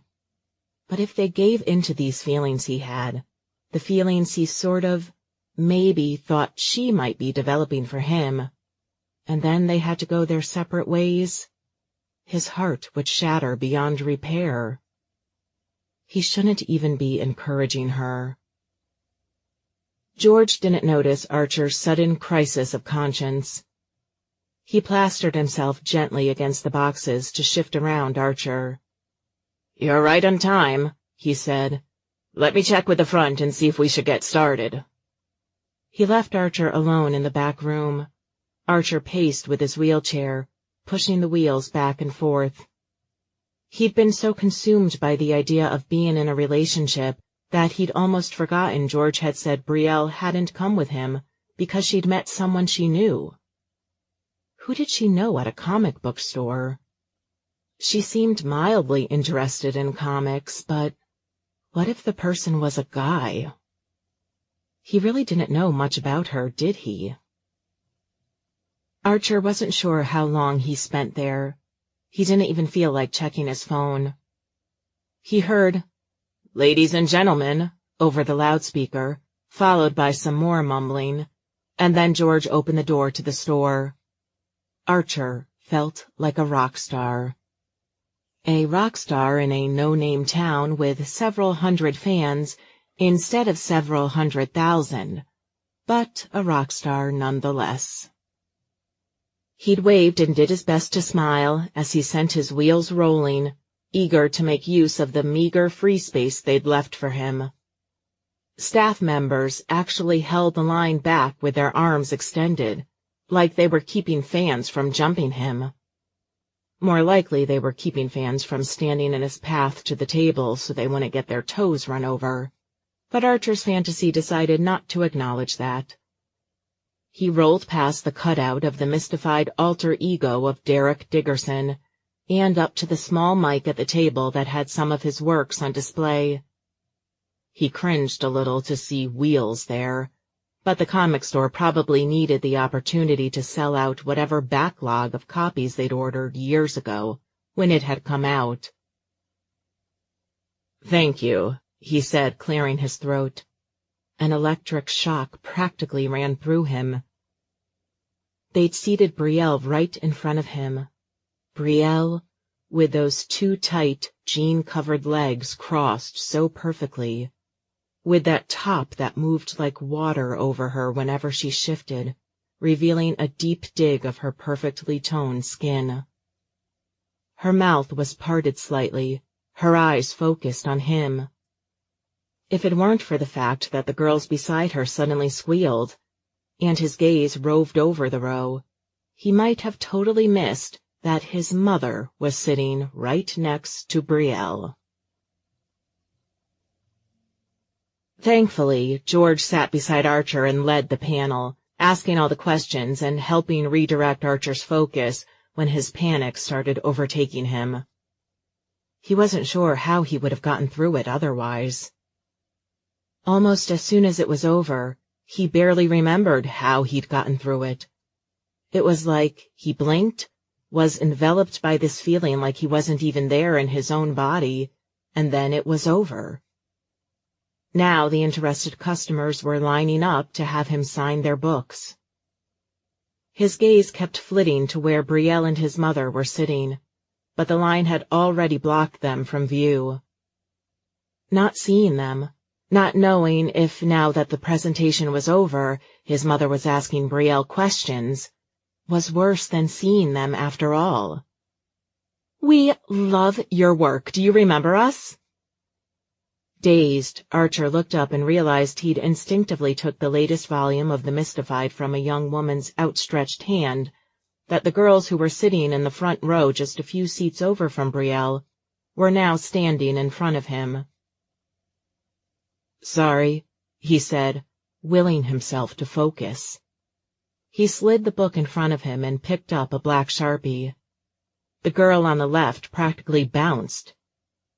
"We've met you before. We came to your signing here last year." "Oh. Smile, Archer, smile. Thank you." The girl on the right opened a copy of Wheels she had on her, and sure enough, it was already signed and already had a drawing of his main character scribbled on in green marker. He cringed, but he tried not to let it show. He hated looking at his old work, and Wheels, panned the internet over for its contrite and clunky story, the one comic story he'd ever written himself, was the worst offender. "Ginny," he said, reading the book inscription. She shut the book and giggled. "He remembered," she gushed. "Oops, is it too late to tell her I read the book inscription?" George leaned over and whispered, "Just a few minutes with each, if that's okay." "Oh, right." Archer shook his head. "Do you want a quick drawing?" He looked up, waiting for the other one to tell him her name. "Becca," she said, her lips souring just a little. "Sure. Derek's cat, please?" Archer laughed. He hadn't meant for the animal to be that cute, but it was a fairly frequent request. He wrote a note thanking Becca for her readership and signed his name, grabbing a brown Sharpie to start the sketch of Lena, the Mystified's, Derek Diggerson's, feline friend. Said Ginny, "I asked this last year, but are you married?" Archer's pen stopped moving. "No." Why was he framing it like a question? Ginny squealed and glomped onto Becca's shoulder. Becca rolled her eyes. "But there is a woman in the reserve section who doesn't work here." That was probably his mom, insisted Ginny. The other woman, the one spilling out of her top. Archer sputtered, actually sputtered out loud. It wasn't even like Brielle was that busty, yet he clearly wasn't the only one drawn to her cleavage. Ginny looked over her shoulder, wincing. Oh, she's not there anymore. Archer's heart sank. Not that he expected her to leave without saying anything to him, even if she had another ride home. It would make Monday awfully awkward if she did.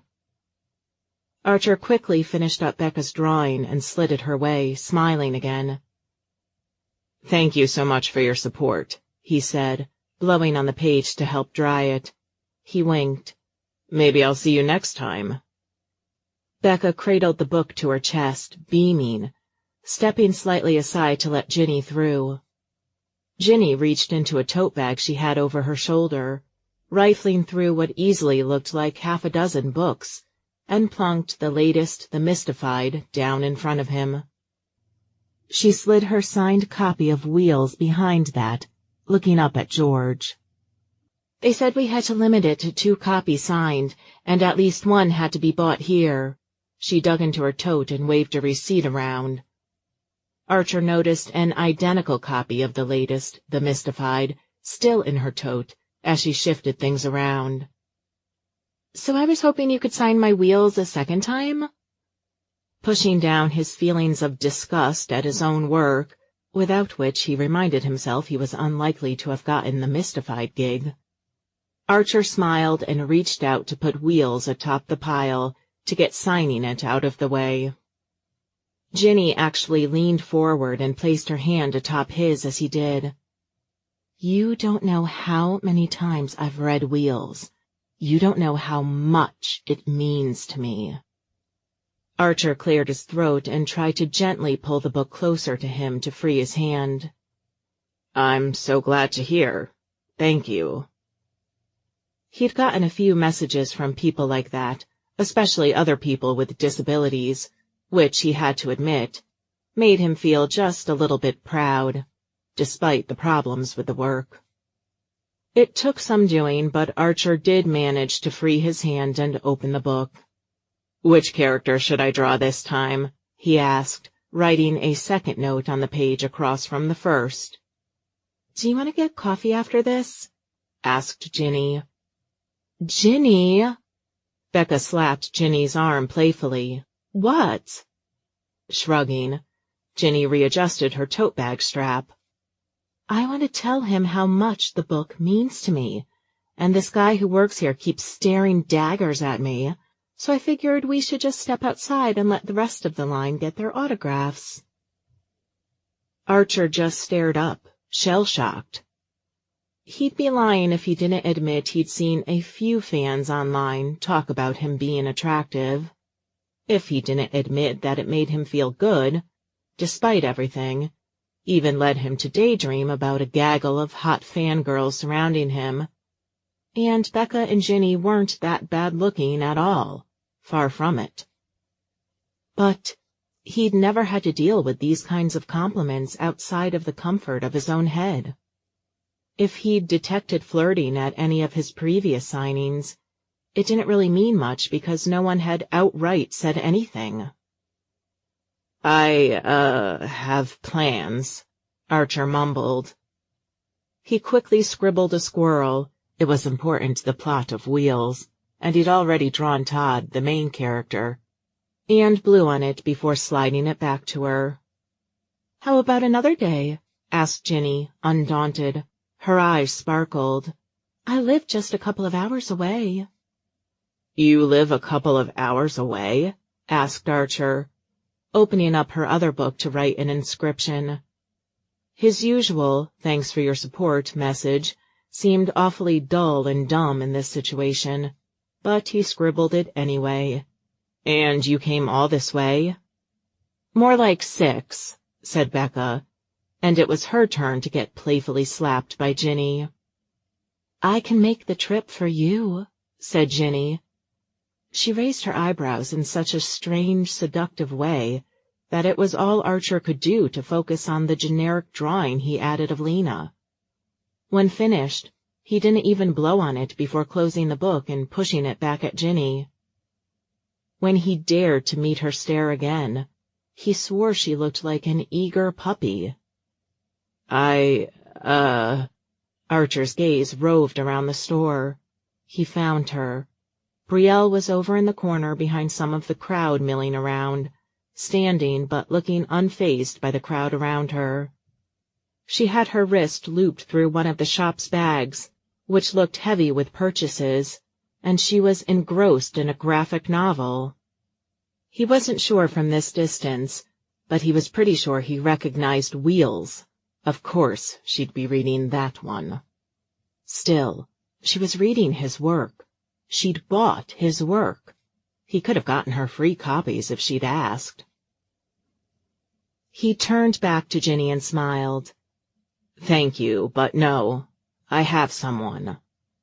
He didn't have to explain more. Let her think what she would. The someone he had was just someone he couldn't stop thinking about. Someone he would give anything to be with, in theory, if he just knew it weren't impossible. "Told you," said Becca. "Oh," said Ginny, clearly disappointed. She gave him a faltering smile. "But I can still give you my number." "Thank you, ladies," said George, leaning in front of Archer to sort of stand between them. "But we have a long line here." Ginny's face soured as she looked George up and down. She gathered her books and walked away, and Archer lost sight of the pair in the crowd. He signed for over an hour without incident, although he had a strange, fluttering feeling whenever one of the women especially seemed overly enthusiastic. Not that anyone else outright flirted with him the way Ginny had. Every few people he caught a glimpse of the front row and saw his mother still sitting there, her lips pursed, engrossed in her phone. He kept glancing to the side as well to keep an eye on Brielle. She stayed there reading for quite some time, although he was sad to discover she'd moved, and he'd lost sight of her about 40 minutes into it. He tried to focus on the fans. It was why he was there, after all. He hadn't arranged this signing to show off to Brielle. He hadn't even known she existed less than a week ago. But he had to admit that a small part of him really wanted her to be impressed, and that wasn't fair to the people who'd traveled to meet him today. He let go of all his anxieties and all of his distractions and just enjoyed interacting one-on-one with his fans and their crazy theories and their genius-level memories about every detail of everything he'd ever worked on. It wasn't until he found himself in front of another cute girl, this one with those 1950s-style glasses that were all the rage again among hipsters and a streak of blue hair, that he remembered this wasn't just any other signing. "Do you want them personalized?" he asked, referring to her copies of Wheels and the Mystified Volume 18. "Sure, thanks." She spoke so softly it was hard to hear her over the roar of the crowd behind her. There wasn't anybody left in line, but he knew George often scheduled these types of things to coincide with sales and tabletop games, so the size of the crowd had barely diminished. "What's your name?" he asked. "Pembroke," she said. "That's a pretty name." Archer wasn't sure he wasn't imagining the slight flush on her cheeks. He started writing his usual message. "Which character do you want a drawing of?" "Oh," she said, gaining more confidence. "That's really hard for me to decide." Archer grinned, tapping the copy of Wheels. "Well, you get one per book signed, and they don't have to be from the same series. I could do Derek or his cat or even Superman or your grandma if you have a picture." Pembroke laughed. The smile lit up her face, and Archer could have easily seen himself falling for her if he were 10 years younger. "Then I'll have both Todd and the squirrel, please," she said. referring to the protagonist of Wheels.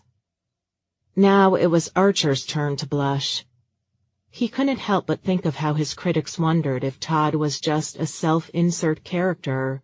They weren't entirely wrong. But half the world seemed to say, "Write what you know," while the other decried anyone who wrote a Mary Sue, or Gary Stu in his case. He hadn't mastered the right balance, and besides, writing wasn't his strong suit. He was halfway through drawing Todd's wheelchair when Pembroke spoke again. Have you been dating Brielle long?" Archer felt like she'd just dumped a glass of cold water over his head. "You know Brielle?" He glanced back to where he'd seen her last, but she was still missing.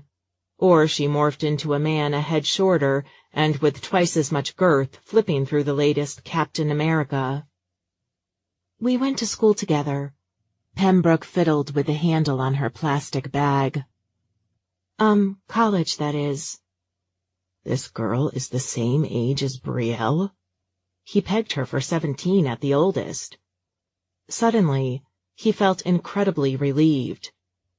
"You're the friend she saw when she got here." "I guess," she said. She looked over her shoulder, maybe looking for Brielle, but she didn't seem to find her either. "We didn't talk much before the panel started." Archer finished his drawing of Todd and blew on it, trying to seem as casual as possible. "Did she tell you we were dating?" Pembroke's lips pinched. "Not explicitly, no.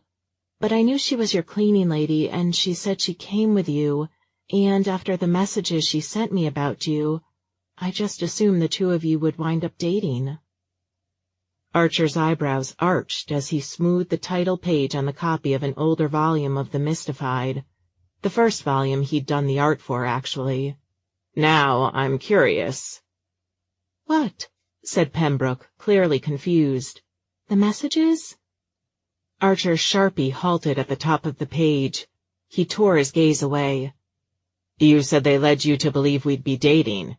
You've got to admit that's pretty intriguing." Pembroke clutched her plastic bag. "I probably overthought them," she mumbled. He wanted to keep prying, but it was clear he wasn't getting anywhere with her. Besides, anything he said might get back to Brielle. If he wanted to know, he should really just ask the woman herself. He focused on finishing his drawing, trying not to think about Brielle and how much he wanted to ask this girl. She was really worried she'd been rude to you," said Pembroke, unbidden. "That first day?" He winced.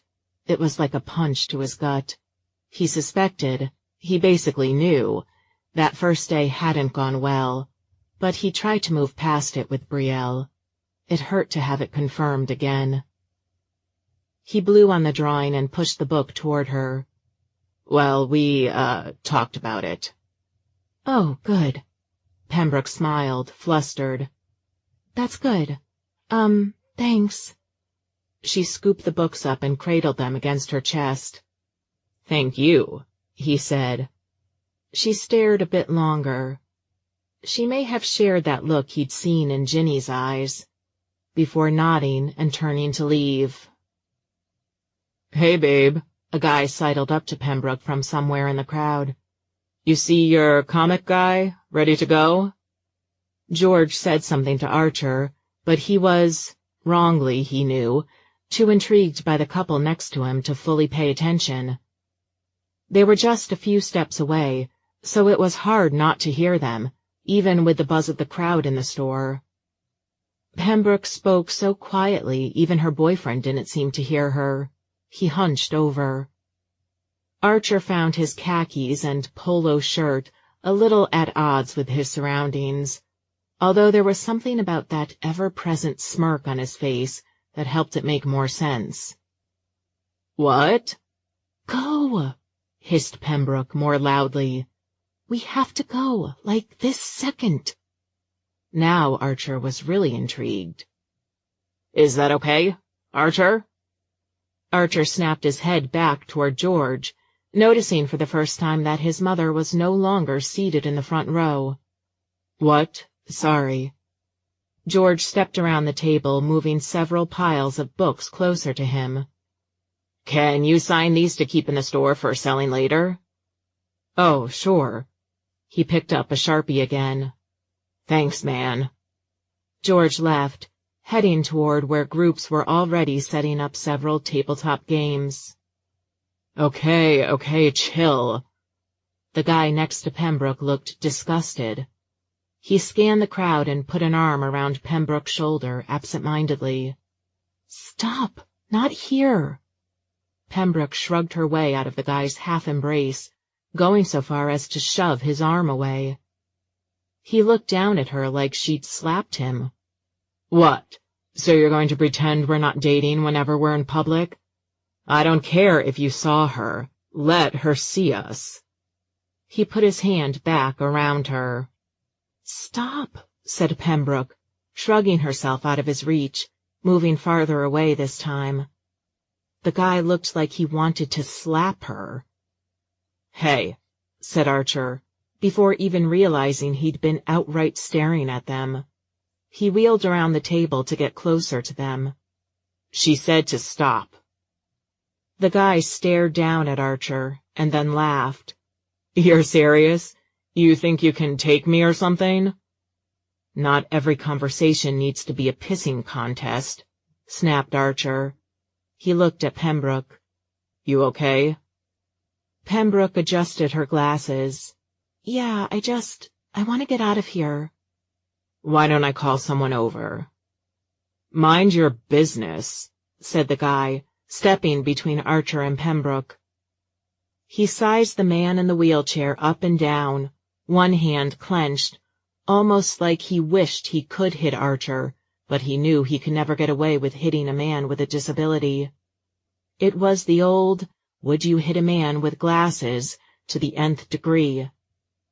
"This is my girlfriend, and I wasn't doing anything to hurt her."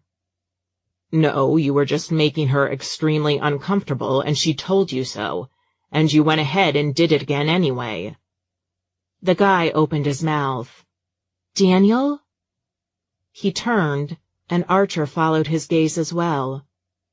Brielle stood behind Pembroke, her plastic bag hanging limply from one hand.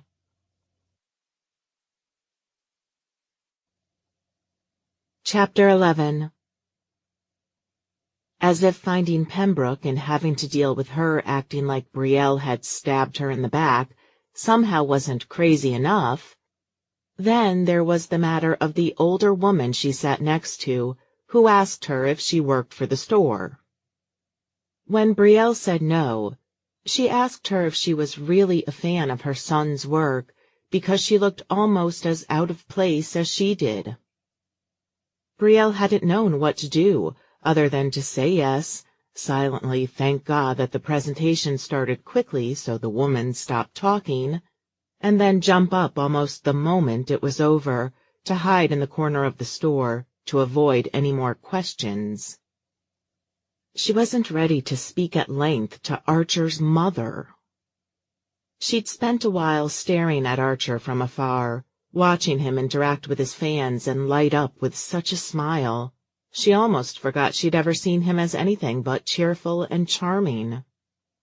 She felt like an idiot just slack-jaw staring, though, so she quickly ran to buy a copy of every one of Archer's books for sale there. The line was much better after the presentation than before. Anne took her spot back in the corner, burying her nose in the book that most caught her eye, the one about the guy in the wheelchair. She noticed as soon as she opened it that Archer had written, not just drawn, that one, so it made her even more eager to devour it. She kept looking up to see Archer sketching, smiling at fans, and laughing. She knew she didn't imagine the women, and maybe even a few men, flirting with him. She couldn't blame them. She wondered if half of them were only here because he was hot, not just a good artist. But soon she was actually genuinely engrossed in the book. She kept turning the pages, reading about Todd and his squirrel, and knowing how odd that sounded in her head. But it was really a gripping tale. When she finished, she looked on the side of the book for a volume number, and was disappointed that there wasn't one, so the chances of a sequel seemed slim. She put the book down and pulled out her phone to Google more information, but she saw a text from Gavin. His date had gone poorly, to say the least. Brielle wondered if hearing about Pembroke would cheer him up. She texted him back. "So sorry. I need to hear more details. Bad timing, I know, but I'm out and I ran into Pembroke. She's acting weird." Brielle could see Gavin start typing almost immediately. "How so?" Brielle felt bad that they weren't talking about his problem, but she supposed Lilac would be there for him later. She wasn't responding to the group conversation right now. "She ran from me," Brielle typed, her frustration causing her to type a little harder than usual. "Literally tried to escape from me after we made eye contact and I called her name. Then she wouldn't talk to me. She said she'd gotten my messages but thought I wouldn't want to talk to her anymore." Brielle was getting more annoyed the more she thought about it. A girl bumped into her, without even saying sorry, and she decided to head to a less congested part of the store to finish her conversation. She spared one last glance at Archer. He still had a bit of a line left, including, she noticed, Pembroke herself, and retreated toward a hallway leading to the bathroom. Gavin sent a frowny emoji. "She's hiding something." "What?" Brielle typed. "I don't get why she'd even think I'd be mad at her. For not answering my messages? I didn't think I was being ignored. I assumed she was busy. Although now I know I was being ignored." "Where are you? How'd you run into her?" Brielle entered a wink emoji. "Sort of on a date? With Archer? He invited me to a comic book signing he's doing in town. Pembroke's apparently a fan." "OMG, how could you not tell me you were on a date?" "I may have been exaggerating. It's not an official date. We've never been alone once the whole evening. His nurse even drove us, and I sat next to his mom." "Awkward." Gavin paused. "What did she have to say?" "We didn't talk much. She doesn't even know who I am, or that I know her son personally. I just wasn't ready for that conversation." "Go introduce yourself. It's going to be more awkward later once he introduces you and she realizes you sat next to her without saying anything." Brielle typed a line. "You are assuming there will be a time when he introduces me," and then erased it. A big part of her was hoping, maybe even assuming, there'd be a time like that anyway. "I'm going to wait," she typed instead. I know the types of questions she'd ask, and I can't deal with any more moms judging my career prospects or lack thereof. "That bad with your mom, huh?" "You don't know the half of it," she typed.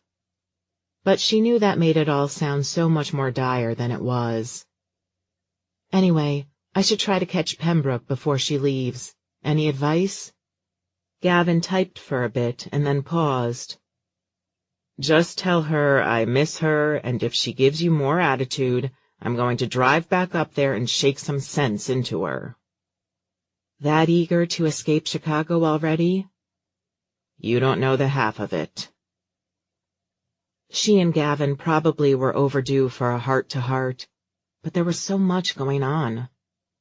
She typed her farewells and decided to make her way back to the line to see if she could catch Pembroke before she left. She took only a few steps toward Archer's table, though, before she saw Daniel. Daniel in a comic book store. He'd never had the slightest interest, had made fun of Brielle for even halfway entertaining Pembroke's excited ramblings about the latest release of this or that issue. "Daniel?" Brielle said his name before she could stop herself, like he was Rumpelstiltskin, and saying his name aloud would make him vanish in a tantrum. Daniel whipped around and smirked at her. "Ah, hello, Elle."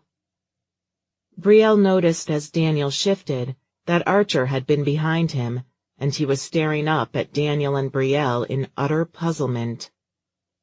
Daniel slid his arm around Pembroke, and Pembroke looked at the floor. He was clearly gloating without even saying anything. "Pem?" Brielle said, stepping closer. "What is going on?" Daniel ran his free hand through his hair. "What's going on is this is my new squeeze." He squeezed her shoulder on cue, as if reveling in the pun. Despite wanting to ignore his existence, Brielle looked up at Daniel. "She's your fiancée?" Brielle kept glancing back and forth between Pembroke and Daniel, waiting for either Pembroke's embarrassed face or Daniel's smug one to morph into something that remotely made sense. She'd spent graduation with Pembroke. Well, some of it. Daniel hadn't been in the picture. "No, that bitch broke my heart." Daniel leered down at Pembroke, side-hugging her tighter. "Brooke picked up the pieces." "Oh, gee, I wonder why." "You were still engaged a week ago." Brielle readjusted her crossbody purse's strap, suddenly irritated immensely by the way the strap dug into the side of her neck. Daniel shrugged and nuzzled Pembroke's neck. He had to bend over quite a bit to reach it, so he looked ridiculous. Pembroke leaned away, avoiding his kiss. "Give me a break," said Daniel, his mouth twisting. "Why do you care so much about people seeing us? You're making me look like an abuser." His mouth soured around the word. Archer wheeled forward, and Brielle couldn't help but feel swoony at the determined look on his face. "Then maybe you should stop acting like one, okay?" "Lay off," said Daniel. He looked at Archer and then Brielle, and back again. "So, are you a fan of this crippled douche too, Elle?" Brielle didn't even know how it happened. She didn't remember dropping her bag to the floor and then slamming her palm against Daniel's cheek. But her hand was out, and it stung, and Daniel cradled his cheek and stared at her like she'd just raised the dead. "What the hell is wrong with you, you jealous bitch?" He took a step forward and then screamed, bouncing with one foot in the air. He stared at Archer. "You wheeled over my foot!" "You walked into me," said Archer, gripping his wheels tightly. "I could sue you." Daniel pointed at Archer and Brielle. "I could sue you both." "Try it." Brielle crossed her arms, feeling stronger than she had reason to. "Messed up." Daniel shook his head, limping slightly as he shuffled around Brielle and made his way to the door. "You are all messed up. Get your own damn ride home, Pem bitch." As soon as he was out of sight, Brielle rounded on Pembroke. "Seriously? What the hell?" She cut herself off the moment she saw Pembroke dissolve into a puddle of tears. Brielle thought about walking out on Pembroke right then and there, never knowing what the hell had gone through her head to date Daniel for even a week. To be so secretive and withdrawn over Daniel. Big fucking mistake, Daniel. And leave her to deal with the problems of her own creation. But that wouldn't feel right. She owed Pembroke a chance to explain herself, to do better. She at least owed her a freaking ride in her time of need. Only, she hadn't driven herself. "I most definitely want to take her home, but—" Archer tapped his lips with his finger, and Brielle tried to push aside all her thoughts about wanting to jump him. Wrong time, wrong place. "I'd feel terrible asking Pauline to drive an hour away and back this late at night," She's already on special overtime for me as is. Brielle had a thought. Plus, there's only one seat in the back. I can sit in my chair in the van, that's okay. Don't worry about it, mumbled Pembroke, her eyes still glued to the floor. I can call my dad or Uber or something. That would be one expensive Uber ride, Brielle sighed, waiting for Pembroke to look up and explain herself, but she didn't. If you don't mind her riding back with us to your place, I can just take her back home from there once I get my car. What's all this? The older woman, Archer's mother, appeared out of practically nowhere, slithering through the dwindling crowd with a Starbucks coffee in her hand. Archer, she said, gazing down at her son coldly, did these ladies come with you? Archer ran a hand over his head, stifling a sigh. Mother, this is Brielle and Pembroke. Mrs. Ward shifted her purse and switched her coffee cup to her left hand in order to extend her right. Charmed, she said as Brielle took it, although she didn't seem charmed at all. She took one look at Pembroke, still gazing at the floor, and forewent the handshake entirely. Brielle straightened her back. I came with Archer and Pauline, but I just wanted to give my friend a ride back home. Huh? His mom stirred her coffee with the little green rod sticking out of the small hole. I just met Pauline at Starbucks down the road and she didn't mention it. Archer slapped his palm against his thigh. Because she's not a gossip, Mother. She's my nurse and a friend. What are you doing here anyway? Archer looked positively flabbergasted.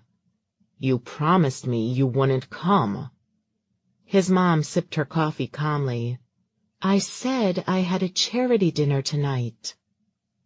Archer stuck his hands in the air, as if she were stating the obvious, and it proved his point. She shrugged. I didn't say I was going to it instead. Archer tousled his hair roughly, and Brielle wanted to kick herself for thinking inappropriate thoughts within a few feet of one of his parents. Does Dad know you're here? He asked. Of course. The way she covered her face with her cup, the corners of her mouth twitching, made even Brielle suspicious of her declaration. And I would cool it down, dear. I'm your ride home. What? Archer looked as if he'd been punched in the stomach. I saw no sense in Pauline waiting around all evening in a Starbucks, so I sent her home. I assured her she'd be paid for the full hours we agreed upon. She held her coffee cup aloft as her eyes scanned the room. Don't they have a garbage around here? She wrinkled her nose as a display of rotting zombie statues caught her eye. Ah! She stepped around the counter as if she owned the place and dropped the cup into a basket that must have been back there. The cashier stared at her as she did so, slack-jawed. She smiled and pointed at the group behind her. My son is the star of the evening. Sweet Jesus, muttered Archer. He ground his teeth and whispered, I'm so sorry, Brielle. Brielle wanted to laugh, but the humiliated look on Archer's face stopped her. Mother, said Archer, clearly trying to keep an even tone to his voice as Mrs. Ward reapproached. You can't just do things like this. We've talked about this. Nonsense! Most people would be happy to have a mother half as attentive as me. She clapped her hands together. I'll drive you both home. There's plenty of room in my van. Brielle looked to Archer. My car's at his condo. Oh, Mrs. Ward nodded, clearly considering Brielle's statement and assigning it more meaning than there was. And you, dear? She asked, staring at Pembroke. Brielle nudged Pembroke's arm. I live an hour away, said Pembroke. I can drive her once I get my car, Brielle offered. Nonsense, said Mrs. Ward. I love a long car ride. "Heaven help us," said Archer, rotating his chair to get around his mom. "This is sure to be a long car ride indeed." His mom nodded, turning after him. "Maybe we should stop somewhere more accessible so you can go to the bathroom before we hit the highway." "Mother, please, for the love of God, stop." Brielle would have found the whole situation somewhat comical if it weren't so clear Archer was suffering.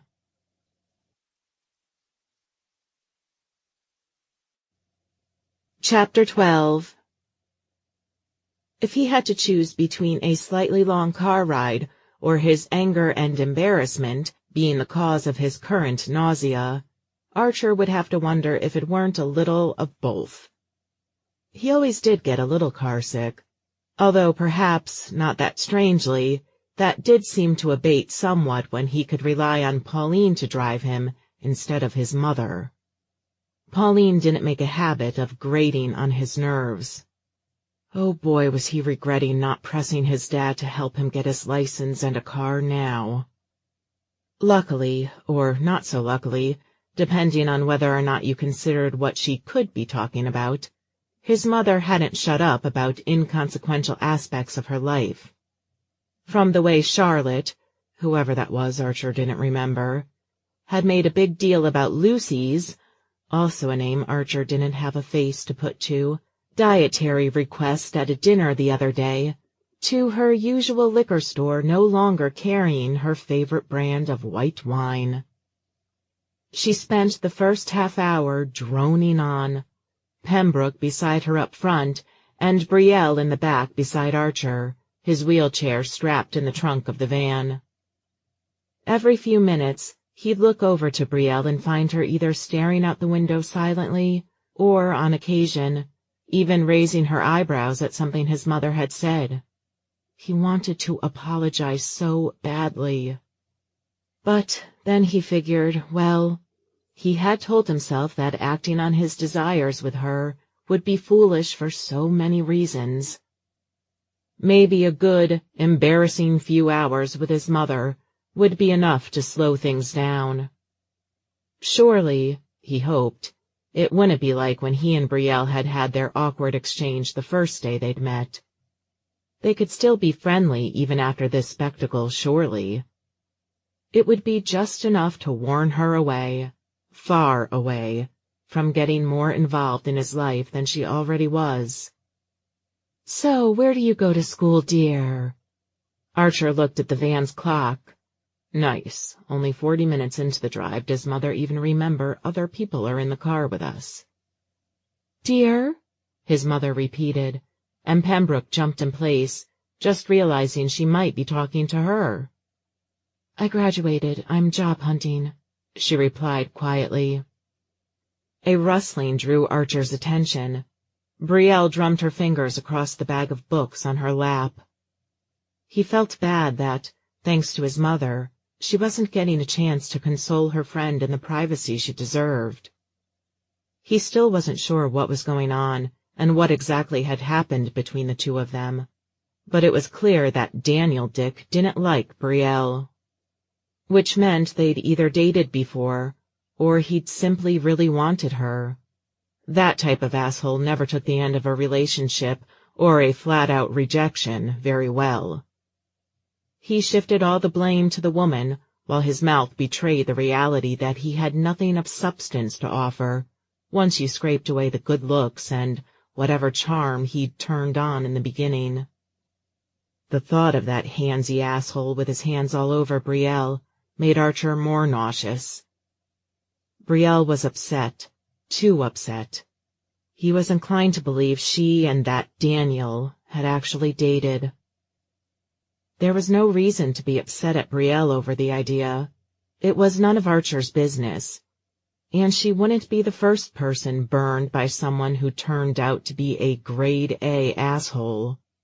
But Archer really, really wished now he'd taken a slug at the guy anyway. He may not have been able to reach his face, but he could have punched him in the dick. He took a deep breath. He was better than that. But God damn it, that guy didn't deserve Brielle, or a cute girl like Pembroke either. He supposed Daniel didn't have either now, which was some consolation. You might consider college," said his mother, oblivious as always that even if it were true that Pembroke meant she'd just graduated from high school, not everyone could afford higher education, or even saw the need for it. "Better prospects for a long-term job." Pembroke cleared her throat. "I did go to college. I graduated last week, biology major." "Oh," said Mrs. Ward, clearly flustered. "You look so young." She took a hand off the wheel to pat Pembroke's shoulder affectionately. The car veered ever so slightly to the right. "But you'll be grateful for that in a few years, believe me." Pembroke shrugged. "We take the next exit," she said, as sullen as could be. Archer knew the feeling, although he suspected her mood had more to do with that jackass than his mother. "The one that says—" "The college," said Pembroke. "I live a few minutes down the road from it." Crumpling plastic startled Archer a little, and he realized Brielle had taken a chunk of her bag entirely into her fist. A little more effort, and she'd probably twist the piece right off. His mother took them off the highway and then merged with the light traffic to head east. "Well, a major in biology is a smart choice. I hope you plan to go to medical or nursing school now." "No," said Pembroke, "not really." Mrs. Ward took her eyes off the road for a bit to glare at Pembroke like she was gum found under her shoe. Archer ran a hand over his face, trying to relieve some of the stress with the massaging movements. Said Mrs. Ward, "I hope you'll reconsider. Although a girl like you with that bright, clear face, I suppose you could marry a doctor instead." "Mother!" Archer could feel Brielle staring at him, but he couldn't look. He wrung his hands through his follicles instead. "Oh, I don't mean anything about it. I asked her if she wanted to be a doctor herself, didn't I?"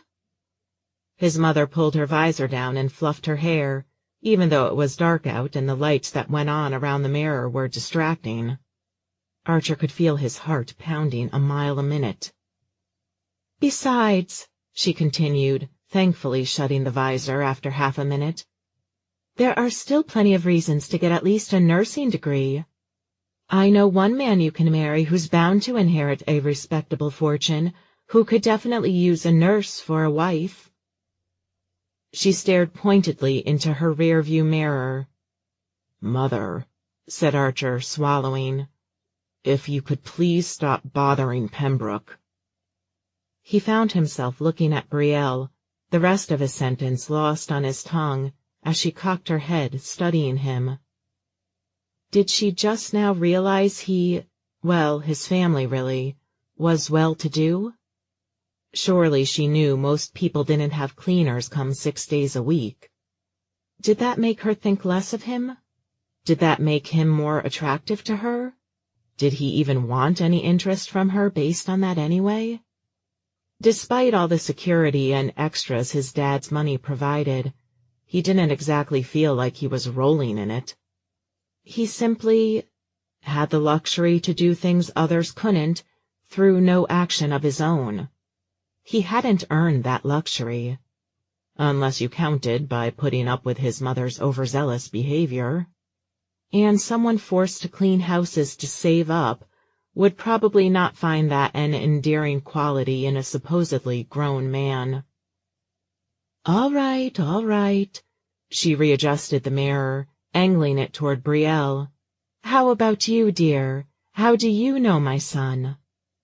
"Take a right at the next traffic light," said Pembroke, cutting into the conversation. "The first house on the right side of the road." The car went eerily quiet at that, but as his mother was executing the turn, she didn't seem aware that her question had gone unanswered.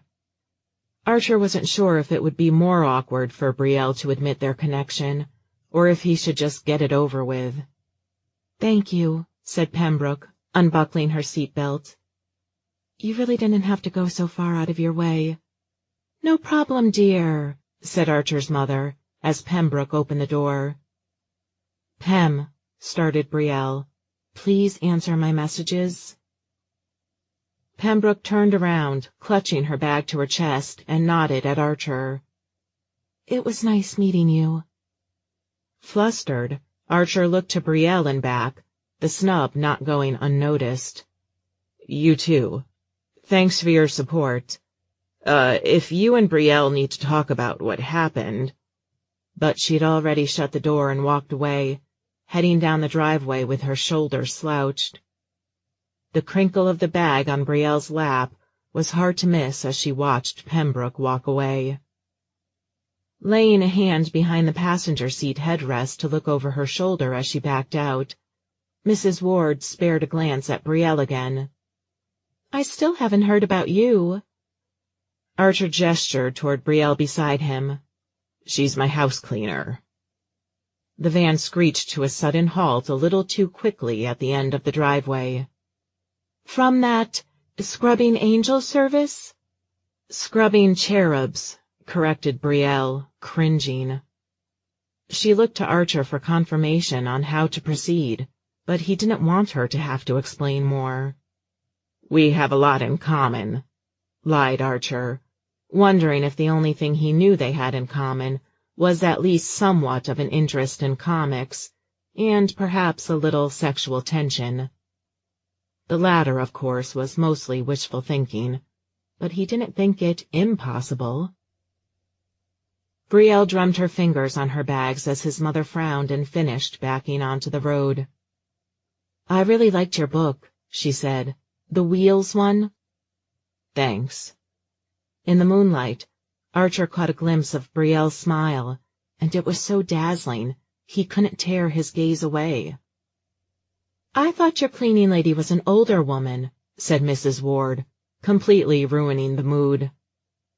"That was Dina," said Brielle. "She requested a swap in clients." "Requested a swap?" Mrs. Ward's voice went high-pitched. Brielle bit her lip. "She wanted a change in shift, I mean. I came back for the first time in a year after going to school, and I was free to take on her clients." "So you're a student?" she asked. "I was," said Brielle. "I graduated with Pembroke." She nodded at the sign for the local college as they passed, although Archer's mother couldn't see it. "Right there." "Congratulations," said the older woman, but there was a false note to the sweetness.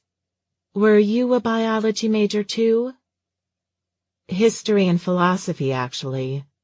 "Oh," said Mrs. Ward. "And do you plan to do anything with that, or—" "Mother, can you please stop having an inquisition?" said Archer, certain he should step in if he wanted to prevent her from embarrassing him any further. As if that were possible. "It's okay," said Brielle, but even in the dark of night, it was clear her smile was strained. "I'm currently looking for a career. I've worked at scrubbing cherubs every summer since I was 16, so I thought it could hold me over and help me save up for whenever I move." "You still live at home?" Archer didn't know why she said it so disdainfully, considering she wanted him to still be home, and he doubted he could afford to live on his own without his parents' help. "Yes," said Brielle, nervously laughing, "but I did graduate only last weekend." "What kind of work are you looking for?" Mrs. Ward asked, taking them back onto the highway. "I'm not sure what a history or philosophy major might do, other than teach history and philosophy." "I thought about that," said Brielle, "but I didn't think I was suited for it." "Then why the major?" "Mother?" "I just find the subjects fascinating," said Brielle. "I've been applying to basically any entry-level office job. As far as using my majors, well, I applied for a few museums, but no luck so far." "I imagine they want people with PhDs for that." Archer's mother drummed her manicured nails on the wheel. "There are some lower-level jobs," said Brielle, her head bowed as she played with her fingers on her lap. "You know, I know somebody who works at the Field Museum of Natural History." Mrs. Ward took a breath. "I should call him up for you." "Mother, please don't interfere with—" "Oh, that'd be great." Brielle spoke so quickly and with such excitement, even though it was like she'd stabbed Archer in the back while smiling about it. "Give me your info before you leave," she said. "I will," said Brielle. And she looked so happy. Archer felt bad for even feeling hurt that she was so anxious to leave town and what little they had behind. "Goodbye. Good luck, dear." Mrs. Ward waved to Brielle as she tucked the piece of paper she'd written her name and number down on into her purse. Archer watched the paper greedily, realizing his mother now had Brielle's contact information, and he'd yet to get it. He had the Scrubbing Cherub's number, and he knew it was likely Brielle's mother would answer, but that would be one of the most awkward conversations he'd ever had. Archer waited until his mother had opened his door, and the two of them stepped inside completely. Of course, she'd insisted on stepping inside for coffee, even though tomorrow was her day with him. It was getting late, and she'd already had coffee earlier from Starbucks. Once she shut the door, he spun on her in the living room of his condo. "What do you think you were doing?" Dropping her purse on the kitchen counter, Mrs. Ward turned on his Keurig. "Well, that's a fine way for you to thank me for going out of my way to help your friends this evening." "You promised me you weren't coming tonight." "I promised nothing of the sort." Archer wheeled closer, trapping his mother in the kitchen. "You implied you were going to a dinner with Dad." She grabbed one of the K-cups out of the small open jar he kept them in, and took down a couple of mugs from the higher-up cupboards, where she kept the things she liked to use when there. "Do you want any?" she asked, making herself a cup. "No, Mother, I don't want coffee at 10 o'clock at night.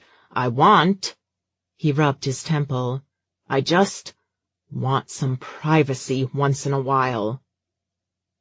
The sound of the Keurig as it finished brewing was so loud, it called to mind the cartoonish depictions of old-fashioned tea kettles practically about to blow.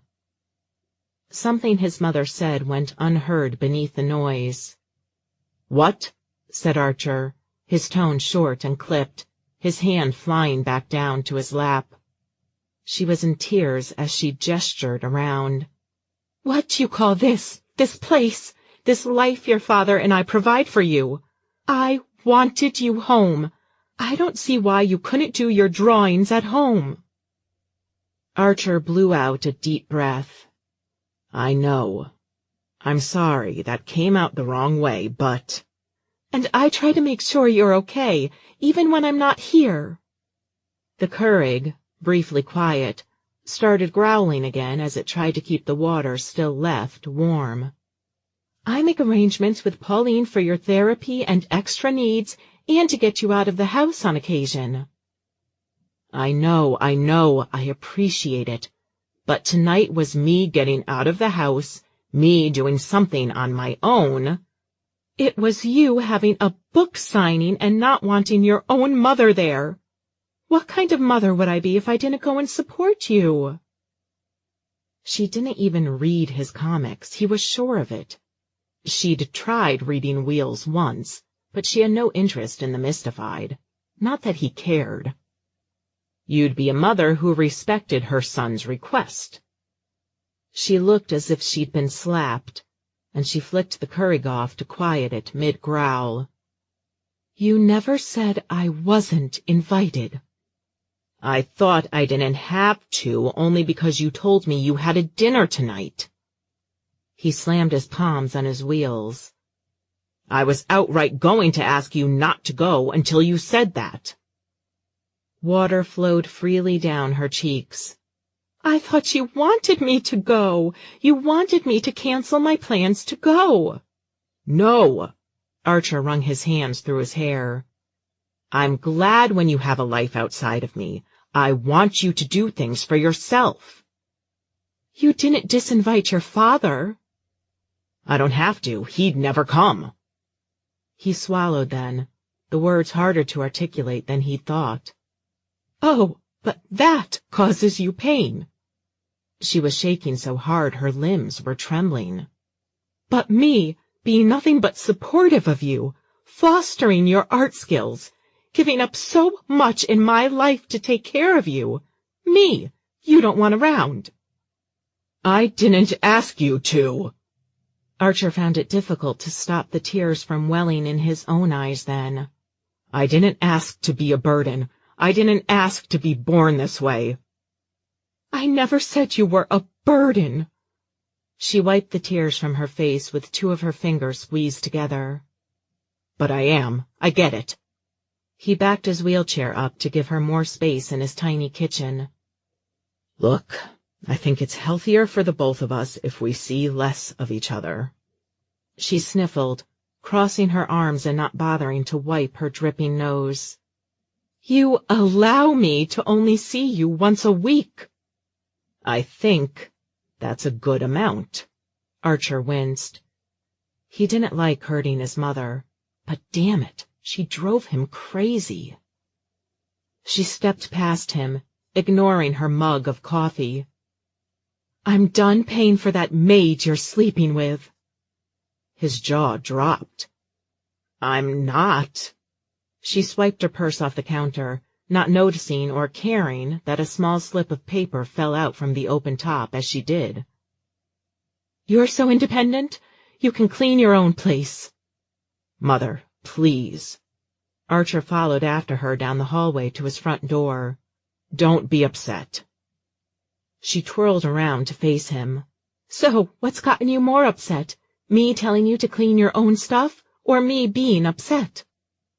He felt as if she'd put him in a vice, asking him to choose two equally bad answers, not even recognizing half of the real issues at hand. "I don't want you upset. I also don't want you getting Brielle in trouble for something she didn't do." She threw her hands in the air. "What do you take me for, an idiot? Fine." She opened the door quickly. "This annoying idiot will leave you alone as you requested, but she's not financing your intimacy either." She slammed the door shut. Although he'd dreamed of telling her off for ages, of saying worse things even, he felt nauseous. It didn't quite feel real. But a huge part of him didn't care. He locked the door, even putting the chain up, which meant that she wasn't going to be able to let herself back in. A thought struck him. The paper that fell out of his mother's purse. Depending on what it was, he might just summon the courage to act on his impulses. Screw the consequences.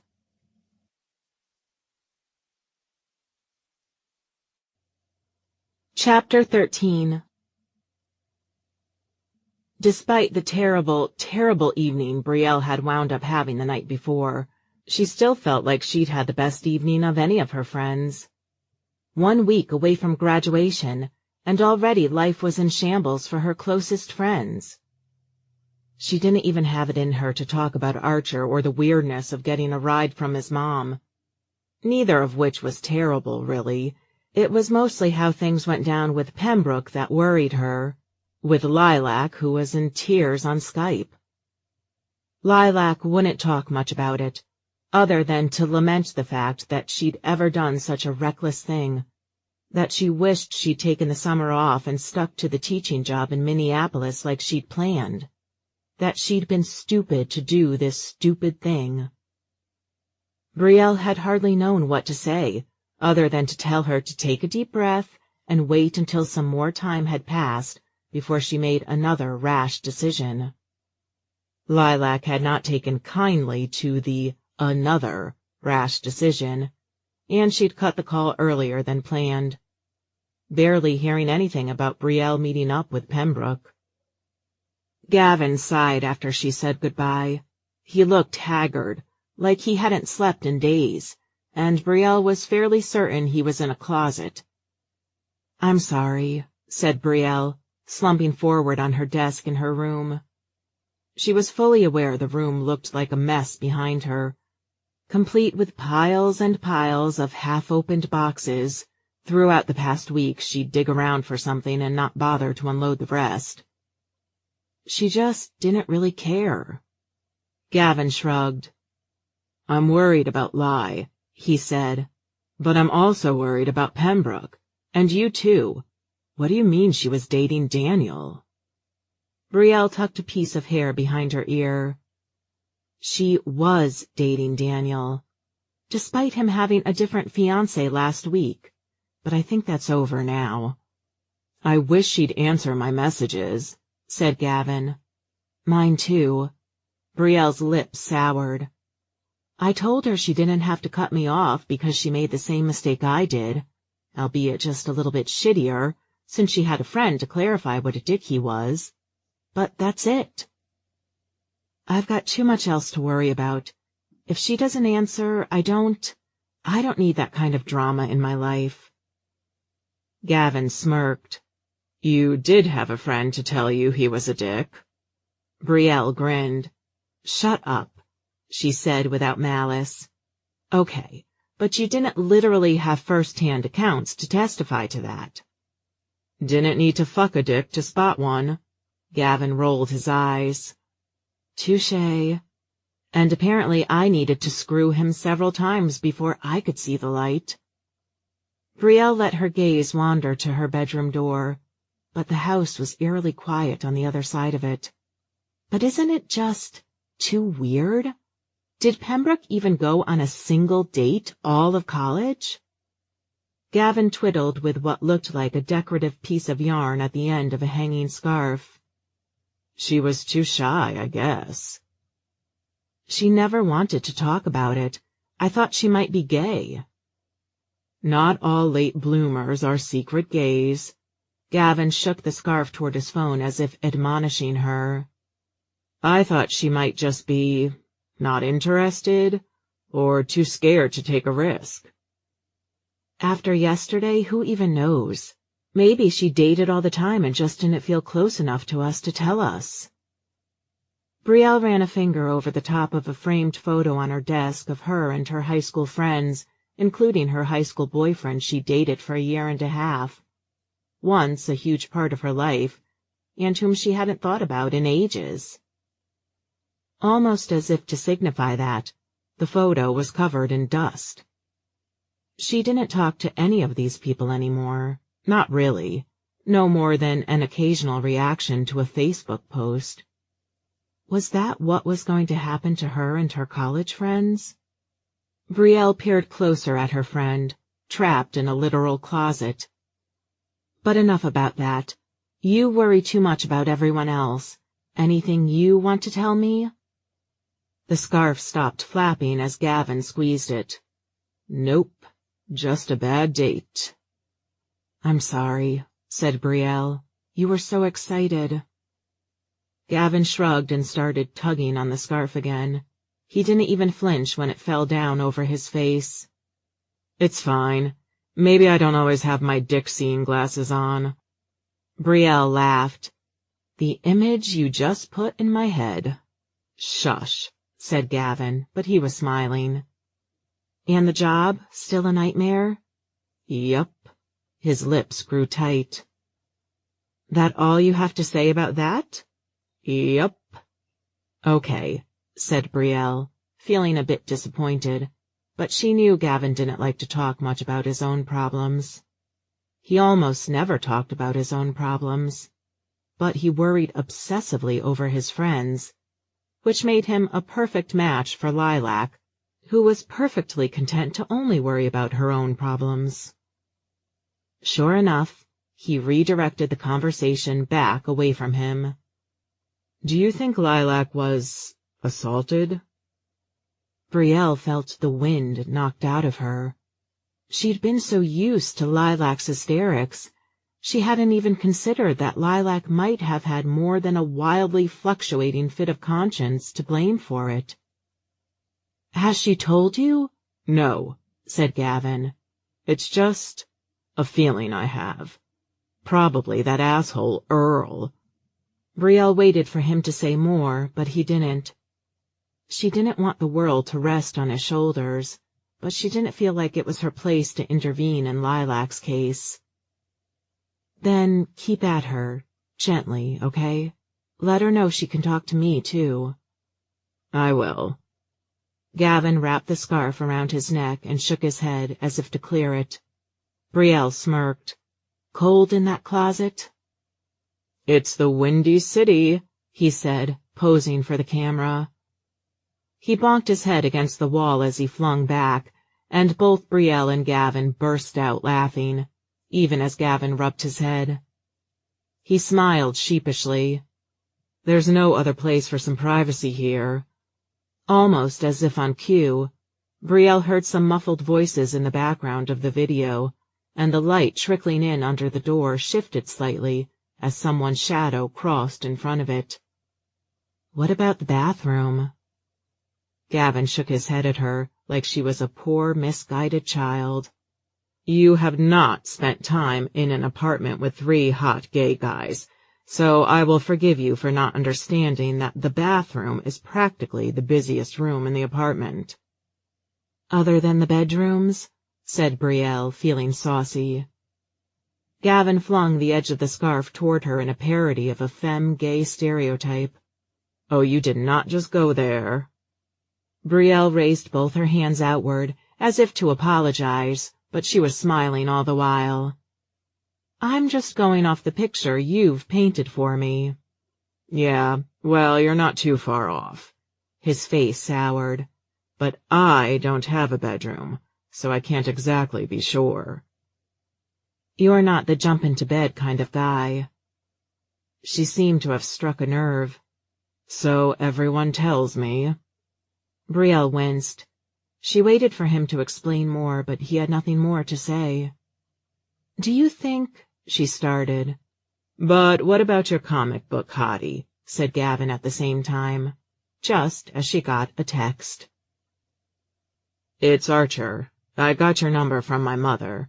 Are you free today? Do you want to go on a date, just the 2 of us this time?" Said Brielle, minimizing the video chat and staring at the text. "He just asked me on a date." "I'm sorry I don't really have anywhere else to take you." Apologizing for what had to be the 20th time in the 5 minutes since he and Brielle had set off for the park, Archer rolled his wheels again and again with such finesse, it was practically a struggle for Brielle to keep pace with him.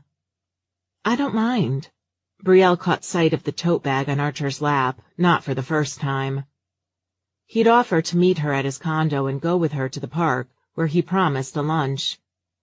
She wondered what he'd made, and if she was going to have to clean it up tomorrow. Why was that even a thought that had crossed her mind?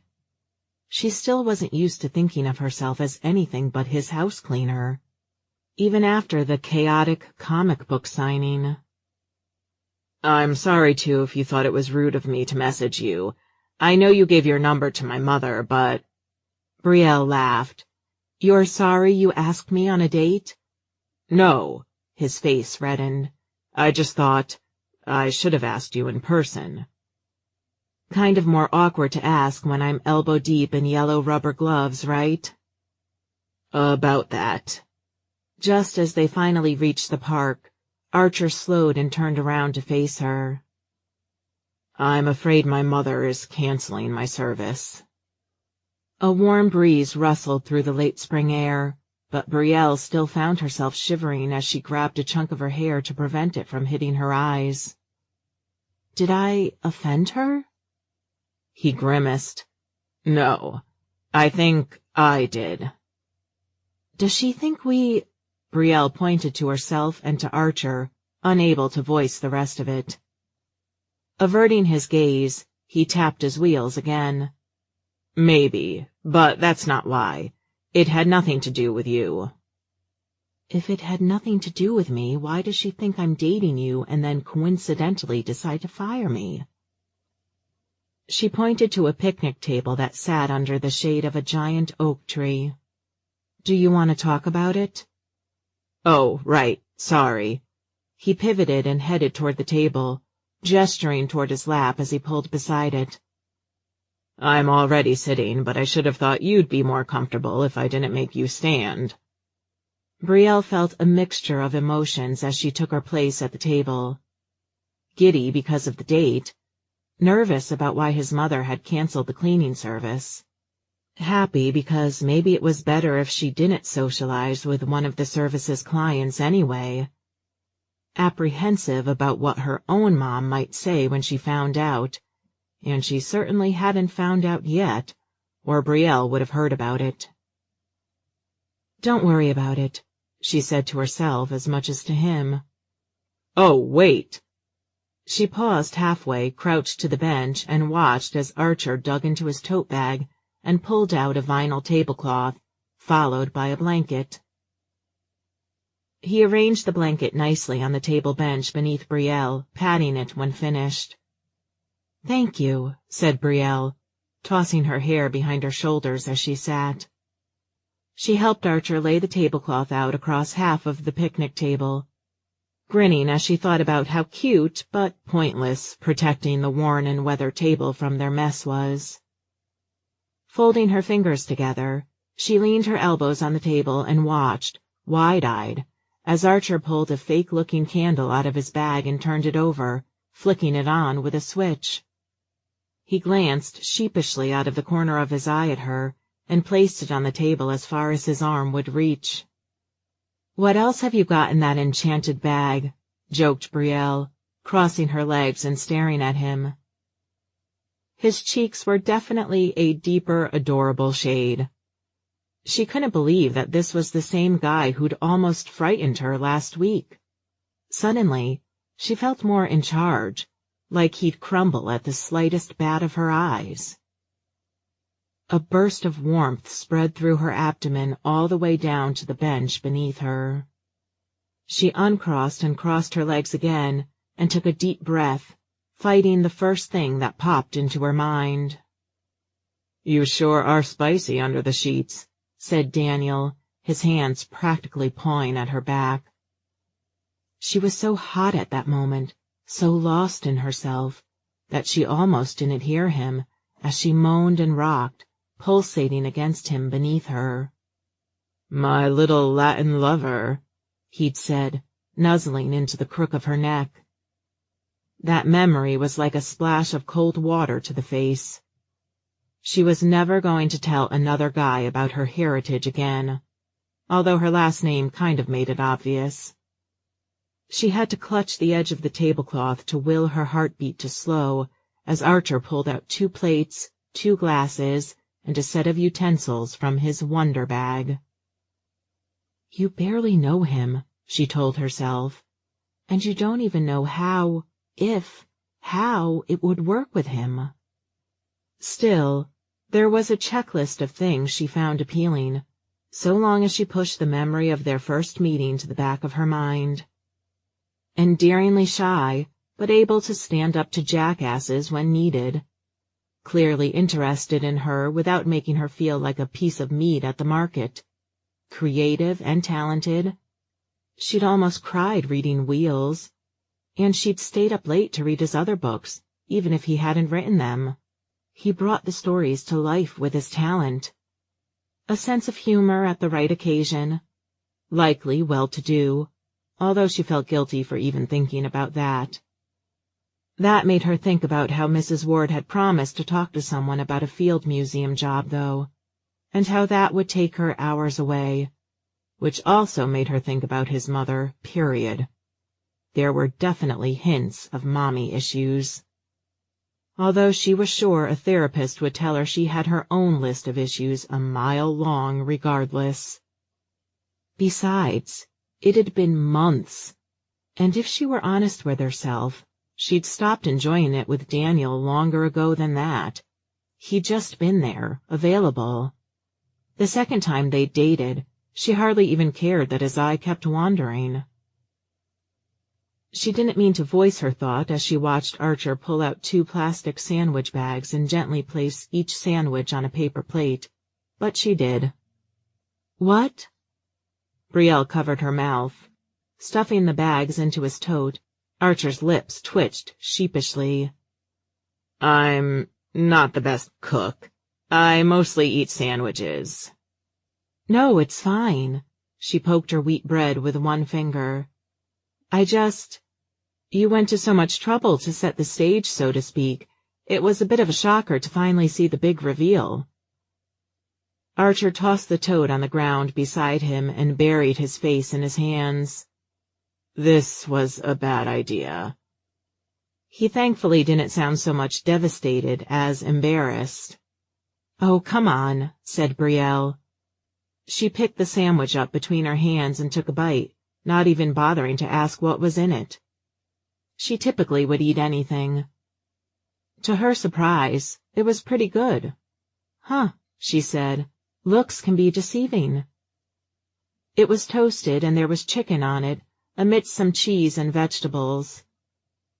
Peeking out from behind his hands, Archer laughed and picked up his own sandwich. "My own little twist on a chicken pesto sandwich," he said.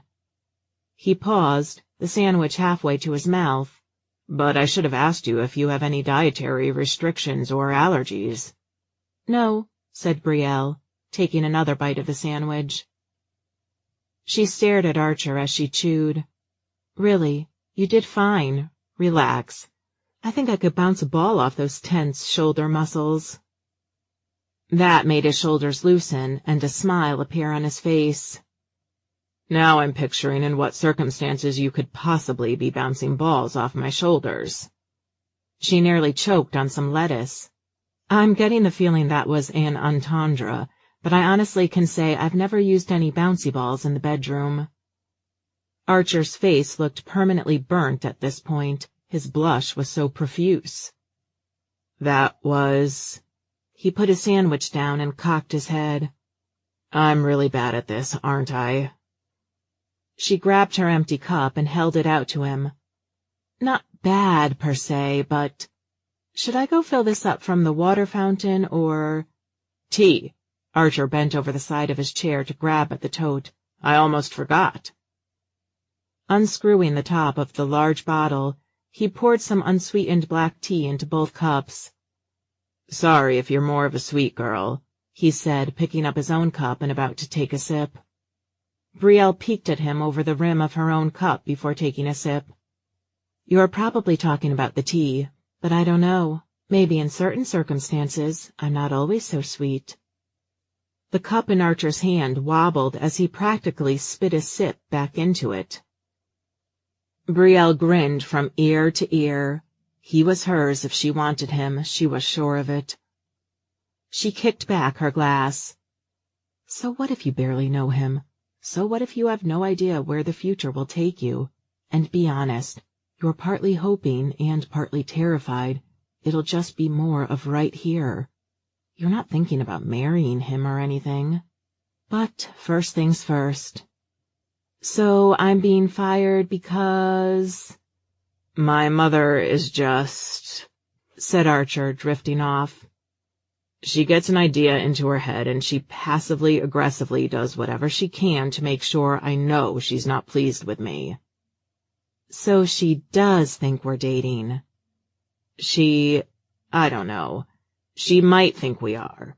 But I need to pick up after myself more and not rely on other people so much anyway." A little alarm bell went off in Brielle's head. The picking up after himself thing seemed more like an excuse. Mother Issues 101. But whatever. She didn't even have to see Mrs. Ward again necessarily. And without meaning to, the woman had actually made it easier for Brielle to act on her darkest desires. "Do you want to, go back to your place after this?" she asked. She hesitated, devouring the look of shock on his face, as the cup practically slipped from his fingers. "Oh, it's your Mother's Day with you, isn't it? Maybe we can have a rain check." Nope. No, I mean, my mother isn't coming by today. Squished between his fingers, his cup started leaking some tea onto his hands. He jumped, looking down at the spot on his lap. Laughing, Brielle fished some tissues out of her purse and handed them to him. She purposely brushed her fingers over the palm of his hand as she did, letting the tips dance lightly over his partially calloused skin. This is going to become a habit with you, isn't it? What? Oh. He stared down at his wet crotch.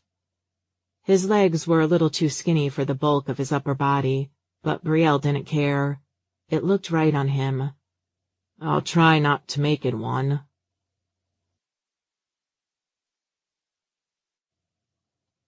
Chapter 14. That went amazingly well, despite being a spectacular failure on so many accounts. Archer stared at the dark-haired beauty sitting kitty-corner from him at the picnic table. He'd thought his half-assed attempts at making the meal seem more formal might come across as charming, might play well enough to get her to consider a second date. He didn't know when, if even, he'd ever have her in his bed. She clearly had no reservations about not waiting. When he'd found Brielle's number and email written on that piece of paper his mother had dropped, he'd considered it a sign. He'd had no idea it was a neon-blazing, flickering, you better not pass this up kind of sign. He was not going to pass this up. The only problem was, he didn't just like this girl, he really liked this girl. If he didn't get to know her first, or, God forbid, he really disappointed her behind closed doors, as was likely, considering he'd never hit a ball before in that analogy, let alone made it to even first base, he'd utterly and totally blow it. But she was here. She was interested. Despite how badly he'd messed up their first meeting, despite how crazy his mother was. And she was going to leave him soon anyway. Yes, he blurted out. Yes. Please, let's go to my place, but He looked around the park and let his shoulders slink as he lowered his voice, even though the nearest other people were well over 200 yards away. Still, there were kids around, and grannies. I don't have anything to... He gestured wildly. I don't have a... Condom? Brielle looked amused and spoke at a normal volume. I do. Oh. Archer didn't want to feel jealous at the idea of Brielle sleeping with guys so casually she had a condom in her purse, but he sort of did. And I'm on birth control, she added, so we're good. She cocked her head. You catch on quick, don't you? What do you mean? What if I just meant to go back to your place and talk some more? He felt his stomach drop. Did you? I'm sorry. That would be great. I'm sorry. He couldn't string two words together. Covering her pretty red lips with a long-fingered, delicate hand, she still couldn't hide the way her eyes lit up. I'm sorry, she said. You're just too easy to tease. Her nose crinkled. I would have thought you'd have been more comfortable with flirting being so... She gestured toward him as if that explained it all. A burst of wind caused their plates to fly up, and Archer still had part of a sandwich on it. Laughing, Brielle chased after them, picking up both plates and the sandwich and bringing them to a nearby trash can. Holding the sandwich over the can in midair, she asked, I take it you're not eating this, right? No. I've kind of lost my appetite. It was apparently possible to get this nervous about something good. He just couldn't help but focus on everything that could go wrong. There were so many women flirting with you yesterday, said Brielle, swinging her legs in those too tight jeans around the bench to sit back beside him. And maybe even some men, too. You're exaggerating. I am not. She pulled her phone out of her purse on the bench beside her, scrolling through her messages. My gay friend even knew who you were because, and I quote, You're super hot." She's been talking about me to her friends. Pembroke had mentioned that too. That was somehow more impressive to him than the idea that some stranger found him super hot. Something must have passed over his face because Brielle filled the silence as she tucked her phone away again. "You don't even know you're hot, do you? Or you don't even care?" He shrugged. "Okay then, that's really hot too." She bit her lip. "Not being so full of yourself, you're in love with yourself." "Is there anything I can do that doesn't make me hot to you?" he said boldly. Her laughter was like a soprano solo carried across the warm breeze. "But you're just the right amount of confident, too, so the answer, I guess, is no. Everything you do makes you hot."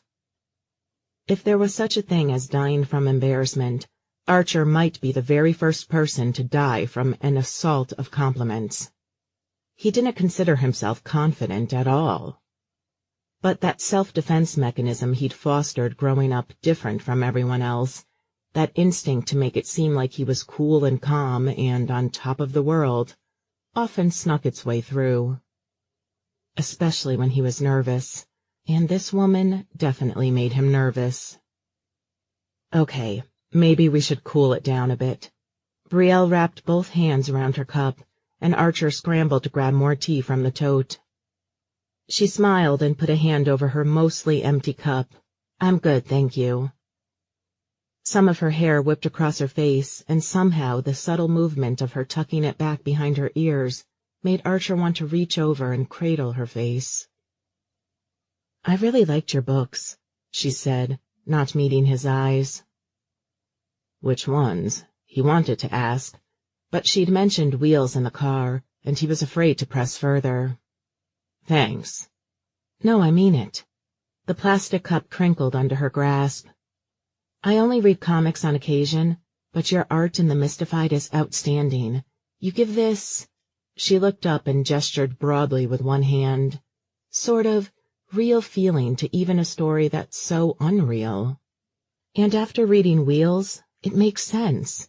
It's such a grounded story, even with the talking squirrel." "You're making me blush," said Archer, although that was long past being obvious. He felt a stab of guilt for ever even thinking she might be one of those girls with just a passing interest in comics, thanks to hunks and superhero movies. That didn't seem to be the case, and even if it were, who cared? So was the squirrel really talking, or was Todd just hearing her voice? "What do you think?" "Ah, one of those creators, huh? Leave it all up to the reader to fill in the gaps." She stared down at her cup as she rolled the bottom in a little circle across the tablecloth. "Fine. I'm going to believe she could talk for real, because I like to believe that magic exists, even if only in the realm of fiction." She flicked her head slightly to move that billowing hair out of her face. "Magic is real, in fiction," he smirked. She was somehow both sexy and cute all at the same time. "Oh, shush, you know what I mean." She took one last swig from her cup, although there barely seemed to be more than a drop left. "So, how did you get into the comic industry?" "Passion, interest, a bit of talent, and a lot of luck," he answered honestly. "And the safety net of my parents, I suppose." "Just a bit of talent?" She raised an eyebrow. "So most of that I get. It must be so freaking hard to break into the industry." "A lot of talent goes overlooked." He ran a hand through his hair. "I was just lucky with Wheels. I self-published it, and it got just the right amount of attention, and that led to the job on The Mystified." "Thus the safety net," added Brielle. "But about the passion, how come you have, like, no comic books at your house? No fun little trinkets, no posters?" Wincing, Archer poured himself some more tea and took a drink. "The books are in the video cabinet." "The perfect place for books, sure." He grinned. "The rest of the stuff, I don't know. I guess I'm not that type of fan." So, you're a fake geek boy, said Brielle, staring down at him but with an amused look on her face. Mother always found those kinds of purchases useless. He couldn't believe he was bringing her up again, or reminding Brielle just how much of a mama's boy he might be, special circumstances or not. And is your mother still your interior decorator? I didn't really care. That's right, you said the art was hers. She crumpled the cup in her hand entirely. He couldn't stop staring at her face, which seemed set with grim determination. Pretty landscapes make for better wall art than caped men jumping out of buildings, right?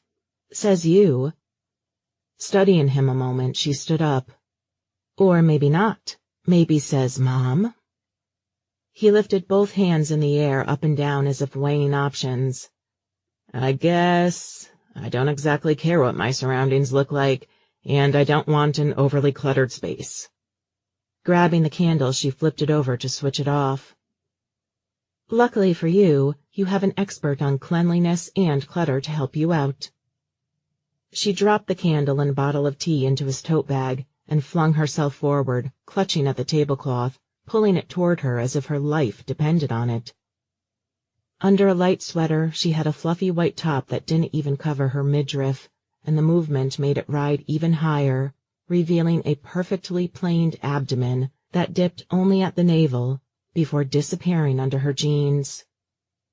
Thanks for the lunch, she said.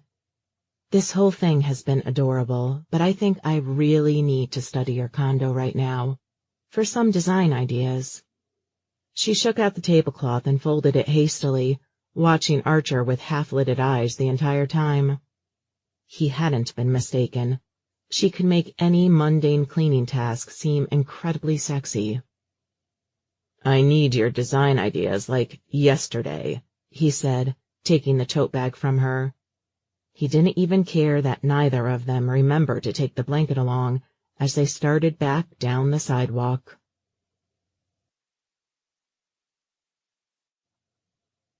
Chapter 15. Brielle felt like she could benefit from a little liquid courage just about now, but that was the thing. She usually didn't need it. When in the orbit of lilac, it was hard to come across as sexy or domineering or anything but a blip in the background. But when she wanted someone, she could be quite bold, if she did say so herself. She may not want to jump every guy who flirted with her at a party, but once she found the guy she would like to jump. So, what was different this time? Was it because of his disability?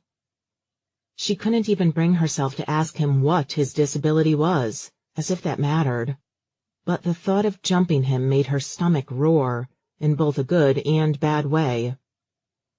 She never felt this way with Daniel or any of her shorter-term boyfriends before him. With Daniel especially, she just wanted him to shut up so she could close her eyes and forget it was him she was under the sheets with. This time, she didn't want to keep her eyes closed the whole time. She didn't want to turn off the lights.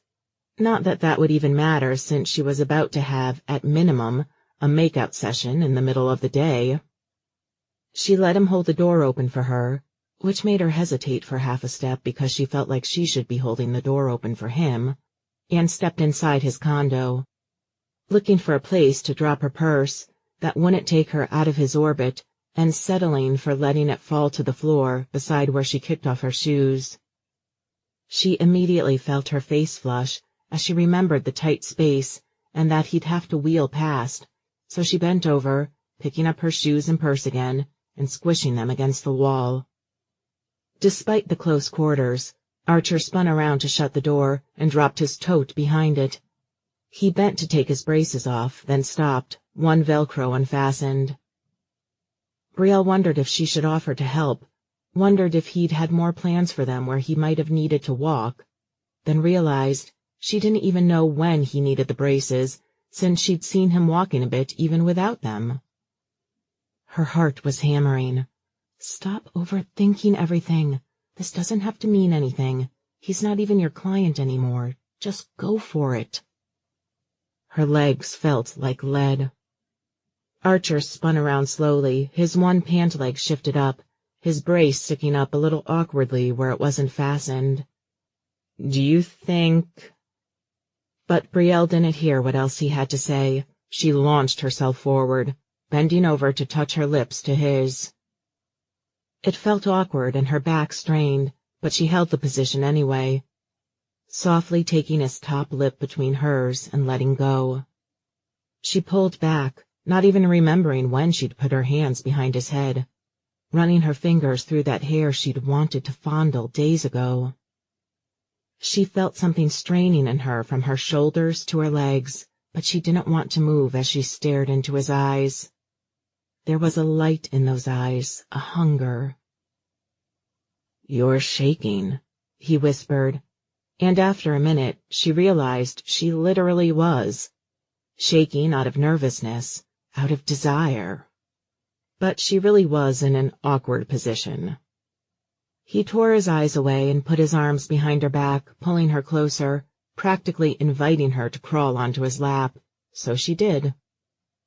The laughter that escaped her lips was quivering, both because she felt stupid, but also because she knew she was trying to be sexy, and it was a little hard to be, as she kept shifting her legs around, trying to figure out how to sit in the tight quarters without crushing him.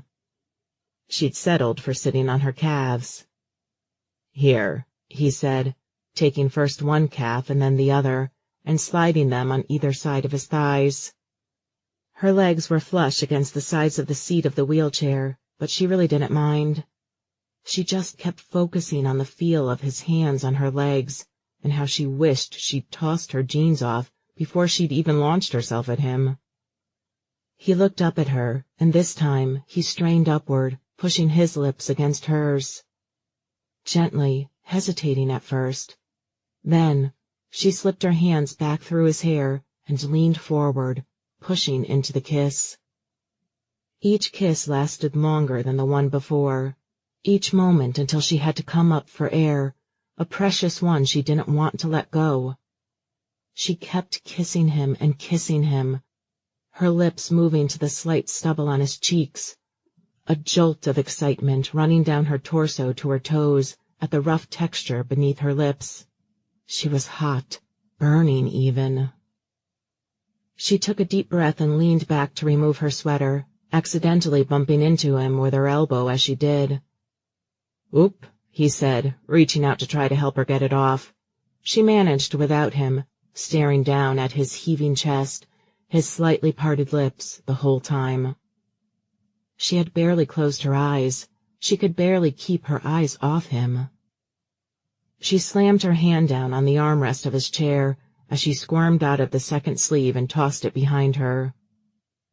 He stared at her, his gaze flicking downward toward her bare abdomen. She grabbed his hands and put them once more on the small of her back, a moan escaping her lips at the feel of his rough hands against her bare skin. She pushed forward and kissed him again, kissing his neck and shifting his t-shirt to allow better access to the skin of his shoulder, the skin at the base of his throat. She felt his hands go up her back, up under her blouse, sliding in hard beneath the strap of her bra. She pulled back, gasping, shoving her fingers downward to get up under his shirt.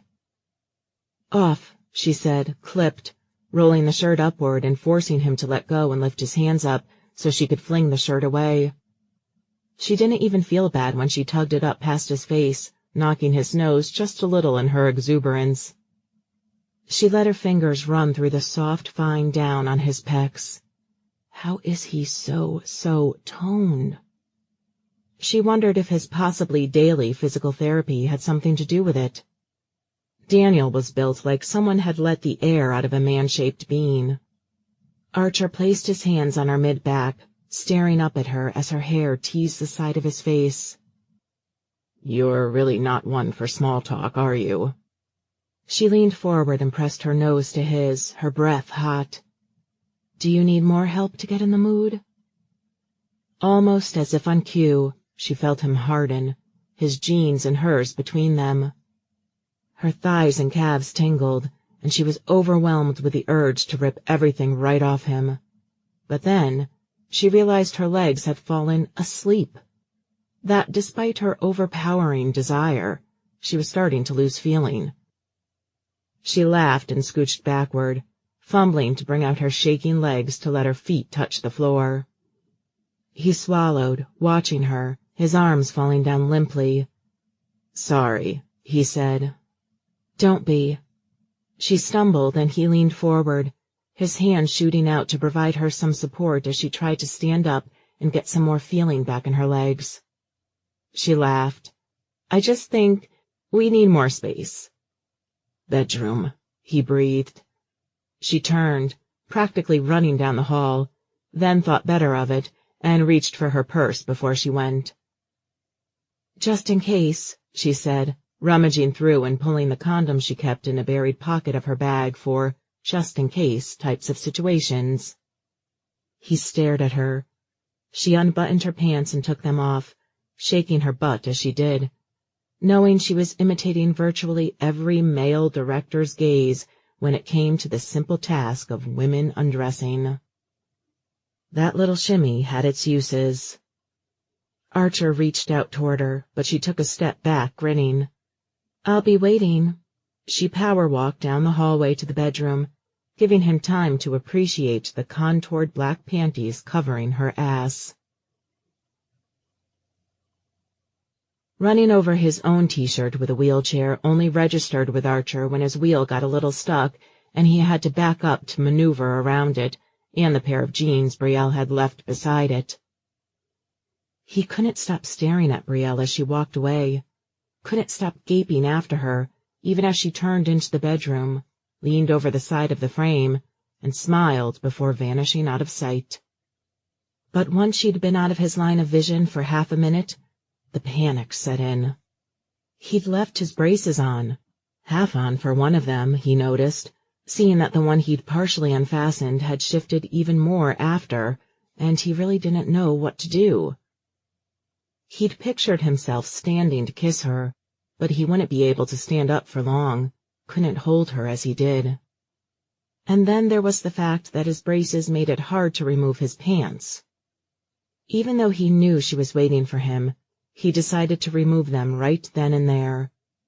The wrinkly slip of paper still on his kitchen table, the paper with her name and number on it, caught his eye. "So," he called loudly down the hallway, "you want to work in a museum?" Stupid. That was stupid. But he didn't want her to think he'd forgotten about her. Good God, he could never forget about the way she'd sashayed down the hallway. "Maybe," she called. And Archer realized that with the mood his mother was in, and the fact that he had that piece of paper right there on his table, his mother was never going to get her that referral. As he put his first brace down, he grabbed the paper and crumpled it into his fist, tossing it on the chair so it'd be out of sight. He couldn't risk her disappointment ruining what was shaping up to be one of the best days of his life. He'd tell her tomorrow, or depending on what she wanted to do tomorrow, maybe the next day. You do have a deadline this week, too. But he couldn't imagine ever wanting to do anything else again, as stupid as that thought was. "Does it matter what kind of museum?" he asked, getting to work on the second brace. "Or are you considering places other than Chicago?" "Archer," she called out loudly down the hallway. "Less talking, more kissing." He didn't have to be told twice. Free of his braces, he considered shimmying out of his pants, but he just couldn't picture himself wheeling in there in his boxers, or God forbid, without anything on, and it somehow being sexy. He knew his top was pretty toned, but he really wasn't ready for her to be staring at his legs. He shifted his pants legs down and headed down the hallway. Brielle was lying on his bed, her dark hair popping out against his white sheets, framing her face like brushstrokes. She got up a little, leaning on her forearms and shifting her hair to one side. She drove him crazy every time she touched her hair like that. "How should we?" she asked, studying him.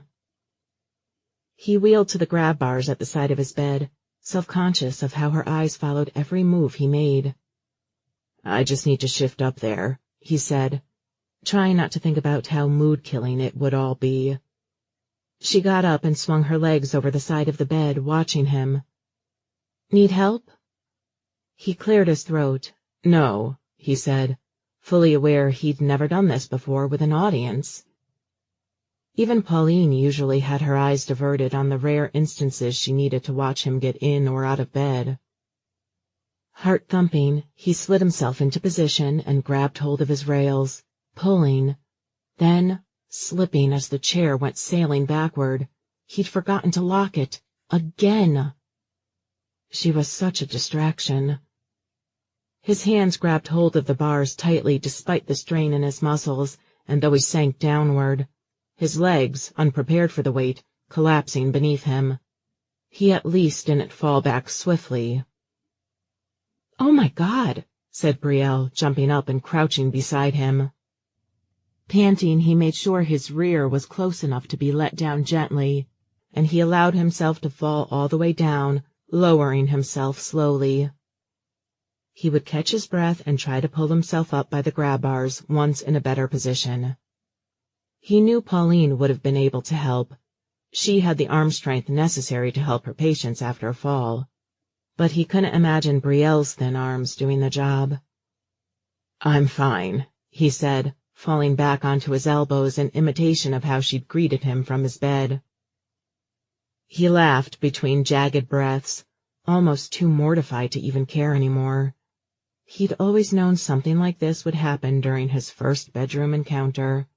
That was partly why he'd been so afraid of it. Brielle examined his front and his back, her brows scrunched together. "Did you hurt anything, though?" He waved a hand at her. "I fell too slowly for that." "Good," she said, sitting on her calves and placing her palms on her thighs. Her naked, smooth, amazing thighs. "Mood killer?" panted Archer, afraid of the answer. She startled. "No, I just want to make sure you're okay." "I'm okay," he said. "Okay."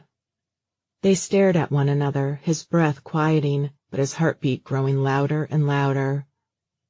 "Fuck the bed," she said, and she crawled onto his lap. She cradled his face with one hand, leaning in for another kiss. He let his hand dance up and down her thigh, and he felt himself about to explode. It didn't even matter that he hadn't seen her completely in the nude, yet. It didn't matter that he'd screwed up so bad she was now straddling him on the hardwood floor of his bedroom, instead of on that soft, comfortable bed. He melted at her touch.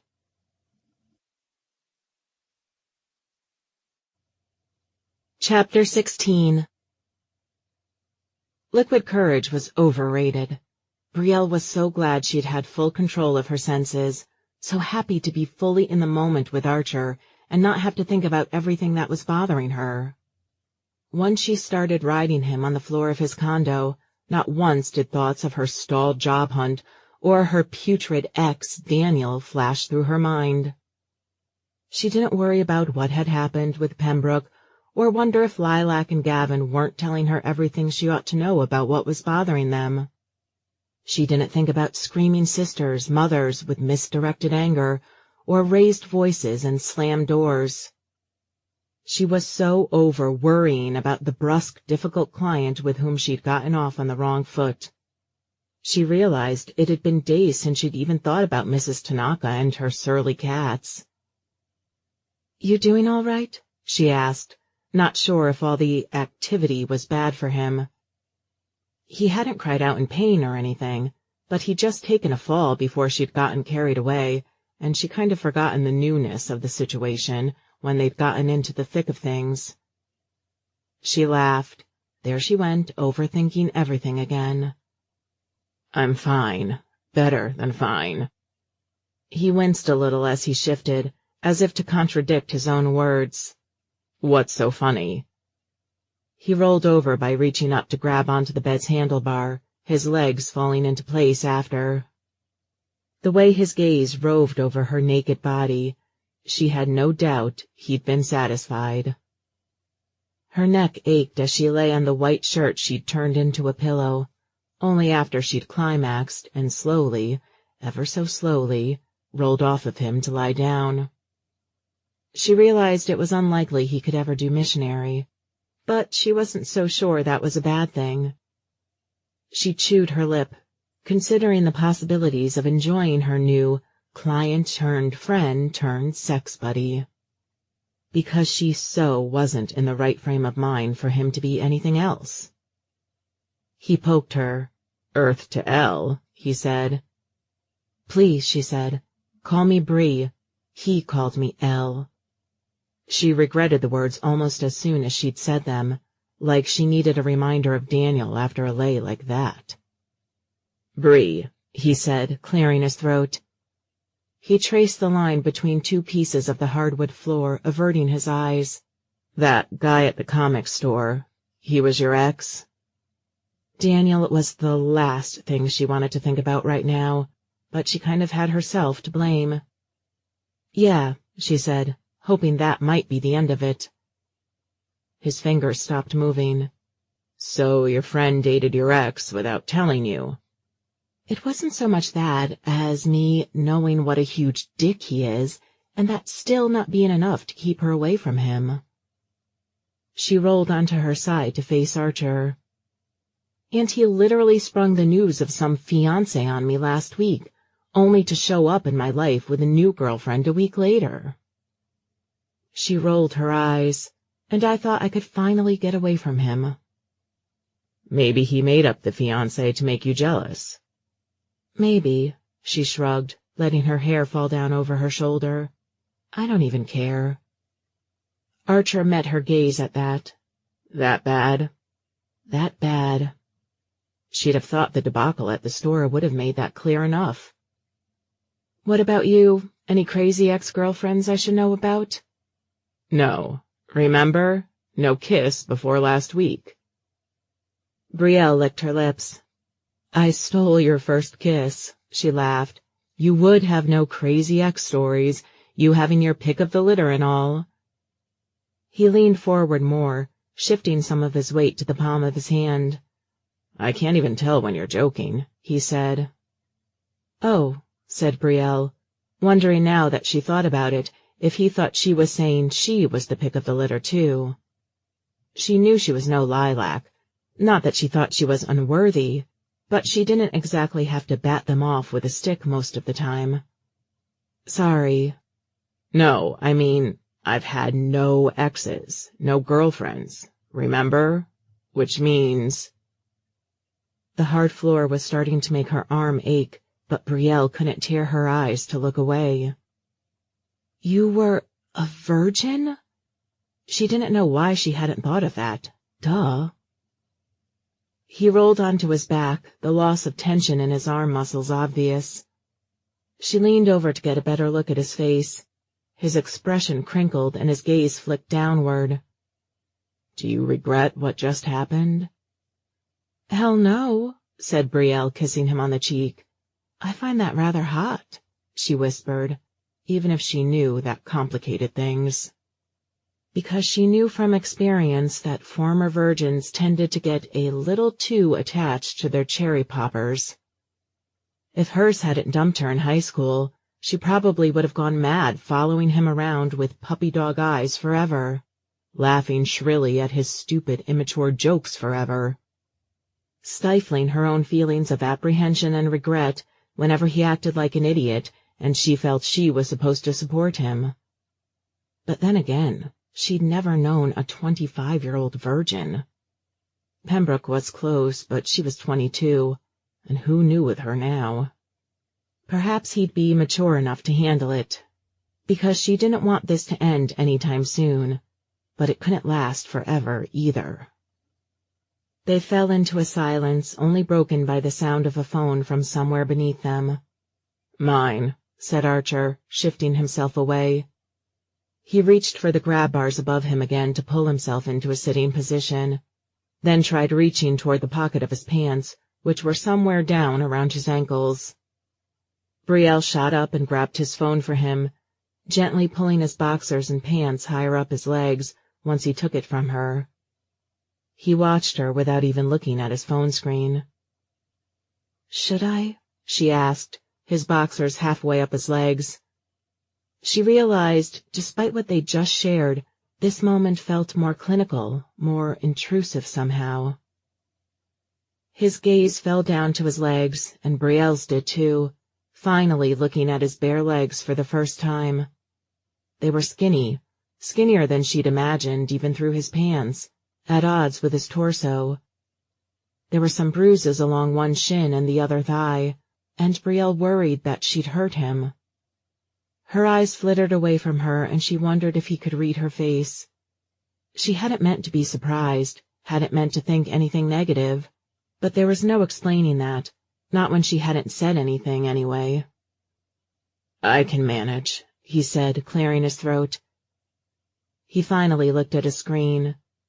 "I should probably—" She jumped up, grabbing her panties, bra, and shirt from off the floor. "I'll give you some privacy," she said, and instead of heading to the master bathroom, she went for the guest one to put more distance between them. It took Brielle a second after she stepped out of the bathroom, freshened up best she could without a shower, to remember where her pants and sweater were. Somehow, in their haste, they'd left a bit of a trail from the front door to the bedroom. She stepped over Archer's braces to snatch up her jeans, sliding them on while searching for her sweater. Archer's voice carried down the hallway, although he was speaking in hushed tones, and she couldn't make out what he said clearly. She was pretty sure he mentioned his mother, which was reason enough to not strain to hear more, after what she'd just done with a woman's son. After a moment, she heard her own phone buzzing, and retrieved it from where she'd left it in her purse. Her sweater was nearby, and she slid it on awkwardly, one arm at a time, shifting the phone from one hand to the other. She saw a message from Pembroke first, and she took in the words, "I'm sorry," but her notifications disappeared when she saw her mom calling. Oh, lovely. Nothing like a couple of young adults chatting with their moms right after they've had sex. The incessant buzzing of the phone in her hand made it tempting to ignore the call, but when it went to voicemail and her mom called back seconds later, she figured she'd have to answer, and just pretend she'd spent the day in the library scouring the classifieds for job listings in a different environment to re-energize her job search. It was sort of how she'd originally seen this day going, which is why she'd felt okay about putting off doing much during the week. She was hopeful about Archer's mom's contact at the museum, but practical enough to know it promised little more than nothing. Maybe this is about Archer's mom firing us.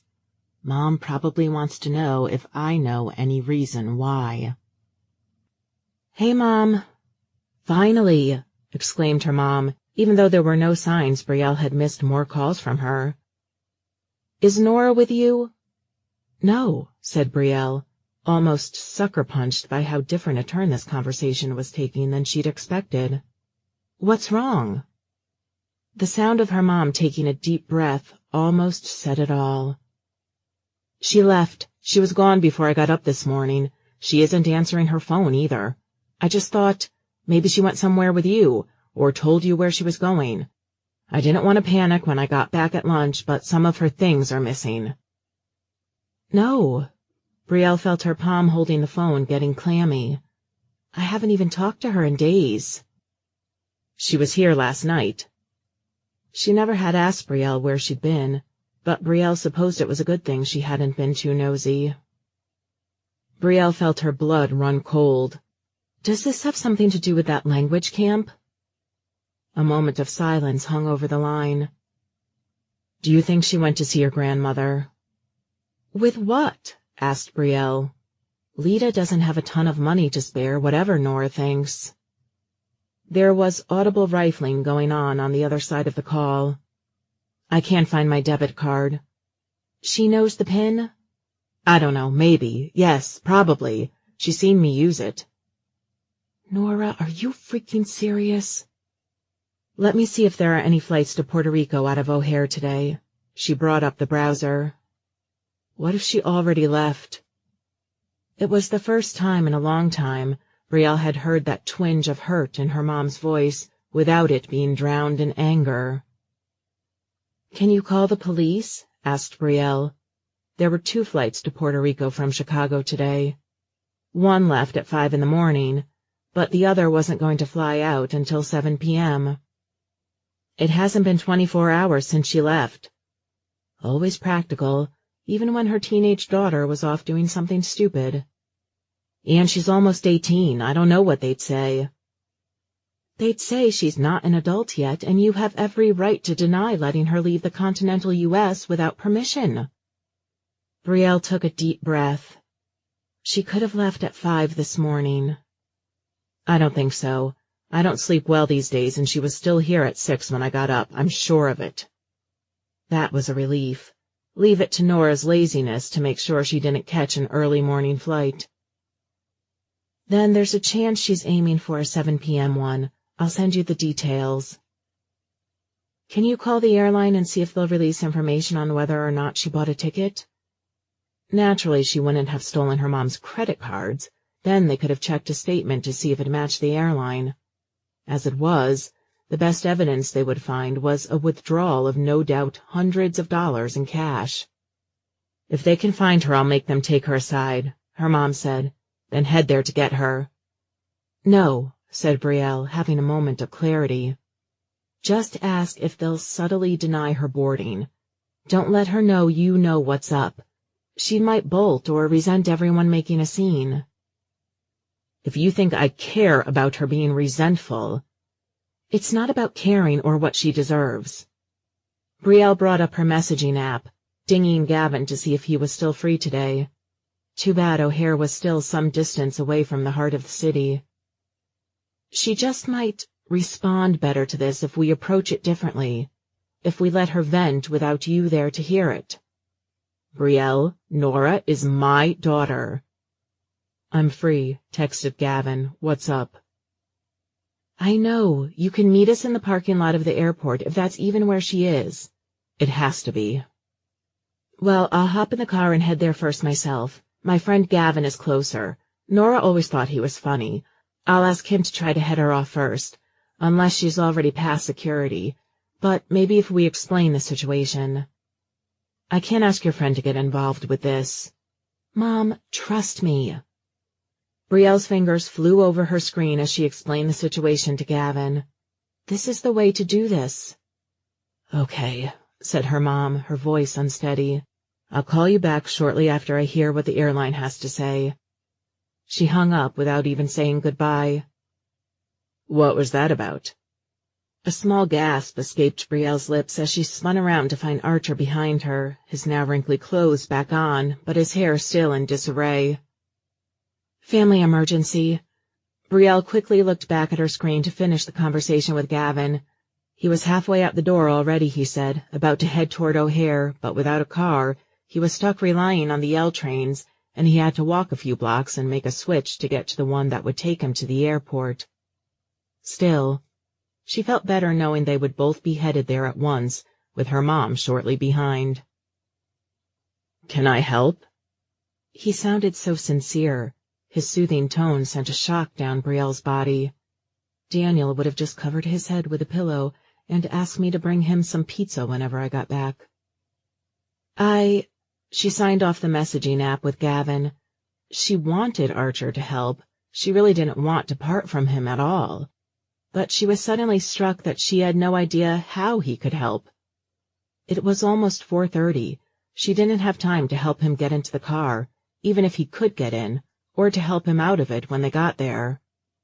She didn't have room for his wheelchair, or the arm strength she was sure she'd need to lift it into her back seat, assuming it'd even fit. She felt terrible for even thinking those things. It's my sister, she said. She's only 17, and we think she might have stolen Mom's debit card and is at O'Hare waiting for a flight to Puerto Rico. His eyebrows arched. That's, wow. Can you pull her off the plane? Mom's calling right now to even confirm she made a reservation. I told her to play it cool, have them refuse to board her, and Gavin and I will try to meet her and smooth things over between her and Mom. "Oh," said Archer, his voice growing softer. He tapped his wheels with both hands. "I could—" He stopped, as if he suddenly realized there wasn't a whole lot he could do. Brielle pulled her purse over her body. "I have to go," she said. "The flight I suspect she wants to get on takes off at 7, and they usually board those things a half-hour early, and it'll take me over an hour to get there if the traffic is good." She stopped, suddenly realizing the words were tumbling out of her without rhyme or reason. She closed the distance between them and kissed him on the cheek. "This was fun," she said, but her heart wasn't in it, not with this crisis in the making. "Give me a call soon?" Yeah," he said, rolling after her toward the door. "Good luck with your sister. I hope it all works out okay." You and me both, thought Brielle, as she sprinted outside, not even bothering to close the door behind her.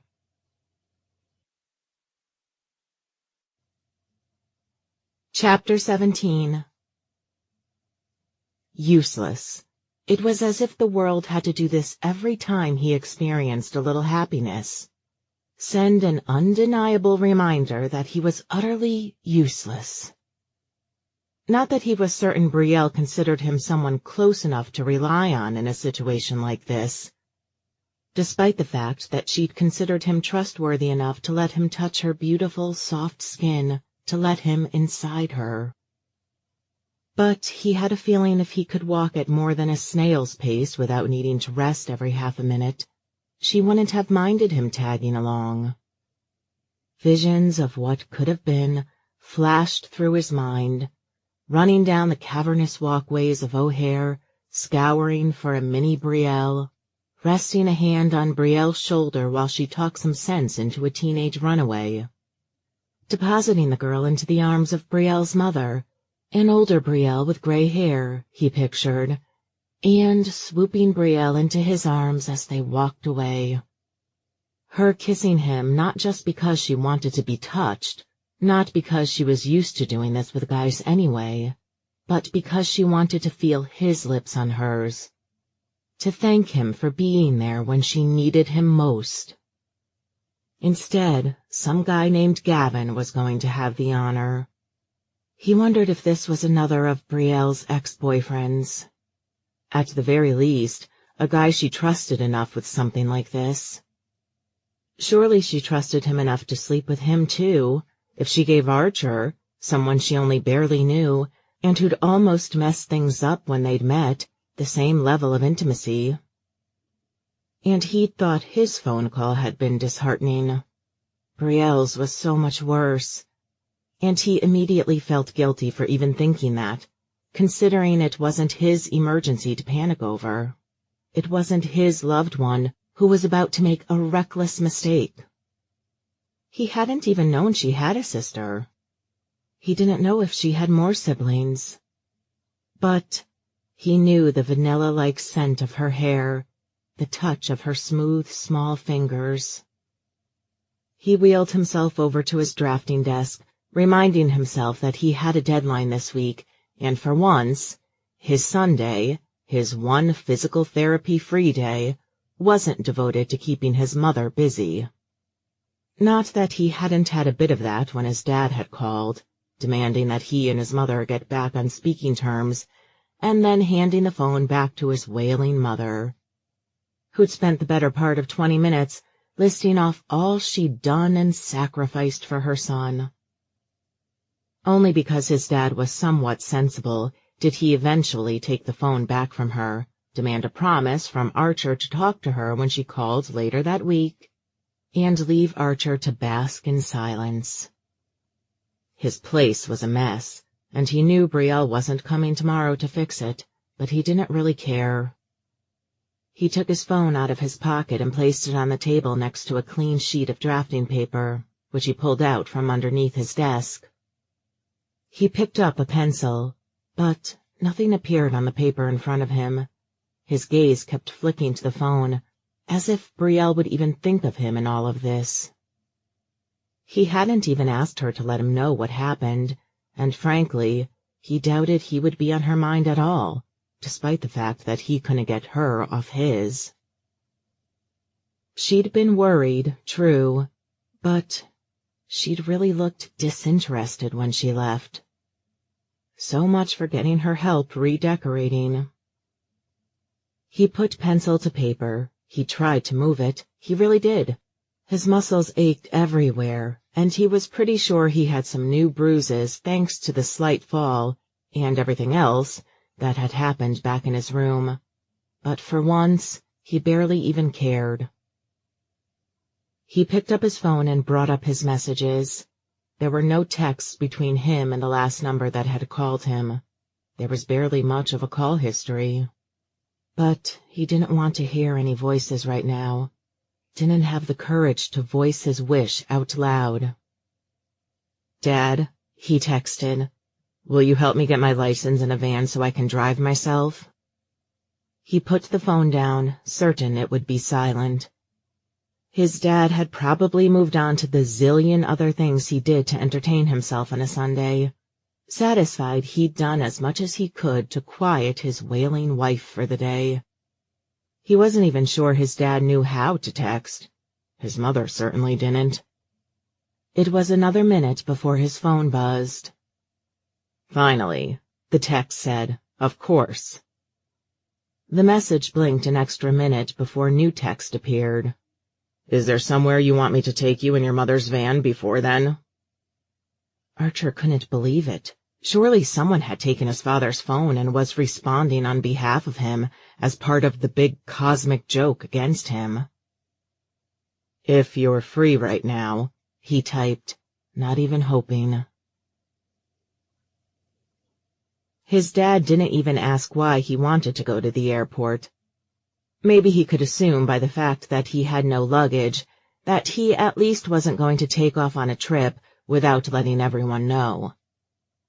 Then again, he probably knew he couldn't really go on a trip alone, not without someone to help him pack and unpack his wheelchair whenever he got to a place that wasn't accessible, or even when boarding the plane. Although he supposed the flight attendants might have helped with that.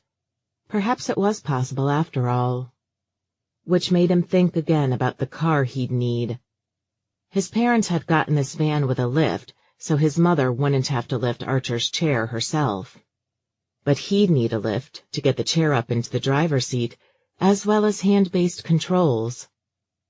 Although he supposed he could load his chair in the back with a lift and climb into a bucket seat if there were stairs that lowered.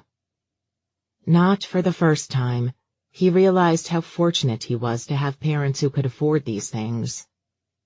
And that, despite it all, he was sort of on okay terms with the one writing the checks. It was 40 minutes into the drive before his dad even said anything more than the few words they'd shared when they were getting in the car to explain where they were going. "Is this going to be one of those mad dashes through the airport you see in movies to stop a girl from getting on a plane?" Archer's jaw dropped, and he stared at his dad. He seemed so serious, but there was something, a little twinkle in his eye, that made him question whether or not his dad found this whole venture an annoyance after all. "I've seen you with a clear path in front of you," continued his dad. "I know how fast you can blaze down an aisle. You're going to get stopped at security unless you buy a ticket, though. Hollywood always seems to forget that. Not to mention it takes them an additional 10 to 20 minutes to scan my chair to make sure I'm not smuggling anything," added Archer, grinning. "No.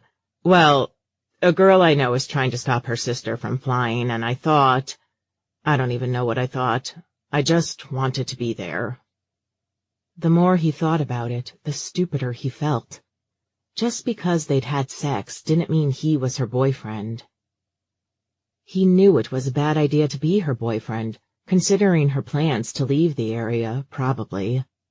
He'd known her less than a week. This was all wrong, but, for some reason, it felt so right. And if it screwed things up between him and Brielle, as much as that hurt him to think about, fine. They needed to end at some point anyway. "So, What you're saying is we're sort of on a fool's errand." His dad's voice got clipped, and Archer winced.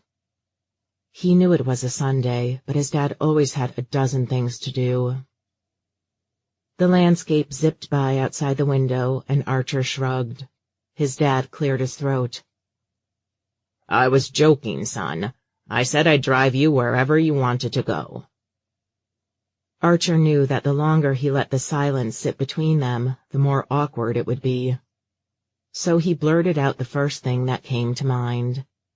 Is she terribly upset?" "I'm sorry I even had her call you today," spat his dad. "You need to stop worrying so much about your mother's moods. The only one who can fix those is her, and she's had decades of practice in letting her anxiety get the best of her." His dad tore his eyes off the road for a second to reach a hand over to Archer to pat his shoulder. "It's not for you to fix, okay?" "I know that, but It's understandable you don't like to know she's suffering," said Mr. Ward. "But you can't let it make you feel bad. I was glad to hear you put your foot down about her showing up last night. I asked her if you'd wanted her to come, and she was so dodgy about the question. I had this gut feeling something was up." "It's not that I didn't want her to come. I just wanted something to myself, to enjoy something without worrying about her." "I understand." As the sign leading off the highway to O'Hare came into view, his dad checked his blind spot before changing lanes. "And even if she never acts like it, I think your mother does too. She just doesn't want to accept it." "Dad, Archer didn't even know what else to say. Luckily, his dad filled the silence for him as they made their way to the O'Hare parking lot. It was crowded, but he supposed it might have been worse during the week with all the business travel. "So, what's the plan?" he asked, probably deciding it best to leave the rest of the words unspoken between them. They weren't going to fix their relationship overnight. But Archer already felt better knowing his dad cared enough to spend just tonight with him. He thought he was as good as dead to his dad, practically. "Call this girl, get you a ticket to wherever the sister is going so you can get past security?" If not for the speed bump they went over, Archer would have laughed more audibly. Only his dad could think nothing of wasting money on a plane ticket no one intended to use. And that was assuming there were even any tickets left at this late hour. "I don't have a passport. She's headed to Puerto Rico." "No passport necessary. Puerto Rico's part of the U.S. Archer winced. So much for his dad thinking well of him. He was too dumb to know basic facts, let alone run a company. His dad laughed. "No need to look so serious. You wouldn't be the first one to make that mistake. I honestly thought D.C. was in Washington State until I was 18. They pulled into a handicapped parking spot and Archer scrambled to get the placard out of the glove compartment.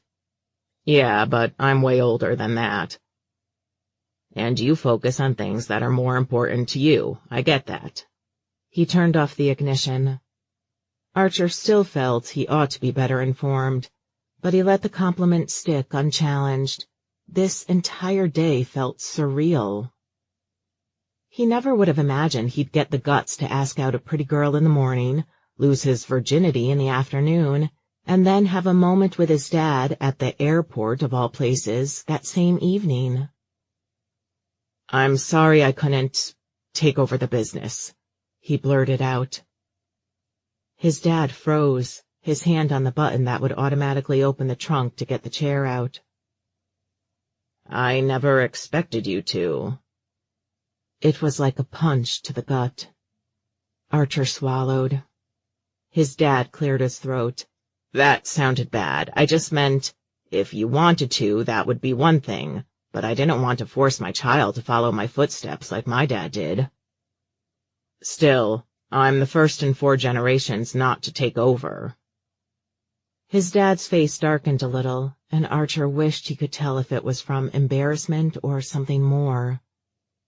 "Look, all I ever wanted was to provide for my family and to have enough to provide my child with the future he wants. I may not understand your art books, but I'm glad you found something that makes you happy. I'm glad other people who understand these things recognize your talents." He smiled. Archer almost felt like he was going to cry. "So, we'll talk about the license and the car," continued his dad. "But first, I'll help you get your chair out, and then wait here while you take care of business." "Thank you," choked out Archer. "Thank you." It was all he could say.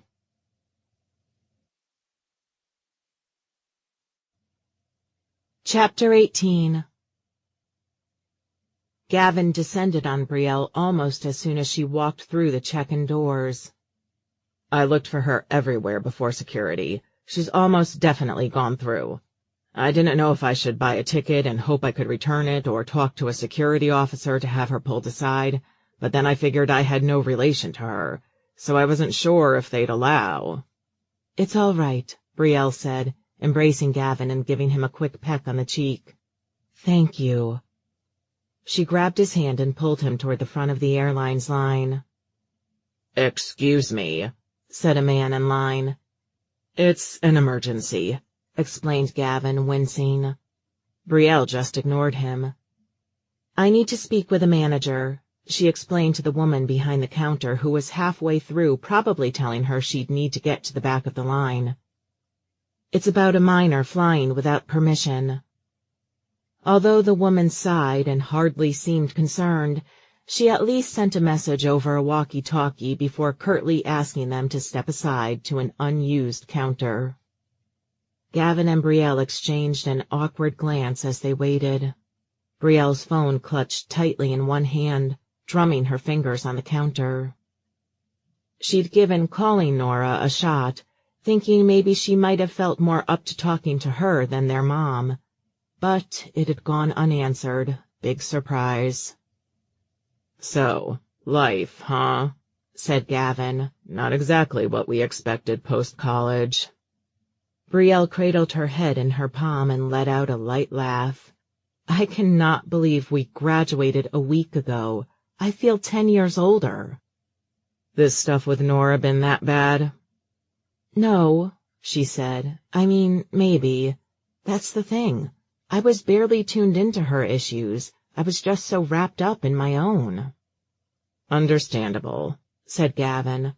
"I've barely spoken to my grandma since graduation, let alone my sister." "Yeah, but you're not still living with them." She winced. She didn't mean to bring up memories of how he hadn't lived with his sister for years, thanks to his bigoted parents. Was there no one without this kind of family drama? "Sorry," she said. He shrugged and stuffed his hands in his pockets, staring at his feet. Brielle wondered if he wanted to say more, but he seemed to be stopping himself. Whatever his issues, or Lilac's for that matter, perhaps he thought it inappropriate at the moment. "Hey," said Brielle, gently putting a hand on his shoulder. "Thanks again. I don't even know why I called you." She chuckled lamely. "What did I think you could do that I couldn't just because you could get here first?" "It often helps to have someone else present for family drama," said Gavin. "People tend to hold their tongues a little. Well, some people." He shrugged. "I don't mind. You don't have to feel bad about relying on your friends, Brielle." "Yeah, but you have your own stuff to worry about." He grimaced. "I'd rather not think about all of that right now anyway, and this is more important." Brielle raised an eyebrow, unsure if she'd consider her sister acting like a bratty teenager that important, really. Especially since they'd likely catch her before she got anywhere. And if she really was about to visit Lita, she didn't think she'd be in any danger anyway. "Is Lilac okay?" she asked, remembering Gavin's anxieties from that morning. That morning. It felt like weeks ago. A muscle on Gavin's cheek twitched. "She needs some space right now." He swallowed, and Brielle felt a bit of a sinking feeling in her stomach. What if Gavin had been right about Lilac's boss? What about you? What happened on your date? Brielle felt the heat rush to her face, and at the thought of Archer and what she'd done, the heat wasn't content to just stay confined to the upper portion of her body. It may have gone a little better than expected. His eyes widened, and he looked around the room for an approaching employee. I want to know more, but I'm afraid you'll just be getting to the good part when someone walks up. Where is the manager anyway? Brielle's brow furrowed as she scanned her phone for any new messages, but her mom hadn't texted since confirming Brielle's detective work and saying she was on her way. How would this evening have played out if her sister hadn't gone all drama queen to the extreme? She supposed it was too late to go dinner and a movie on Archer now that she'd slept with him. She wondered if it had been a good idea to basically define their relationship in terms of a hookup. Even if she told herself it wasn't exactly like she was in a good place in her life to commit. And then there was the fact that he had been, a virgin. Would he take their fling to mean more than it did? Was she so certain it didn't mean more than she told herself it did? Miss Reyes? A stern-looking woman in an airline uniform approached Brielle and Gavin from behind. Yes, said Brielle, snapping to attention. We have your daughter in security, if you'll follow me. She turned on her heel. Sister, muttered Brielle, exchanging a look with Gavin. She couldn't possibly look old enough to have a teenager, could she? Could she? Stepping onto the escalator, Gavin studied her face and laughed. You don't look 45, if that's what you're wondering. Brielle winced and finished her text to her mom as she stepped in line behind him. The thought was quickly pushed to the back of her mind a few minutes later as she got to the security office and came face to face with her sister, a gym bag stuffed under her seat, and her arms crossed so tight it looked like she was trying to squeeze the breath out of herself. At least she's safe, thought Brielle. What are you doing here? Nora stared up at Brielle and then Gavin, trying to send daggers at them with her eyes. She looked like an angry toddler, painted up to slightly resemble a mature college-aged woman. If the situation weren't such a hassle, Brielle might have laughed. I really shouldn't have bothered you with all this, said Brielle, gesturing around her at the airport as they exited the security room. Her mom was still back there with Nora, trying to get all the paperwork sorted out to get a partial refund on the ticket. Brielle clapped her hands together and cringed. I'm sorry. Are you kidding? That was interesting. Gavin chuckled, shoving his hands back into his pockets. His presence had kept things a little less heated than they might have otherwise been once her mom had shown up. Maybe the security guards alone would have been good for that, but like Brielle had guessed, Gavin had taken charge immediately, sitting next to Nora and letting her vent without judgment.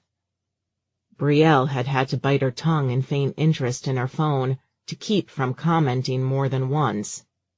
But Gavin had taken it like a champ and tried to slowly but surely get Nora to acknowledge that she was going about everything the wrong way.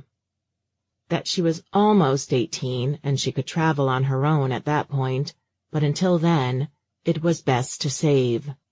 And there would be a language program next summer, a goal to work toward this year. And that if she wanted to keep on good terms with her mom and sister, she couldn't go behind their backs like this. Basically, Gavin had been the subtle educational YouTube video she hoped he would be. But she still felt bad for making him come. It's been a long day, said Brielle, cradling her head at the onset of a headache. I feel like we should catch up, but also that we haven't even been separated that long. He gave her a hug, holding her tight against his chest and squeezing her. One of these days, I need to give you a tour of the whole city. I've been to Chicago before, Brielle laughed as she pulled away, her hands still on Gavin's back. It's different when you do more than just go to a museum and back, said Gavin. I don't even know if I'll ever have time to get to a museum. I'm looking into museum jobs. Her phone buzzed in her purse and she let go of Gavin to fish it out. Well, sort of. Not many openings, but I may know someone who can get me in front of people at the Natural History. She stopped. Gavin peered down at her, but he likely couldn't see the screen. What is it? I got a text from... Brielle looked up toward the elevator. Sure enough, Archer was wheeling over toward her, his phone in his lap. Their eyes met, and he waved. She waved back. Oh, my God. Gavin stared at him, slack-jawed. Is that seriously the hot young comic artist you're banging? We're not... Well, we... She swallowed and shoved the phone into her pocket, staring at Archer as he wheeled toward her. Too late, she realized she should probably move toward him, but shock made her lose control of her limbs for just a little bit. Archer slowed down, his face falling slightly, but she waved at him and remembered to smile, and he started wheeling over faster. He is so gorgeous, whispered Gavin into her ear. She pinched his forearm as Archer drew closer, embarrassed and unable to stop picturing him mostly naked on the floor beneath her. Archer cleared his throat as he pulled up in front of them. I'm sorry, I probably shouldn't have come, right? His faltering smile seemed to keep switching between ashamed and smarmy, and Brielle didn't know if he was trying to be charming or was genuinely embarrassed, or probably both. No, said Brielle. It was like she'd slapped Archer. Her eyes widened as she flapped her hands. No, I don't mind, really. But what are you doing here? Even as he spoke to Brielle, Archer stared at Gavin. How's your sister? Her sister. Gavin nodded at Brielle. Archer shook his head. Yeah, of course. I meant... Oh, it's kind of hot in here, isn't it? He fanned himself with his hand. Brielle bent down to get a closer look at his face. He'd lost some color. Are you okay? Did Pauline drive you here? She looked back and forth to find the woman. My dad did, he said, wincing. And he's waiting in the car. He had some business to conduct. In the car? Asked Gavin. On the phone. Archer drummed his fingers atop one of his armrests. I'm fine. He swallowed. Oh, well, thanks to the airline's help, we got my sister before she boarded. She gestured over her shoulder. My mom's still with her, but she told me to head on home first. You don't need a ride because you drove yourself. Archer's phone screen lit up as it buzzed from his lap, but he ignored it. I don't know why I came. So, said Gavin after a moment's silence. Brielle could feel his eyes boring into her the whole time. Extending his hand, he bent forward a little to reach toward Archer. I'm Gavin, Brielle's friend from college. Seemingly glad for the distraction, Archer took the man's hand firmly and shook it. Archer Ward. Oh, I know. He bumped against Brielle. This one won't stop talking about you every time I check in with her. Shut up, said Brielle, but she was laughing. He's the one who said you were hot, by the way. Are you two talking about me behind my back before he even got to meet me? I'm flattered. Resting his fingertips atop his chest, Gavin chuckled. Oh, said Archer, and strangely his face lit up as he studied Gavin. You're that friend. The one and only. He turned to Brielle. Well, I should get going. Fewer late-night trains. Right, said Brielle. She wrung her hands as Gavin kissed her on the cheek. She didn't know how she felt about being left alone with Archer just then, in just about the last place she'd expected to see him. Thanks so much for everything. See you online? And in person soon, too, I hope, he said, tapping her nose lightly. Nice to meet you, handsome, he said to Archer, and then he left before Archer could even do more than say, You too. Brielle and Archer stared at each other. Running a hand over the back of his head, Archer looked almost sheepish. Would you believe I happen to be in the neighborhood? A joke. He was, despite stern appearances, surprisingly prone to them.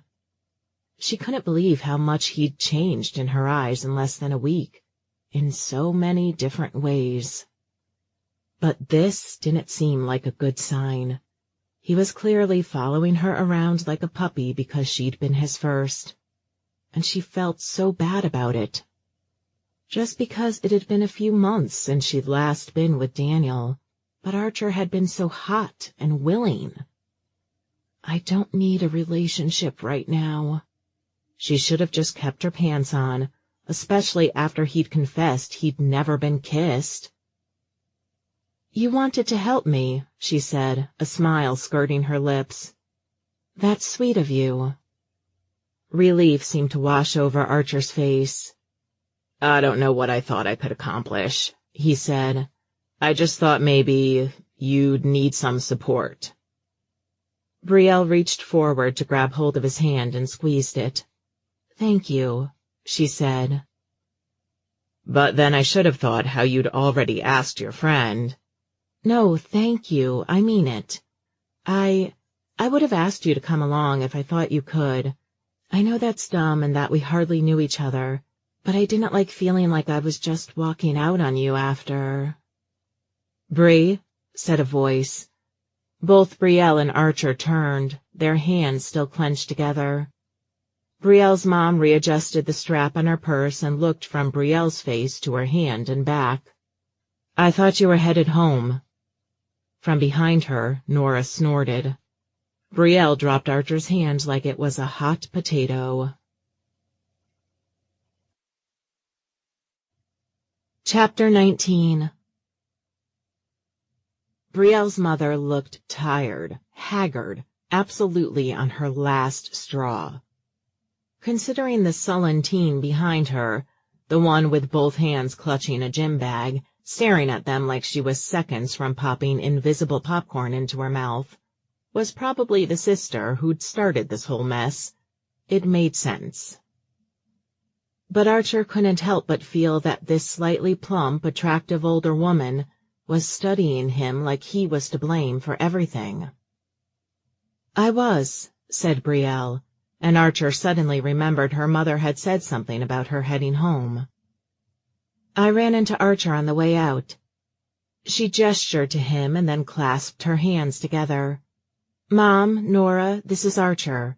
Archer, my mom, Leah Clark, and my sister Nora. Archer rolled his shoulders and extended his hand. It took Miss Clark an extra minute to move forward to take it. Archer Ward? She asked. She really did look like she'd just finished running a marathon. For a second, Archer thought Brielle's mother was a fan of his. He laughed when he realized the truth. She owns the cleaning company. Yes, nice to meet you. Brielle's been great. She's been a great job. She did a great job. His throat went dry. Where was he going with this? Was he trying to compliment her as a worker, despite the fact that he'd just slept with her? But he didn't want her to think she was being let go because of anything she'd done. Not that he was even sure his mother had canceled the service yet. I just got a call to cancel the account, said Brielle's mom, frowning. Nora's eyes lit up, though she tried to mask her sudden spike in interest with a forced look of boredom. Brielle stared at him, her lips slightly parted. Right, well, it wasn't that she wasn't good at it, because she was. Archer felt like an idiot. He could speak in front of a crowd of fans, but put him in front of someone he didn't know well and expect him to speak one-on-one, and he grew a second tongue he didn't know how to handle. My mother is just concerned I was relying on her too much. She said something about my maid fraternizing with you too much." There was no missing the look that passed between her and Brielle. Her mother shook her head, cradling her forehead. "I can't deal with this today. I'll see you at home, Brie." She smiled awkwardly. "Nice to meet you, Mr. Ward. Thank you for your business. I'm sorry it wasn't satisfactory." "No, it was," started Archer, but Brielle's mom had already moved around him toward the exit to the parking garage. Nora lingered a beat, staring Archer up and down. He winced under her gaze. Sometimes he could tell when someone was biting their tongue. Maybe the girl knew she'd already bitten off more than she could chew with her antics for the evening. "Nora!" The girl stared at Brielle and nodded, heading off without a word. "Sorry about that," said Brielle after a beat. "So, that was why, huh? It wasn't about you cleaning up after yourself. It really was about me fraternizing with you." He imagined his mother's face from the night before, hurt but haughty, the perfect recipe for swearing revenge. "My mother can be unreasonable." "I thought she liked me after last night," said Brielle. "Sort of. Enough to refer me to someone at the museum, anyway." Archer had almost forgotten all about the museum, and how the fact that he'd been able to text Brielle, that this whole unforgettable, amazing day had happened, was because his mother had forgotten entirely about her promise to make a few calls to aid with Brielle's job prospects. "She did," lied Archer, but he had a feeling she'd dislike any woman she thought he might be remotely interested in, despite all her talk about setting him up. She probably only said those things because she hoped he would never take her up on them. "I mean, it was more about her and me. It's true that she didn't like that I was relying on you too much." Chewing her lip, Brielle broke into a faltering smile. "Well, you are pretty tidy. I don't think you need daily house cleaning." She tapped her fingers on her thigh, again drawing Archer's attention to those form-fitting jeans.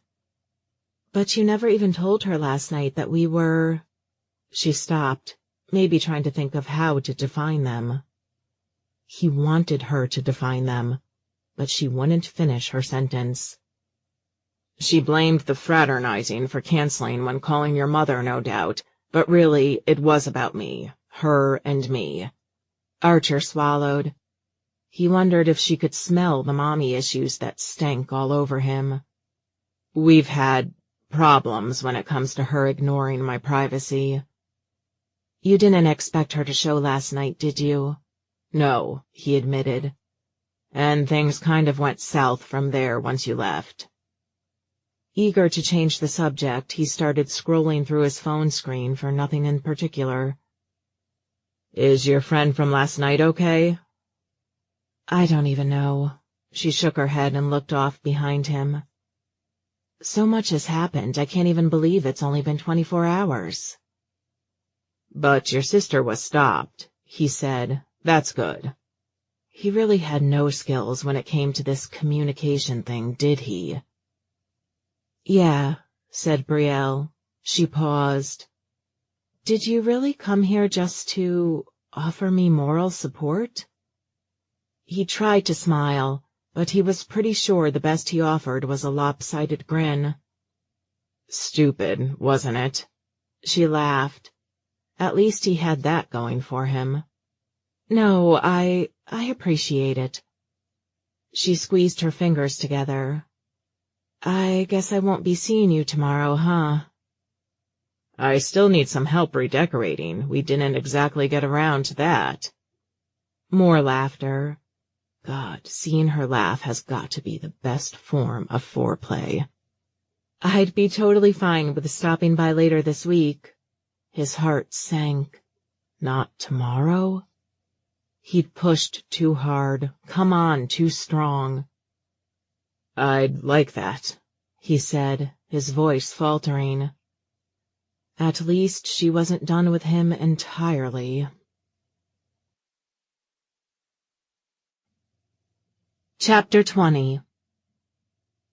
A part of Brielle pictured Archer at the airport like one of those star-crossed lovers in a movie, rushing through security in a comical way that would get someone arrested in real life, pledging eternal love and a desire to make things work, even though there was a reason why the lovers were being parted at the airport in the first place.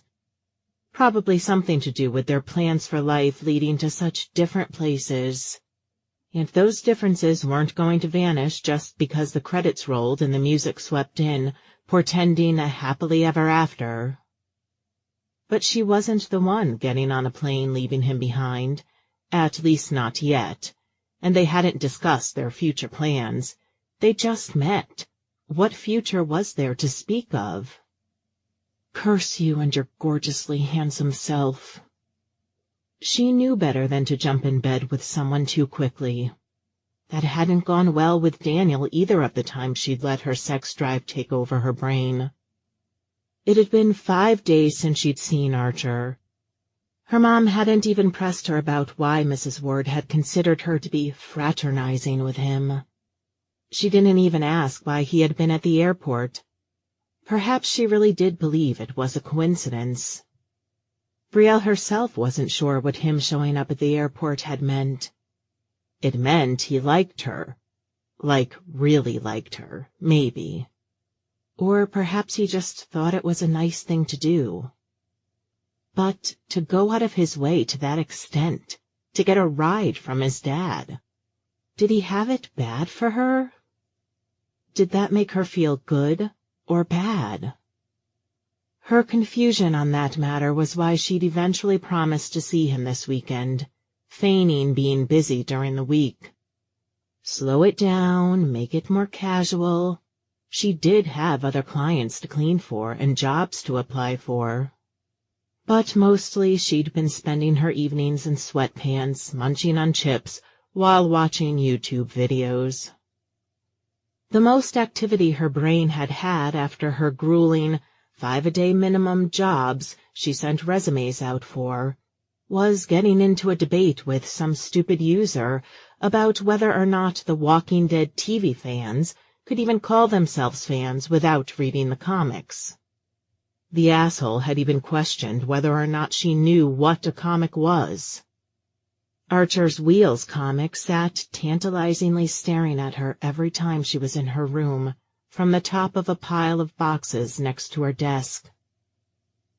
She'd read it twice more that week, tracing her fingers over the wheelchair-using Todd she imagined to be Archer's stand-in. She'd forgotten to get it signed, at a signing. Meow, meow. One of Mrs. Tanaka's cats, Tigger, rubbed up against Brielle's thigh as he made cute little chirping noises. She took off her rubber glove and pet the top of his head with one finger. For some reason, this cat really liked her this year. No, Tigger, it's not lunch yet. Mrs. Tanaka swooped into her bathroom to scoop her cat up. She kissed his cheek, and Brielle laughed at the cat's panicked expression. And Miss Brielle isn't the one who gives you food.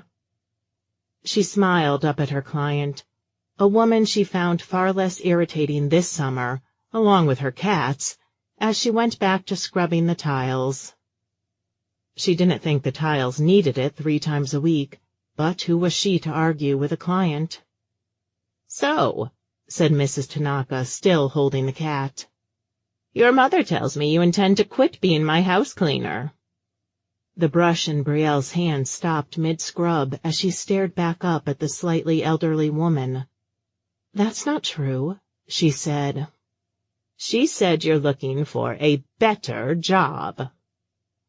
Oh, said Brielle, moving her hand in a circular motion again. That's true, but there's nothing promising yet. Tigger squeaked and started pushing against Mrs. Tanaka's shoulder, so she bent over to let him scurry off behind her. What kind of work are you looking for?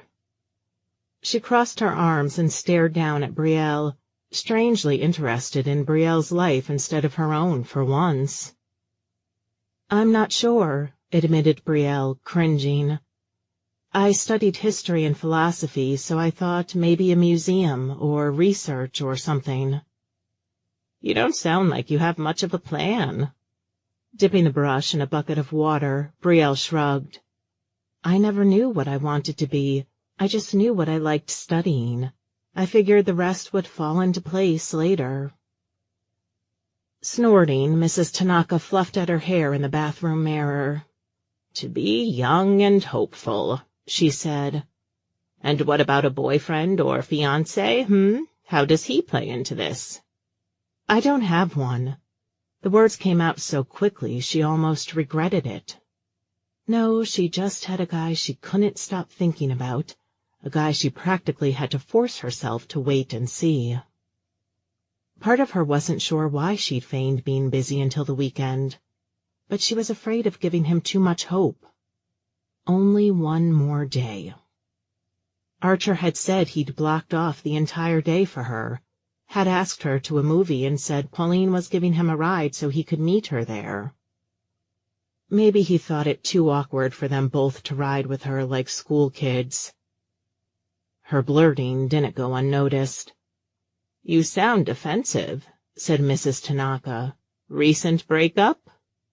Yes, said Brielle, knowing she wasn't lying since she had just been dating Daniel a few months ago. The thought made her want to hurl just a little. But that was definitely for the best. Believe me, I'm not having second thoughts there. You should get back into the dating scene. Mrs. Tanaka grabbed her hairbrush off the sink. Brielle hoped she wouldn't expect her to wipe the stray hairs away again. A rich husband could solve all your problems. Brielle had to laugh at that. Somehow she couldn't picture herself whining and dining the days away, arm in arm with a rich guy in a suit who would trade her in for a newer model in a decade or two. Archer's rich, apparently, sort of, or his parents are. She wasn't sure why she'd thought about that. Even if she married him, she wouldn't be hobnobbing about town arm in arm.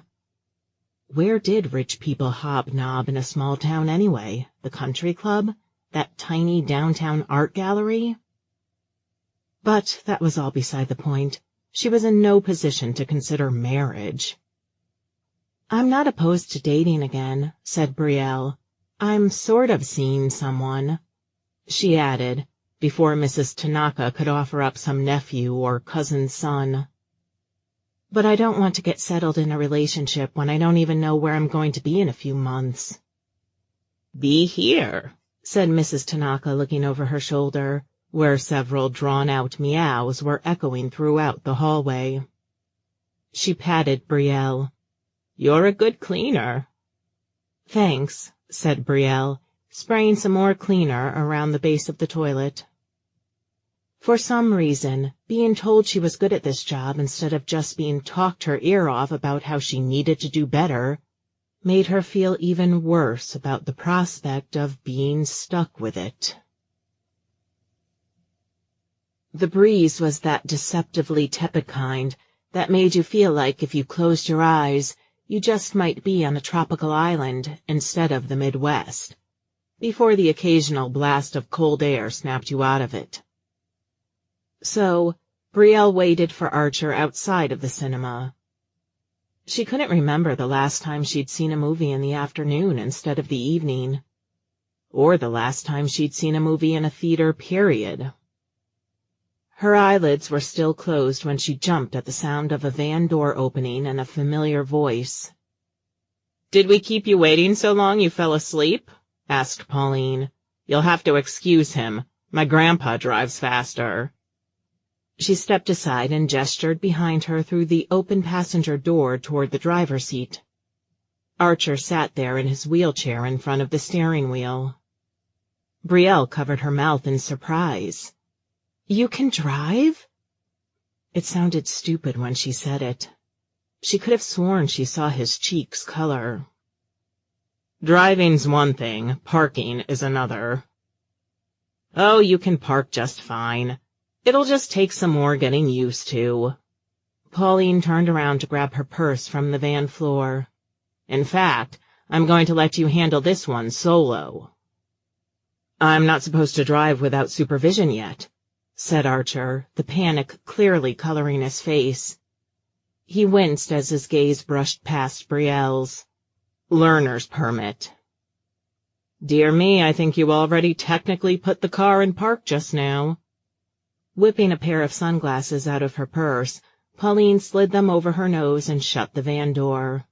"Guess I'll be on my way." She slid her glasses down to wink as she passed Brielle. "Seriously, though, come get me if he crashes into anything. I'm going shopping while you're at the movies." Archer visibly took a deep breath and then shifted gears on the wheel, pressing some buttons that didn't exist on a typical car to get the car moving. His eyes widened as the car pulled away from the corner a little too fast, but he pushed some buttons again and seemed to get a handle on it. Brielle lost sight of him as his van found an open handicap spot a few rows over from where she stood. She walked down the sidewalk and watched as his door opened and a ramp extended to get his chair down. It was actually pretty cool. She didn't know cars could be made that accessible for disabled drivers. He started heading toward her, then turned in the completely opposite direction. Brielle stood puzzled for a minute, and then felt dumb when she realized there was only one ramp up to the sidewalk, and she was standing nowhere near it. She walked toward him. He paused in front of the theater door, rifling through his pocket to pull out his wallet.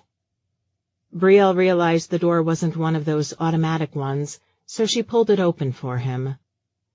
"Thanks," he said, pulling out his credit card and going through. "Oh, I'll get it," said Brielle. "You made the lunch we had the other day."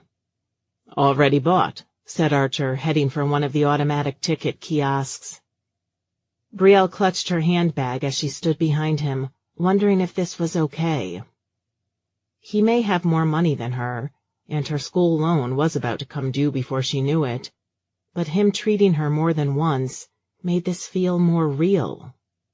Like the start of an actual, real relationship. The thought filled her with more panic than the thought of finally getting a positive response from one of her job applications. She took a deep breath. This wasn't Daniel. This wasn't a mistake. But it wasn't in her plans, and that's why it felt like it was. "That's so cool you're driving," she said, for want of something else to focus on. She needed her heart to stop beating quite so quickly every time she looked down at him. "I just started this week," said Archer, and he surprised her by wheeling ahead of her and getting the next door. He pulled it open with such finesse, she felt stupid for scrambling to get the door for him before. "Long overdue, I know."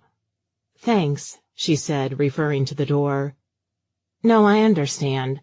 I was scared enough learning to drive as a teen. I couldn't imagine learning how to handle all those buttons and levers." He laughed as he handed the tickets over to the greeter. "Now I feel like I'm piloting a spaceship or something." He pointed to the concession stand. "Want anything?" "No thanks, a bit overpriced. And I don't think I should encourage you to offer to pay again. But I'll get you something if you want it, to pay back for the ticket." "Don't worry about it." "So," he said, swallowing, "you've had a busy week?" "Yeah." Brielle tucked her hair behind her ear as she walked into the theater. "Cleaning, applying for jobs, applying for more jobs." "You're really determined to leave this place, aren't you?" He winced as he headed toward their seats, or more accurately, her seat next to an empty spot in the front row. "Sorry," he said as she sat down. "I'm not saying I blame you." There was a bar practically at her chin level in front of her, and she shifted uncomfortably, gripping both armrests and trying to slouch slightly so her neck didn't strain as much looking up at the screen. She'd never sat so close before. "I'm not trying to leave," she said, shrugging, "although I guess I figured I would. But if I found a good job here that could help me afford to live on my own—" She left the sentence unfinished. But I don't think this place is ripe with jobs for history and philosophy majors. We have a few museums downtown, said Archer, examining his hands. He'd pulled his chair close, really close, like practically slamming into her armrest. I guess I could get some experience there and leave later, said Brielle, thinking it over. But I haven't seen a single job posting for any of them. She watched Archer for a minute and wondered what he was thinking. What about you? Have you ever thought about leaving the area? I can do my job anywhere. He pulled his phone out of his pocket and checked the screen before switching it off, reminding Brielle to do the same. She saw a message from Pembroke waiting for her and felt a jolt in her stomach. To be fair, she'd been ignoring her for far too long after that comic shop fiasco. But she didn't feel like dealing with it all just then. Then why not go elsewhere? She switched off her phone. Then she felt obtuse again. He had concerns she couldn't even dream of, probably needed to be closer to his family than she did. His family certainly cared about him staying closer than hers did. She didn't even have grandparents or aunts or uncles to speak of, not if you didn't count her dad's family, which she didn't. It was just her, her mom, and Nora, and they seemed to be functioning, or dysfunctioning, as their own little two-person unit, letting her stop back in as a guest, eager to get her back out the door. Why not? He pondered, and he genuinely seemed curious. I couldn't tell you, really. Just that I'm too scared to. I'm not sure my parents would support it. Well, maybe my dad would. Do you even want to go somewhere else? He shrugged. I don't know. I've never had a reason to. It seemed too much work to bother.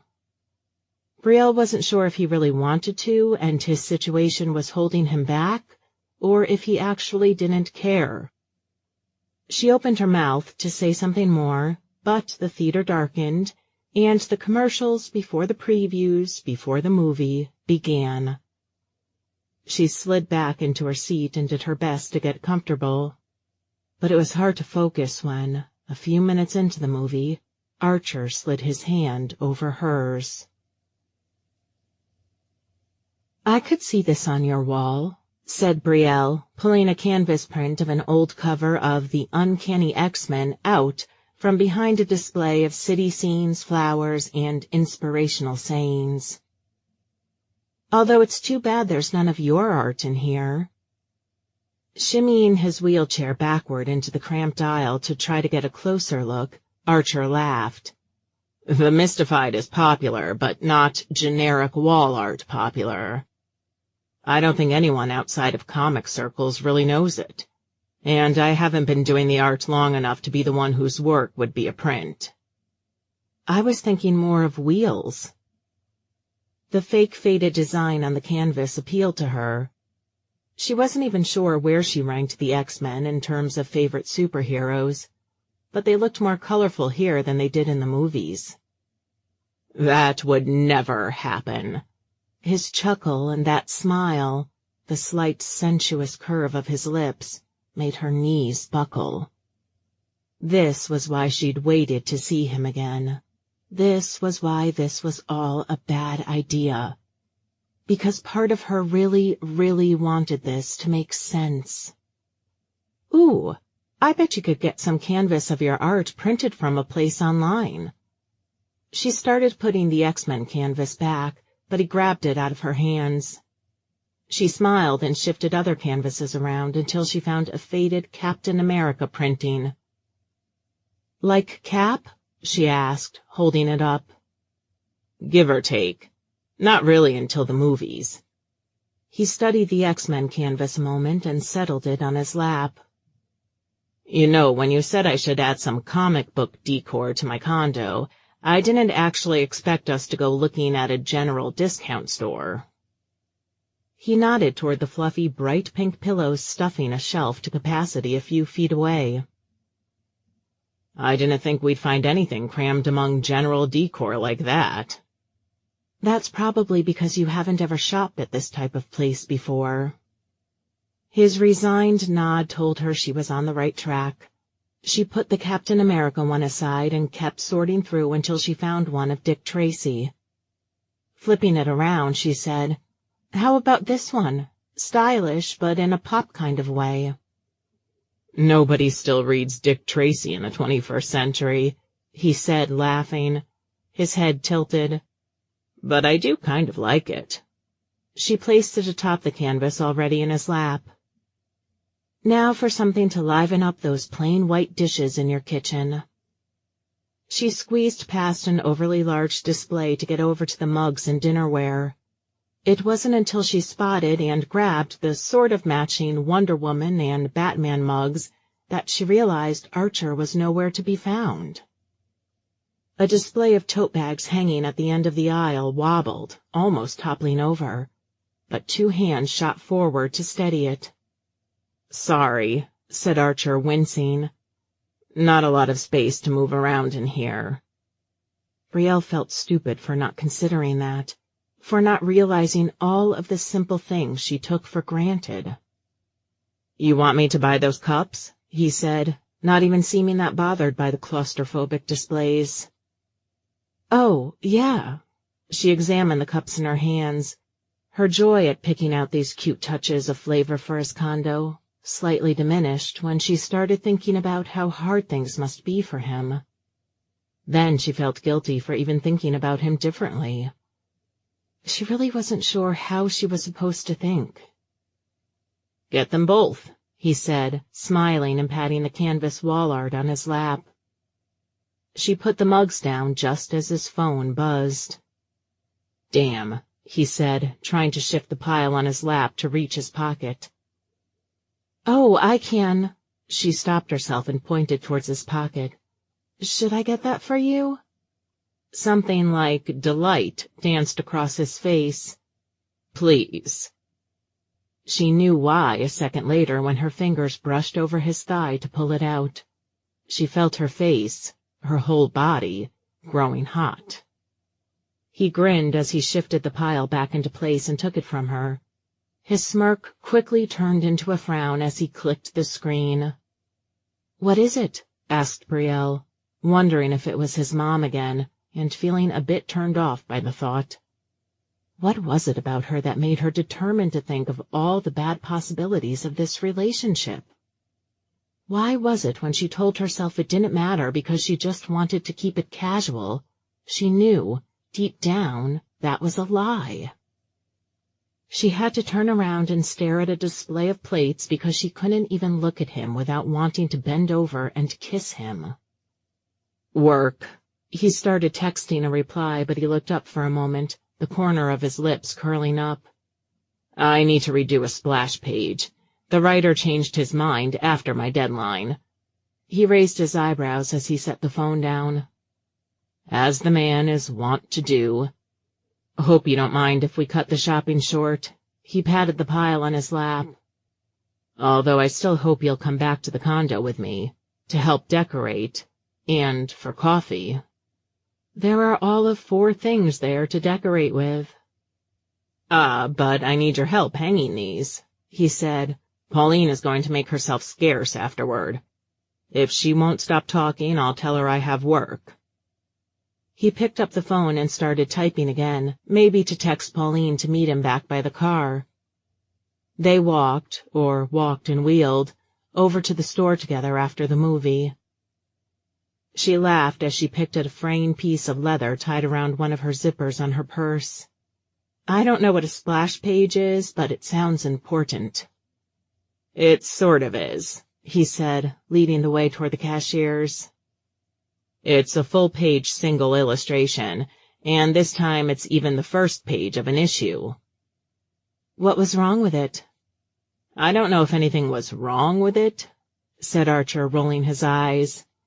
"Topher just had a different idea for it." There wasn't much of a line, so Brielle stepped past the cashiers to wait for him to finish paying. Remembering her own message she'd ignored, she dug her phone out of her purse. There was a new message on top of Pembroke's from Gavin. She read Pembroke's first. I just wanted to say I'm really sorry, and I really appreciate what you and your boyfriend or crush or whatever he is and his mom did for me that night. Brielle winced at the word boyfriend. I was an idiot for ever falling for Daniel's lines. He and his ex-fiancée broke up after graduation, and he saw me sitting alone, and I just needed something then to hold on to. I needed something to look forward to. I knew things ended badly between you, but I don't know what I thought, that it might be different, that it might just be a little fun. Brielle felt bad. Wasn't that what she kept telling herself she was doing with Archer? Just having a bit of fun, not entering into anything serious? I still don't have a job, Pembroke's message continued. I've been applying for practically anything. I didn't want to become a nurse, but I didn't want to wind up working retail or something. But now I'm getting desperate, and am strangely finding the retail jobs don't want me either, that having a degree makes me overqualified. This sounds like I'm complaining, she admitted, and I guess I am. I didn't want to bother you, any of you, but I figured I owed you at least an apology. Brielle guessed Pembroke didn't have a job lined up, but neither did she, not really, so it hadn't seemed entirely odd. But she didn't realize she'd resorted to looking for grunt work, and that she wasn't having luck with that either. Now that she thought about it, Brielle didn't even really care about the Daniel thing anymore. He and Pembroke hadn't even been dating a full week. It was just like Daniel to get handsy and possessive after such a short amount of time. She'd email Pembroke back later. Lilac wants to come home, read Gavin's message. I've been trying to get her to stop and think things through, to consider the things she likes about being there. But I was right. She was nearly assaulted, and I can't get her to report her boss. Ready? Archer rolled up in front of her, a gigantic bag on his lap. You okay? He asked, after a minute of Brielle just staring at the screen. Yeah, she swallowed and tried to smile. I'll walk you back to the parking lot, then meet you there. Chapter 21. What are you doing? Archer asked. Brielle moved a rag up and down his wall above the cabinet where he stored his books. There was no avoiding noticing the way her jeans flattered her from behind, especially when she stood on her toes. It says to clean the wall first. She rolled back onto her heels and stared down at the cloth, folding it before standing back up again. And to dry it. You are the only person who actually follows instructions like that when it comes to command strips. I am a cleaning expert. Tossing her hair back over her shoulder, she placed the cloth on the edge of his kitchen table. It was covered in dirt, even though his walls hadn't even looked that grimy. She caught him looking at the cloth. Okay, so I didn't exactly scrub your walls when I was your house cleaner. He laughed. Nor would I have expected you to. She peeled both sides of the strip and fixed it to the hook, squishing it hard in her palms with a comical look on her face, like it took quite a bit of effort. I can do that much, he said, grabbing the package to get the second hook ready. She watched him. You've got to press really hard, she said, really hard, to make sure it sticks to the wall when the art is hanging on it. He flexed one of his arms. I can handle it. Biting her bottom lip, Brielle danced her fingertips across his bicep. How do you get your arms this ripped? Not easily, considering my muscles aren't exactly the strongest throughout my body. He dropped the hook on the table and wrapped an arm around her waist, causing her to cry out, happily. He thought, or hoped at least, as he spun her to sit on his lap. But I have to get physical therapy in every day anyway. He lifted his chin to nudge his nose into her shoulder. Her hair smelled of flowers. Brielle shifted on his lap and turned her head slightly to look at him. Is Pauline your trainer, then? Pauline and a basketball, he said, inhaling her, wrapping his arms around her torso completely. What do you do when it's too cold to play? We play indoors at the YMCA. He pulled back. Although I don't get there as often as I'd like, especially when the weather is bad. Brielle went quiet. I never even thought about that, using a wheelchair in the snow. He laughed. I take snowed in more literally than some might, but I don't know a lot of people who relish going out there before the snowplows have even gone through if they don't have to. She fidgeted, turning around somewhat, and Archer loosened his grip. Yeah, but even after it stops snowing and the main roads are clean, I mean, I've slipped on store sidewalks not very well salted. Believe me, you're not telling me anything new. He watched as her face fell, and he scrambled to make the situation lighter. Are you saying I should move to Florida? That was a mistake. She looked downright grim now. What is it? He asked. I wasn't serious. She shook her head. No, it wasn't you. I just have a lot on my mind. Like what? She didn't say anything. Instead, she slipped off his lap and went back to standing on her toes, affixing the hook he hadn't realized she still had in her hand the entire time she'd sat on his lap. You can talk to me, Elle. She visibly winced, and Archer remembered how she asked him not to call her that because her ex had. Brielle, he said, tripping over the name in his rush to correct his mistake. I barely know you. She looked irritated as she hung the Dick Tracy canvas on the hook. Archer couldn't even focus on the way her back arched as she tried to line it up just right because her face had soured. It was like she'd slapped him. On the contrary, I think you know me better than anyone ever has before. She twirled around, crossing her arms tightly across her chest. Can you stop doing that? What? She gestured toward him vaguely. That, all that, speaking like someone out of an English lit essay. I didn't realize my vocabulary was a problem. Acting like last weekend was a bigger deal than it was.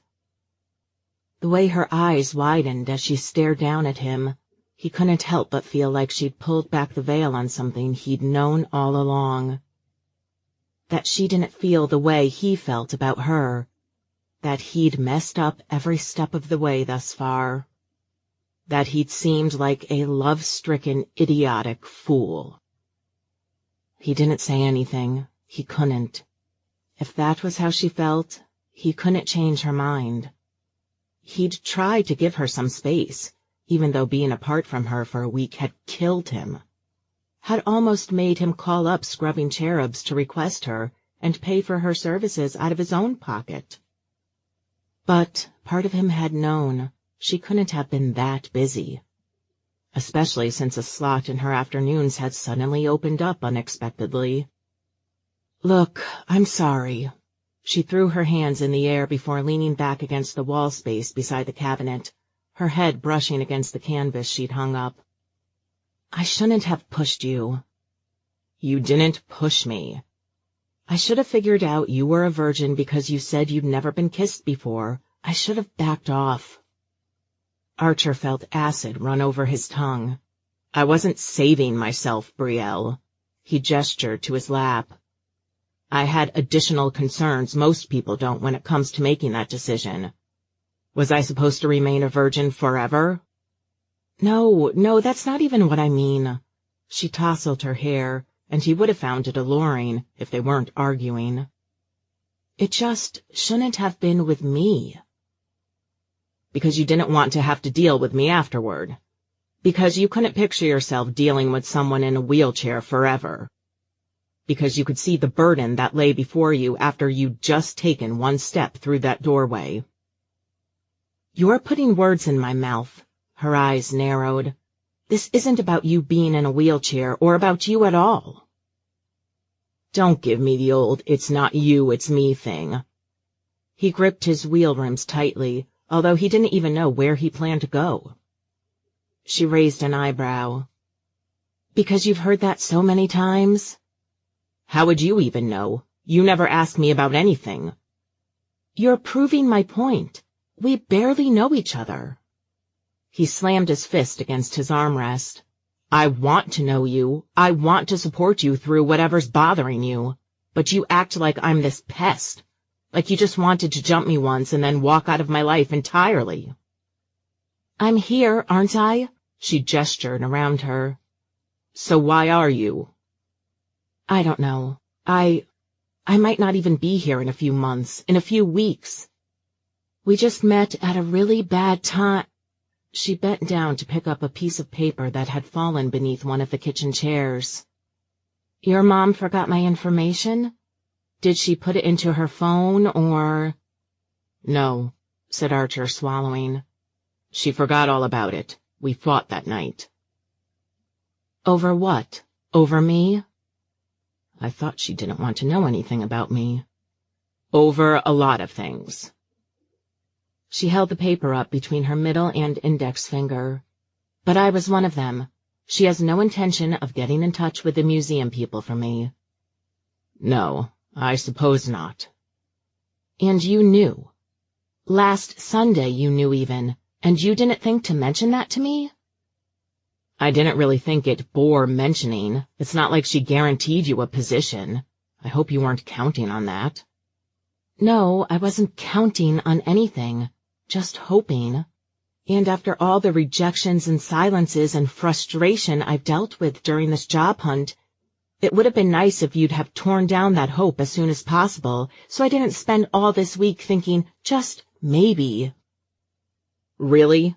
You're blaming me for my mother making a stupid casual offer and then not telling you not to rely on it? If it's that important to you, I can press my dad. That's not the point. Then what is the point, Brielle? I'm sorry I keep doing everything wrong. I never said that. Then I'm sorry, okay? I'm just sorry. He ground his teeth. I'm sorry for caring too much about you, for coming on too strong, or whatever it is you think of me.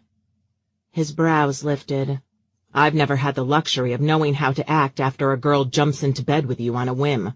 Stupid me. I always thought that was a sign of intimacy. But no, I guess it's all the stuff one does when clothed that's too much for you right now. She pushed past him, standing on her toes to squeeze between his chair and the kitchen table. Where are you going? Home, she said, snatching up her purse. The full realization of what he'd said hit him. Sleeping with him on a whim? That seemed to imply such a thing was a habit with her. Not that there was anything wrong with girls who did that in general. But in the heat of the moment, he'd known what he was saying, how he was saying it, was hurtful. And he'd kind of meant it to be. Because her recoiling just now had hurt him. He ran a hand over his face, then followed her down the hall. I'm sorry, Brielle. You said that already. She lifted a foot up and unceremoniously slapped a shoe against it. No, I mean, I'm sorry for what I said just now. Noted. She squeezed her foot into the other shoe. I don't want this to be the end, he said more quietly. I'm not saying you have to marry me, be trapped here, or whatever, but I just feel I'd hate to have us end like this. There is no us. Her lips trembled. There's nothing to end. If you really feel that way. I do, she said, turning on her heel. Archer watched her go, feeling as if she'd sucked out all the air in his home along with her. Chapter 22. Nora was out of school, and surprisingly more than a few of her friends had summer jobs, or, as Nora so sullenly remarked, summer camps to go to. So she had no one to really hang out with, and she kind of owed her mom a quiet summer of working for Scrubbing Cherubs after the stunt she'd pulled several weeks before. If I have to be exposed to a lot of chemicals, my polish is going to wear off. Nora picked at a chip on one of her pinky fingers as she approached Mrs. Tanaka's door with her sister. She'd agreed to carry a bucket over her arm full of clean sponges and brushes, but she balked when Brielle had told her Mrs. Tanaka bought her own cleaning sprays and scrubs, and they wouldn't need the soap Brielle kept in her trunk for clients who didn't care so much about what products were used to clean their homes. Brielle nodded at the yellow elbow-length gloves peeking out from the top of the bucket. "But that's what rubber gloves are for." Running her fingers over the rubber, Nora's nose wrinkled. "They feel gross." "Not as gross as pulling clogs out of sinks and bathtubs will be without it." Nora made a gagging sound and reached into her pocket to pull out her phone. Brielle put a hand on her arm. "No phones while on the job." Nora rolled her eyes and shoved it back into her pocket. "Well, we're not technically on the job yet." Before she could even knock, Mrs. Tanaka opened the door, a smile plastered on her face. "Welcome, ladies. Your mother told me she would be sending the new girl to do training. You must be very excited." "Yes, ecstatic," muttered Nora. "It's not like I've ever cleaned before." Her gaze roved over the open doorway. "Kitties!" she squealed. Before she could run out to pet them, not a good idea since the cats were already twisted sideways with arched backs in an effort to seem scary instead of cute, they failed. Brielle whacked an arm in front of her chest. "What do we say?" "Oh, my God," said Nora, crossing her arms tightly and looking away. "No," said Brielle. She stared at Nora until the girl finally opened her mouth. "Scrubbing cherubs, here to shoot your home with the arrow of cleaning power." She put her fingers over her brow in a V shape like a magical heroine. Mrs. Tanaka laughed and clapped. "Very good. Now come on in before one of these two rascals slips out." Brielle considered what a good client Mrs. Tanaka made for one of Nora's training sessions. True, she had worked last summer, but barely, considering all of her social commitments and summer school, and not particularly well. Their mom had insisted she start from scratch this time, working as a trainee first. "Mrs. Tanaka likes us to start in the kitchen," said Brielle, feeling like an instructor. Maybe she should look into a teaching job after all. A few more days of fruitless job searching and she would probably burst. Part of her felt like going back to school for some expensive and probably useless graduate degree, just so she could spend a few more years cowering beneath her blankets. And another part of her didn't think working as a cleaner for the rest of her life would be so bad. It had been comforting, the routine, in the 2 weeks since she'd last seen Archer. If only her mom would let her stay on without sitting her down for another lecture at least once a week. Nora stopped cold in the kitchen entryway. "It's spotless in here." "Thank you," said Mrs. Tanaka, sliding past to get to the cupboard where she kept cans of her cat's food. "I cleaned it this morning before you girls came." Staring after Mrs. Tanaka, Nora raised an eyebrow. "Then we should move on?" Brielle shook her head vigorously and shot her a look. "You make our jobs easier, Mrs. Tanaka." "Best to be extra thorough." She popped one can open and plopped its contents into a cute, paw-print-adorned porcelain bowl and scraped it out thoroughly before disappearing down the hallway toward her recycling bin with the empty can in tow. "Why are we cleaning if it's already been cleaned?" hissed Nora.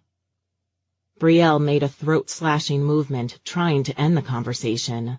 "Later," she said, taking the bucket from her and removing a folded cloth from it. "Since Mrs. Tanaka has quartz counters, we need to make sure we never use abrasive materials or cleaners to wipe them." Nora opened her mouth, but Brielle lifted a finger, and she snapped it shut again. Grabbing the cloth, she turned on her heel. "Brielle," called Mrs. Tanaka from the hallway, "might I have a moment?" Brielle rattled off some instructions to her sister, who simply widened her eyes and nodded. and headed off toward their client, wiping her hands on her apron.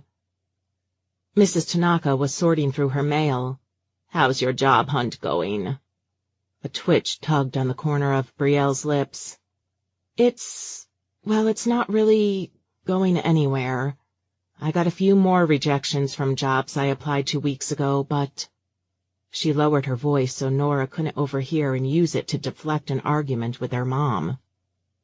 "I haven't applied for much the past 2 weeks. Mrs. Tanaka raised her eyebrows, even though she kept staring at a catalog. 2 weeks? Leah surely wouldn't like that. Mrs. Tanaka and her mom were on a first-name basis. She doesn't know.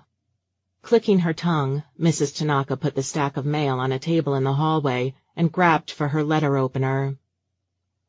If I had children I was really so determined they not work for my own business, I'd be checking to make sure they were applying every day.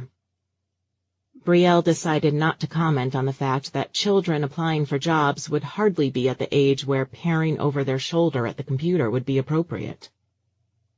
I should get back to applying more often. She ran a hand over the inside of her arm. I will, I just got distracted. Got lazy, my mother would have said. After a few weeks of them falling into a sort of alliance when she'd gotten back into the work this summer, Brielle had almost forgotten how she used to find Mrs. Tanaka distasteful. But she had a point. And maybe the old her, the pre-graduation her, would have bristled like Nora would have in her position. But she had to admit she was right. I guess I just got overwhelmed and comfortable in my day-to-day routine. Tossing aside an empty envelope, Mrs. Tanaka pulled her reading glasses from their resting place atop her head. I take it you didn't take my advice to jump into the dating scene? Brielle grimaced. I think I might have briefly, but that didn't turn out well. Why not? Mrs. Tanaka's eyes never left her letter. Well, I shouldn't have dated him to begin with, right? Not until I knew where I was headed. And what if you wind up staying right here for months, or even years to come? What then? Would you regret not having dated him longer? I don't think my mom would be happy about that. Brielle felt like she was being mined for details for the woman's next session of town gossip. And besides, I think I already kind of messed up. Nonsense. Nothing an apology won't fix. She shifted her glasses back to the top of her head and handed Brielle the letter. Brielle stared at her a moment, taking the mail from her cautiously, figuring she was just being asked to add it to the pile of mail and straighten it. Read it, Mrs. Tanaka sighed, exasperated. You know, I got a job right out of high school. I never went to college. Then I married Tomokazu and quit to stay home, and he got transferred to America after a few years of marriage. Brielle wasn't sure if she was supposed to read the letter or pay attention to the woman's story just then. The way Mrs. Tanaka's voice got choked up toward the end, Brielle felt compelled to listen. Tomokazu was a good provider, she nodded, as if approving of the house around them. I really didn't even need to work, especially since we had no children. But I loved staying busy, being with people. I didn't care if it was not a good job. Unsure where she was going with this, Brielle nodded and forced a smile on her face. Perhaps she was about to be told to stay a cleaner forever again. Not that she would even care about that as much as her mom might. Even so, with the clock ticking on her first payment due for her student loans. She glanced over the letter. It was from the Historical Museum downtown. I worked at the museum downtown for years, said Mrs. Tanaka. Decades, really, just as a cashier and a greeter. It might not have exactly been the type of job one could bank on for retirement, but I was lucky. I snagged that rich husband. She winked at me. The letter, addressed to Amico, said it was wonderful to hear from her and that the letter writer was glad to know she had met a young woman interested in museum work. He couldn't promise a position at the moment, but he had an opening for a museum assistant in collections. If the young woman was interested, he'd be willing to interview her first before he advertised. Brielle gasped. "I know it's not a fancy city," said Mrs. Tanaka, "but whether you use it for more experience and connections, or you wind up loving the work so much you stay here for decades to come, what's important is that you decide, and that you don't let that mother of yours devalue her own career by insisting you get a better one." "Thank you," shouted Brielle, screaming and jumping in place. Yes, I'd definitely be interested in an interview." "Good," said Mrs. Tanaka. She sniffed. "Because I got a little impatient about waiting for the postman to bring my response, so I went ahead and called Jim, and I already said you'd be interested. I was going to feign you got another job offer if you refused me." "No, I wouldn't." She stared down at the letter, shaking her head. "This is the closest I've gotten to a job offer in a field I'm interested in, or a job offer at all, really." "I'd say it's more than an offer. I acted as your reference, and so long as you show up wearing clothes and smiling, I'm pretty sure you got the job." Brielle screamed again and hugged Mrs. Tanaka once more as a thunderous sound echoed in the hallway, and both of her cats ran past and up the stairs. Clomping her feet into the hallway, Nora folded her arms, the cleaning cloth still in her hands. "Okay, seriously.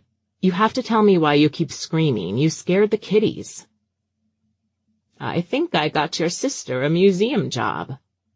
Brielle grinned and grabbed the woman by the shoulders. She didn't even care that Nora scoffed as she did. "Thank you." "Awesome," said Nora. "So you're moving out and I get to take over all your shifts? Is that hot disabled guy still your client?" "No, remember?" said Brielle, stepping back and smoothing her apron. "And his name is Archer. Besides, it's the museum downtown. I don't know if I need to move out." "Oh, Mom will love that."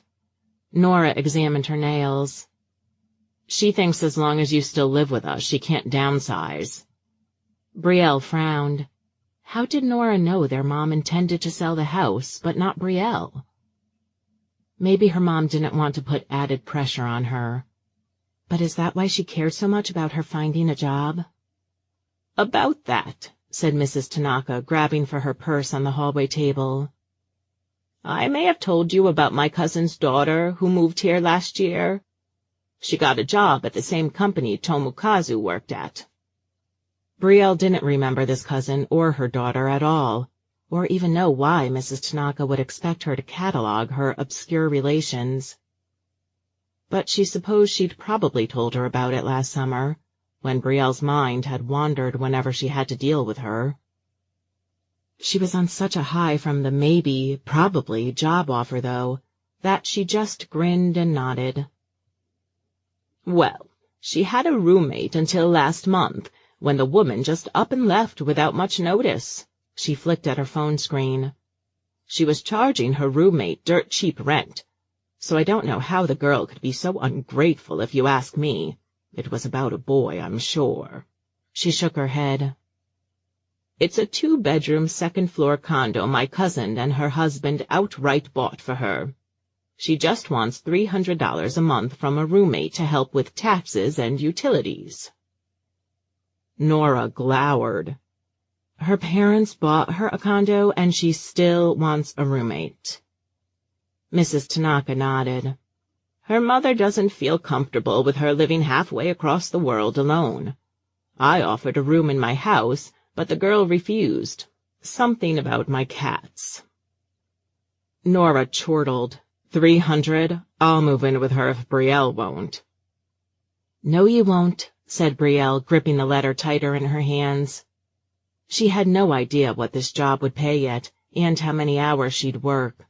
but she'd be crazy to pass up rent for only $300. It probably wouldn't be much longer before her mom expected her to chip in just as much, or even more. And she was tired of walking on eggshells around her about the whole thing. She wanted this. Unless it was in a bad neighborhood or something. Where is the condo? Mrs. Tanaka turned her phone around so Brielle could read the screen. It was a Google map showing an address. It's not that far. Brielle laughed. She stared at it and laughed again. What's so funny? Asked Nora, stuffing the cloth into her apron pocket and peering over her shoulder. Mrs. Tanaka might just be my guardian angel, said Brielle. Nora looked confused but shrugged and tapped the scrubbing cherub art on the back of Brielle's t-shirt. I think you mean guardian cherub.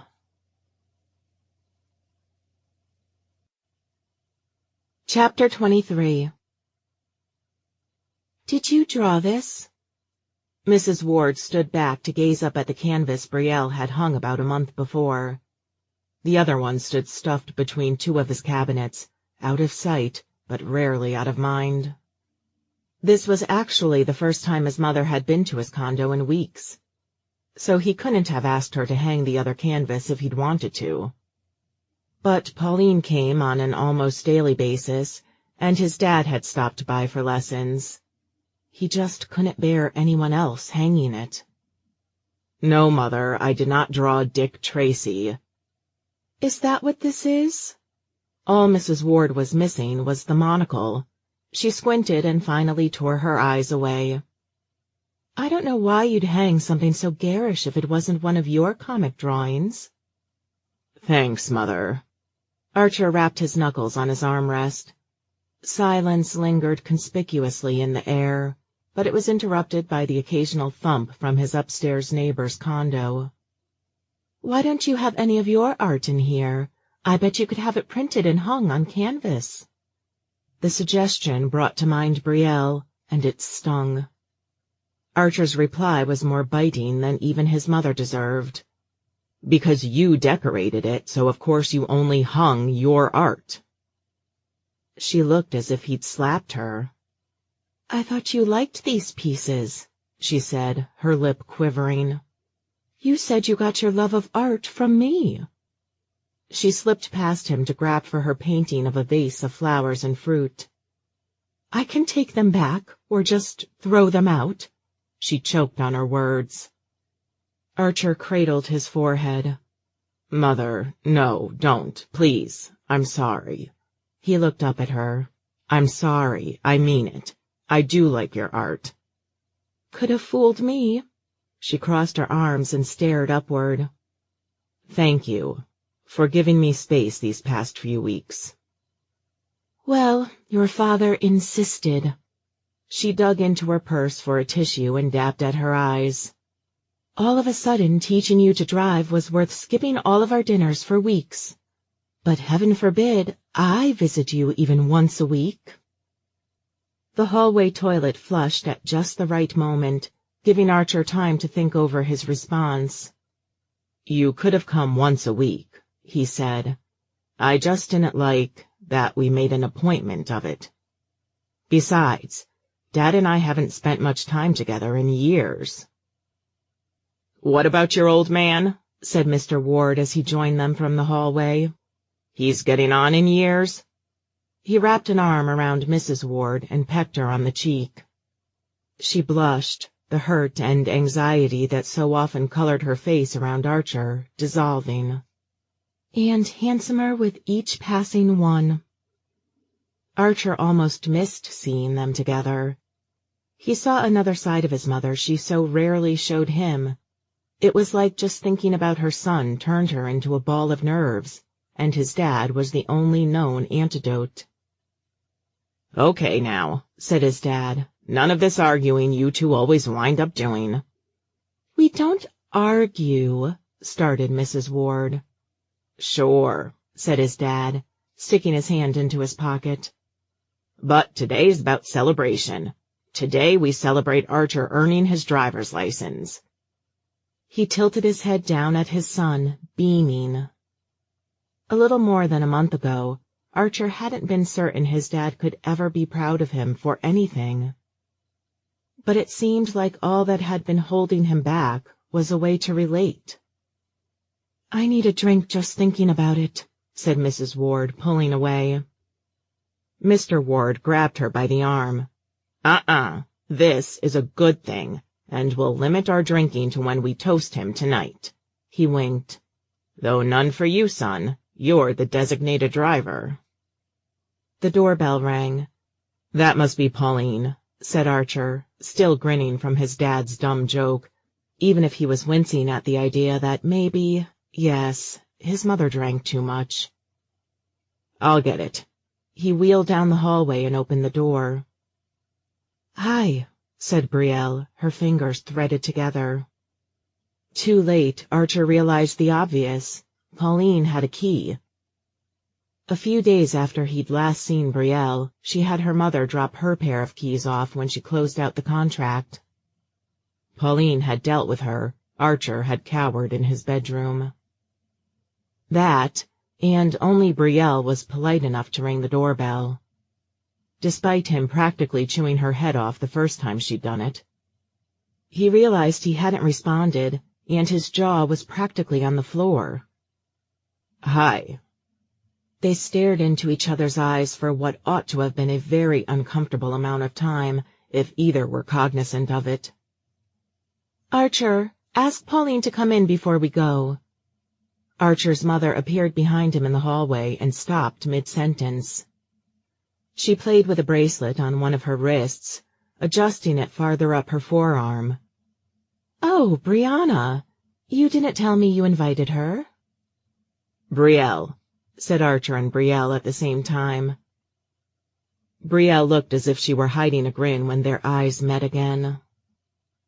Clearing her throat, Brielle seemed to take in their attire. "Oh, sorry, is this a bad time? Are you going somewhere?" They were dressed, admittedly, on the fancy end of things. His mother didn't like to celebrate at the Olive Garden when they could indulge in a local high-end bistro. Suddenly, feeling choked and embarrassed, Archer tugged at the bottom of his navy tie, folding it over his lap time and again. Mrs. Ward pulled her phone out of her little clutch purse and glanced at the screen. "Yes, we have reservations."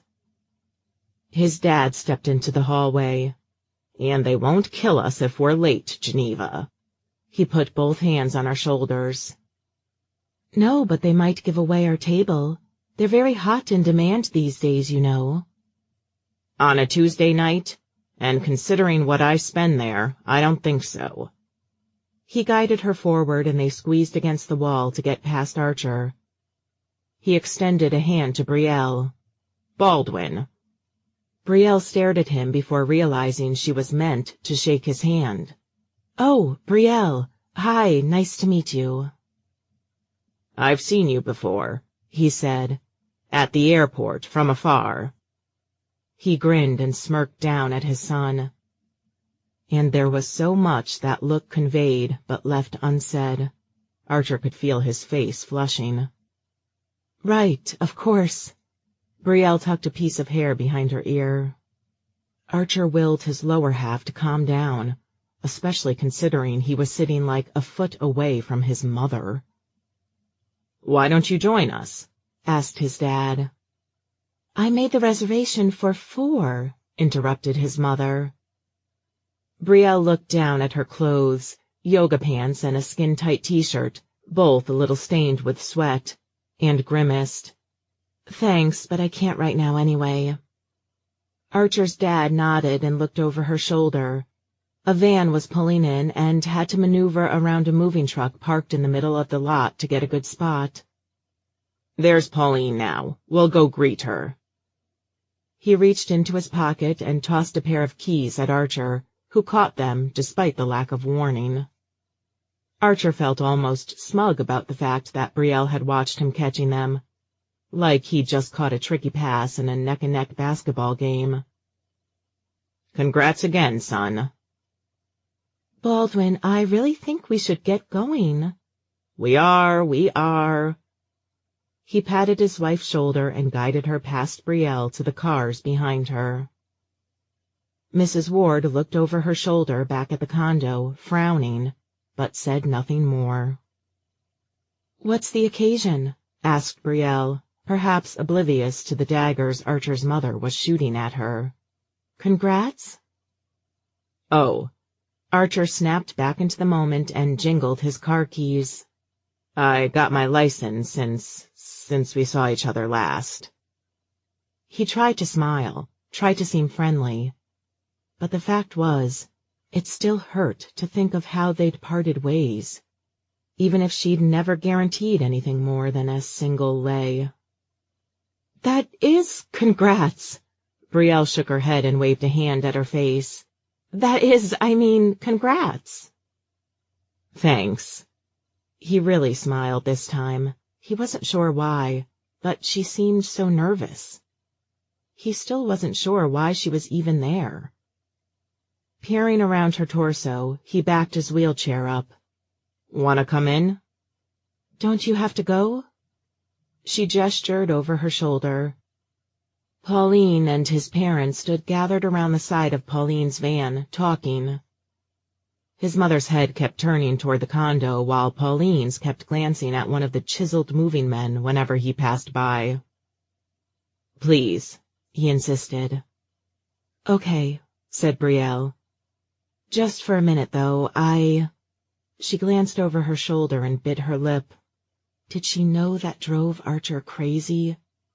He had to look away as she stepped in and shut the door behind her. "I'm sorry." That made Archer look up. "What?" "I'm sorry." The pale pink of her nail polish, a new addition, he noticed, distracted him as she clutched her hands together tightly in front of her thighs. It made her fingers look so long and elegant. "I'm sorry I got freaked out about us.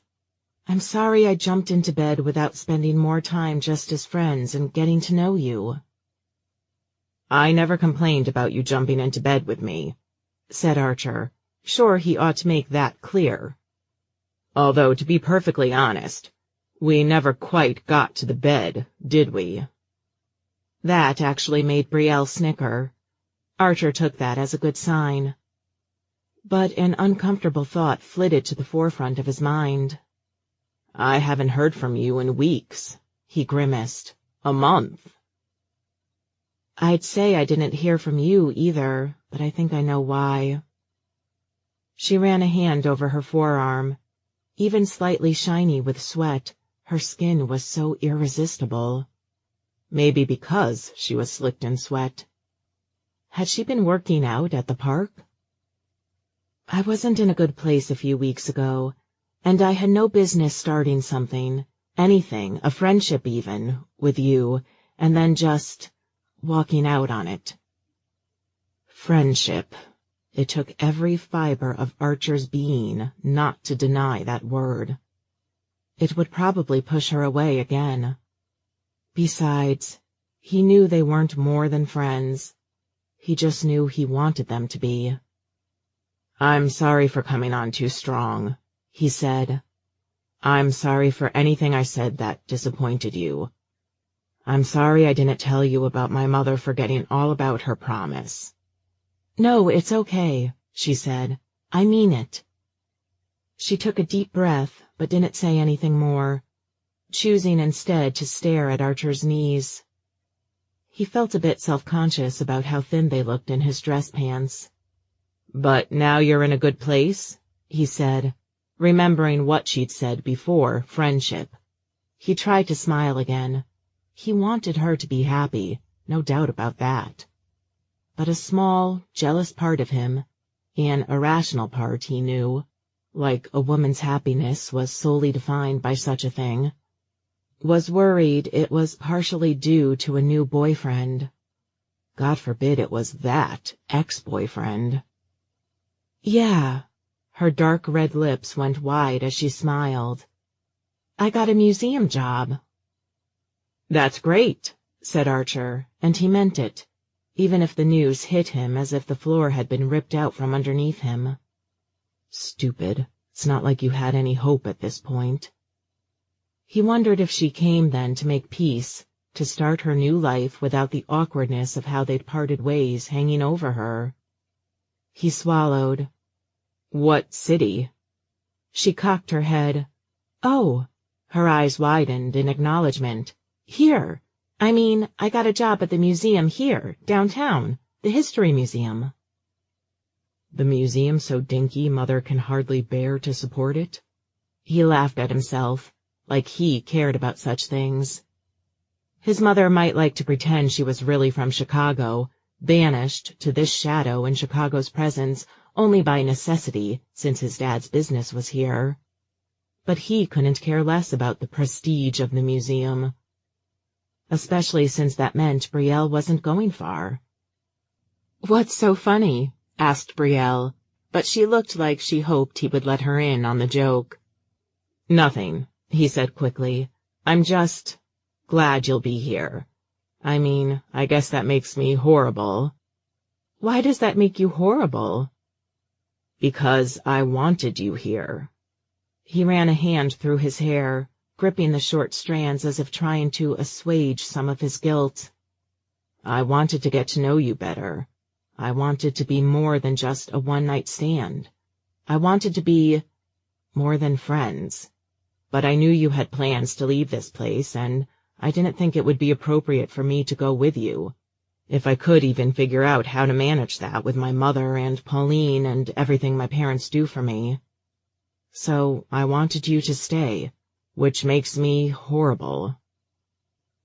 Closing the already cramped distance between them, Brielle laid a hand on his shoulder. "That makes you really sweet." She leaned in, her lips brushing his ear. "Especially since you weren't going to try to stop me if I did wind up leaving." She kissed his temple and laughed. "Sorry, I kind of stink right now." "You don't stink." He reached an arm out and grabbed her from behind, intending to aim for the small of her back, but getting her butt instead, and not even feeling sorry about it. "You smell great," he whispered to the space beneath her breasts. "I missed you." She leaned into him, resting her soft breasts atop his head. "I'm glad," she said. "I thought I totally messed things up with you." "We barely had anything to mess up yet," he said. "Besides, if you could forgive me after I treated you like the help during that first meeting, I can forgive you anything." The sound of her laughter was like the first warm day of spring. "The help?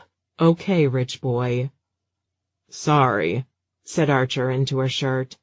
He didn't even care that it was damp. Her wetness was intoxicating. "I wasn't even rude to you because I actually thought that. I just didn't like being around people," she offered. "Didn't know how to act around someone so gorgeous." He squeezed again, taking more of her ample buttock into his grip. Firm but gentle, trying to take hold of as much of her as he could without hurting her. Trying to hold on to her before he opened his eyes and discovered it was all a dream. "I don't stink, and I'm gorgeous. You're such a flatterer." A loud clonk from the condo above made them both jump, and despite what he actually wanted to do with her just then, Archer pulled away. She was staring up at the ceiling. "I should get back," she said, peering back down at him. "And you should get to your dinner." He felt like she'd taken the wind out of him as she pulled away, dancing her long, elegant fingers over his shoulder and grinning as she headed closer to the door. Then she stood stock still. She chuckled and shook her head. "But I should tell you why I even came down here just now." She pointed above her. "I knew you were worried that you were being the creepy one by wanting to keep dating me despite thinking I might move away. But I, moved upstairs without consulting you, and I understand if you don't want to see me, but I hope we can start over again. That is, I've grown a touch fond of you." That was the last thing he'd pictured her revealing just now. Upstairs. Upstairs. He didn't even care that there was no way he was ever safely climbing up those stairs to see her place. She was going to be mere feet above his head. A 30-second post-text away. A part of his life for the foreseeable future. He grabbed for her hand and squeezed it. "Welcome to the neighborhood, new neighbor," he said. He lowered his voice. "I think I'm more than a little fond of you, too." He was a little late joining his parents at his new car, and he didn't even notice his tie was crooked and his top few buttons had come undone until he fastened his seat belt. Epilogue. Brielle pulled into the guest parking lot. Naomi took the detached garage space for her car, which was only fair, considering it was her place and she had a much nicer vehicle to protect from the elements anyway. Right next to where the handicap spaces ended, and felt a warmth in her abdomen at just the sight of Archer's van. She knew he'd be home. He was pretty much always home. And despite the progress he'd made in the many months since she'd known him, he was still a bit scared to drive alone. And his mother was no help, naturally. She still insisted on driving them whenever they went out, even if his dad had suggested they replace their van with something sleeker since Archer had his own vehicle. She wouldn't hear of it, insisting that there could come a day when she had to drive him to the doctor because he wouldn't feel up to it. So if Brielle hadn't made him drive them out on dates half the time, and Pauline hadn't made him drive on errands, he might not have gotten much use out of his newfound skill at all, considering his girlfriend lived a very short walk away. Brielle jumped out of the car and clicked her car remote to lock it, took a step toward the sidewalk, then remembered her phone and the books Jim had given her to read up on for the upcoming exhibit. Oh my God. She'd been distracted enough to leave her phone on the seat, and her purse, and everything. Luckily, she'd had brains enough to grab her keys before she locked the door. Her phone buzzed as she shoved the books into her tote bag. There were more books than there was space, and tossed the purse strap over her head in a hurry. It practically choked her as she bent over to grab the phone. She'd been exchanging some mushy sentiments with Archer the last time she'd used it. The picture he'd sent her had made her want to rush home, or more accurately, rush to his home. Screw the bathroom and freshening up trip she often made to her place first. She didn't want to wait even one more minute. "Call me," read the text. It was her mom. She didn't cringe every time her mom wanted to talk to her anymore, since even though her mom hadn't been thrilled with the sort of low-end salary she'd been offered at the museum, she wasn't living at home either. So her mom had little room to criticize. Plus, she was doing something with her degree. Not that her mom had revealed any concrete plans to downsize since, but maybe that was because Nora was still living with her. Nora. Grimacing, Brielle decided she had to call and make sure her little sister hadn't run off once again. She thought she was making progress, and it was too late for that language camp she'd wanted to go to. She said she was saving her earnings from this summer to go to the camp next year. Promised she'd even keep working one day every weekend during the school year. But you really could never tell with Nora. "Hi, Mom," said Brielle, adjusting the phone between her shoulder and her cheek so she could shuffle all the crap she was juggling in her hands. "Everything okay?" "Yeah," replied her mom. "What do you mean?" Brielle rolled her eyes, even though, or more likely because, there was no one there to see it. "I just got a jolt of panic when I saw your text is all." "Oh, sorry, no. I just wanted to check in with you. How's work?" "Great," said Brielle, and she meant it. "Jim is giving me more and more responsibility every day. I might have a big part in the presentation of the next traveling exhibit." "Wonderful." The phone went silent for a moment. "I wanted to ask you and Archer over for dinner, maybe this weekend?" "That's nice of you to ask," said Brielle, straightening up and switching the phone to her other ear. When it buzzed with a notice of a text, she pulled the phone away from her ear to see that it was from Gavin. Leave it to everyone she knew to be contacting her, when all she wanted to do was run inside and jump Archer's bones after she saw what he teased her with when he'd sent her that picture. She snapped back to the point at hand. "I don't know how easily he can get up the steps to the porch," she said. She'd gotten used to that, thinking about accessibility. Something she never thought she'd have to think about until maybe her mom was so old she required more help from Brielle than Brielle did from her. "Right," said her mom. "I didn't think about that. We can go out, or maybe I can ask someone to install one of those ramps." Brielle almost dropped the pile of papers in her hands. Wow, her mom really was being supportive. "Another railing would do," she said, placing her large pile atop Archer's van's hood and hoping it didn't cause a dent. "He can get up a couple of stairs if he has the right support, just really carefully." Said her mom. "That would work. It might help with the value of the house, too." Brielle had gotten used to her mom dropping little hints like that she wanted to downsize, that even their small 3-bedroom ranch was getting to be too much for her to clean, that she was tired after spending all day cleaning and just didn't have the effort to put into its upkeep. "Just let me know when you want me to finish clearing out my stuff," said Brielle.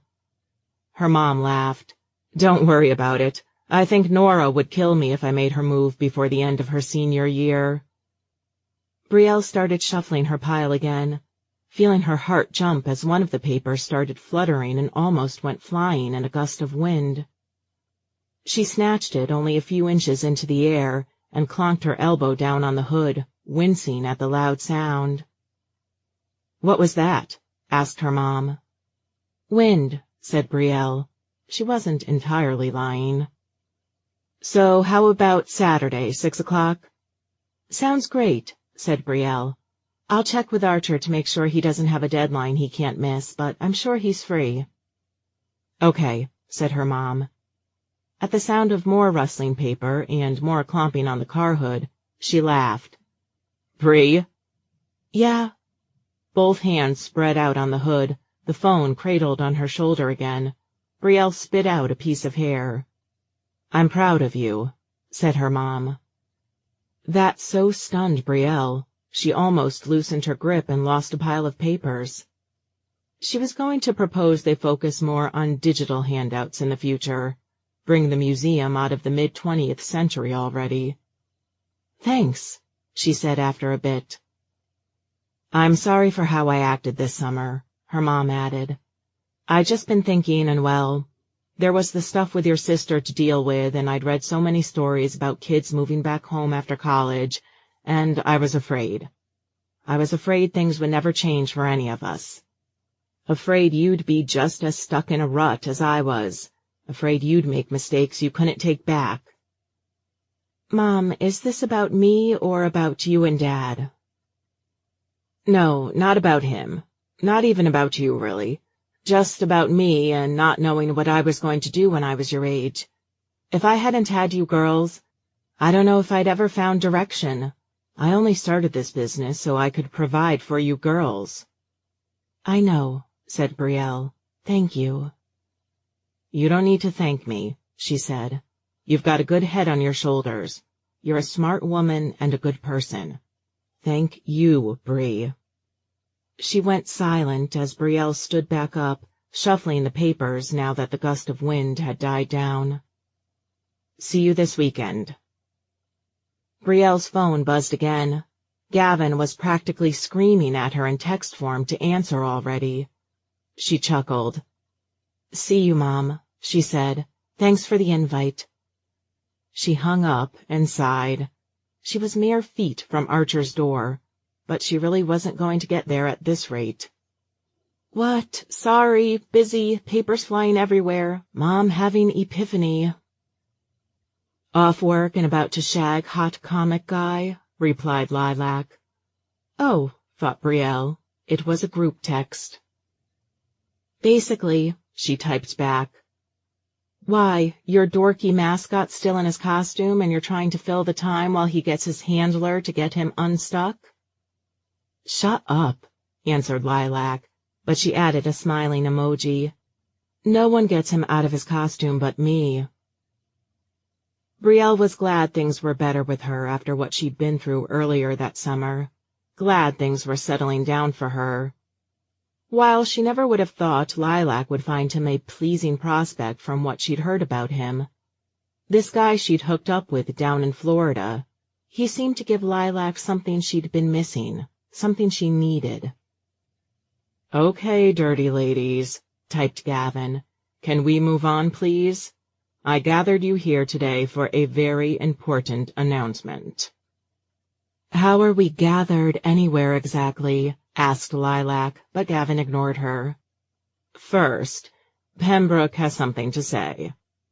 Pembroke was lurking in the conversation, as quiet in the chat as she would have been had they been gathered in real life.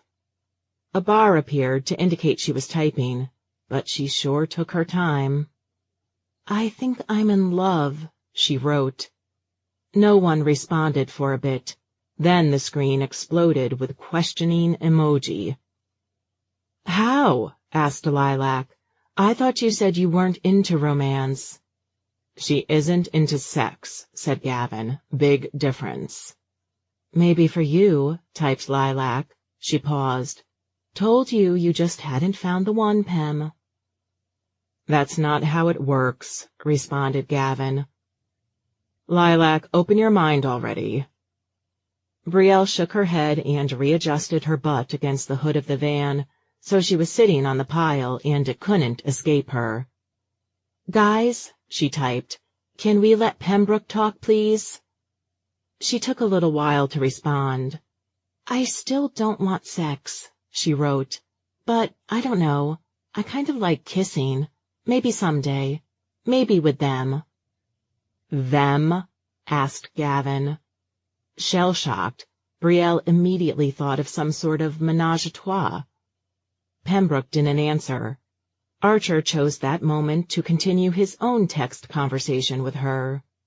Where are you? He asked. I'm getting worried. In the parking lot. Brielle typed back quickly. Be right there. I told you she was gay, said Lilac in her other conversation. Oh, so not two people, maybe just withholding the gender of the person? Brielle wasn't sure if Lilac had ever guessed Pembroke was gay, but maybe she had with Gavin in a private conversation. Not quite, wrote Pembroke, texting almost immediately. Romantic ace, I don't have the rest defined. The rest? Asked Brielle, genuinely curious. Questioning, typed both Gavin and Pembroke at once. Brielle figured they'd know better than she would, so she decided to let it go and wait until Pembroke felt like explaining more. In any case, glad to hear, happy for you, Brielle cracked her neck. It was getting sore from all the weird gymnastics she was doing to pay attention to her phone and the mountain of paperwork currently beneath her buttocks. Yeah, good for you. Lilac seemed to be biting her tongue, which was probably the best one could hope for from her. She probably thought she'd hold the told you so until Pembroke revealed whatever it was she was holding back. Anyway, typed Gavin, I'm super happy for Pem, but I wanted all three of you here at once to ask you one thing.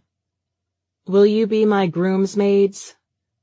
Boyfriends, partners, and dorky mascots welcome to come as guests. The screen practically went blank for a minute. Shut up, said Lilac. How could you not tell me you were getting married? Holy cow, wrote Pembroke. You just started dating. Yes, typed Brielle. She noticed no one else was actually answering his question. Not that she wasn't shocked, but Gavin deserved happiness more than any of them. So only Brielle is going to stand beside me? Gavin added a frowny face. I'm the maid of honor, right? Typed Lilac. Of course she'd be the one to ask that. I'd love to, wrote Pembroke. Congrats, added Brielle. A door opened and she lifted her head up on instinct. Send more details soon, she added. Sorry, got to go. She finally shoved her phone into her purse, and that was going to be the end of it for the next few hours at least. I didn't think my van qualified as one of those hot cars sexy models pose on, said Archer as he wheeled closer. But I think the right hood ornament can make any car sexy. Oh, be quiet, you, said Brielle, wrapping one arm around his shoulders and bending down to kiss his forehead. She struggled to keep her papers under her other arm.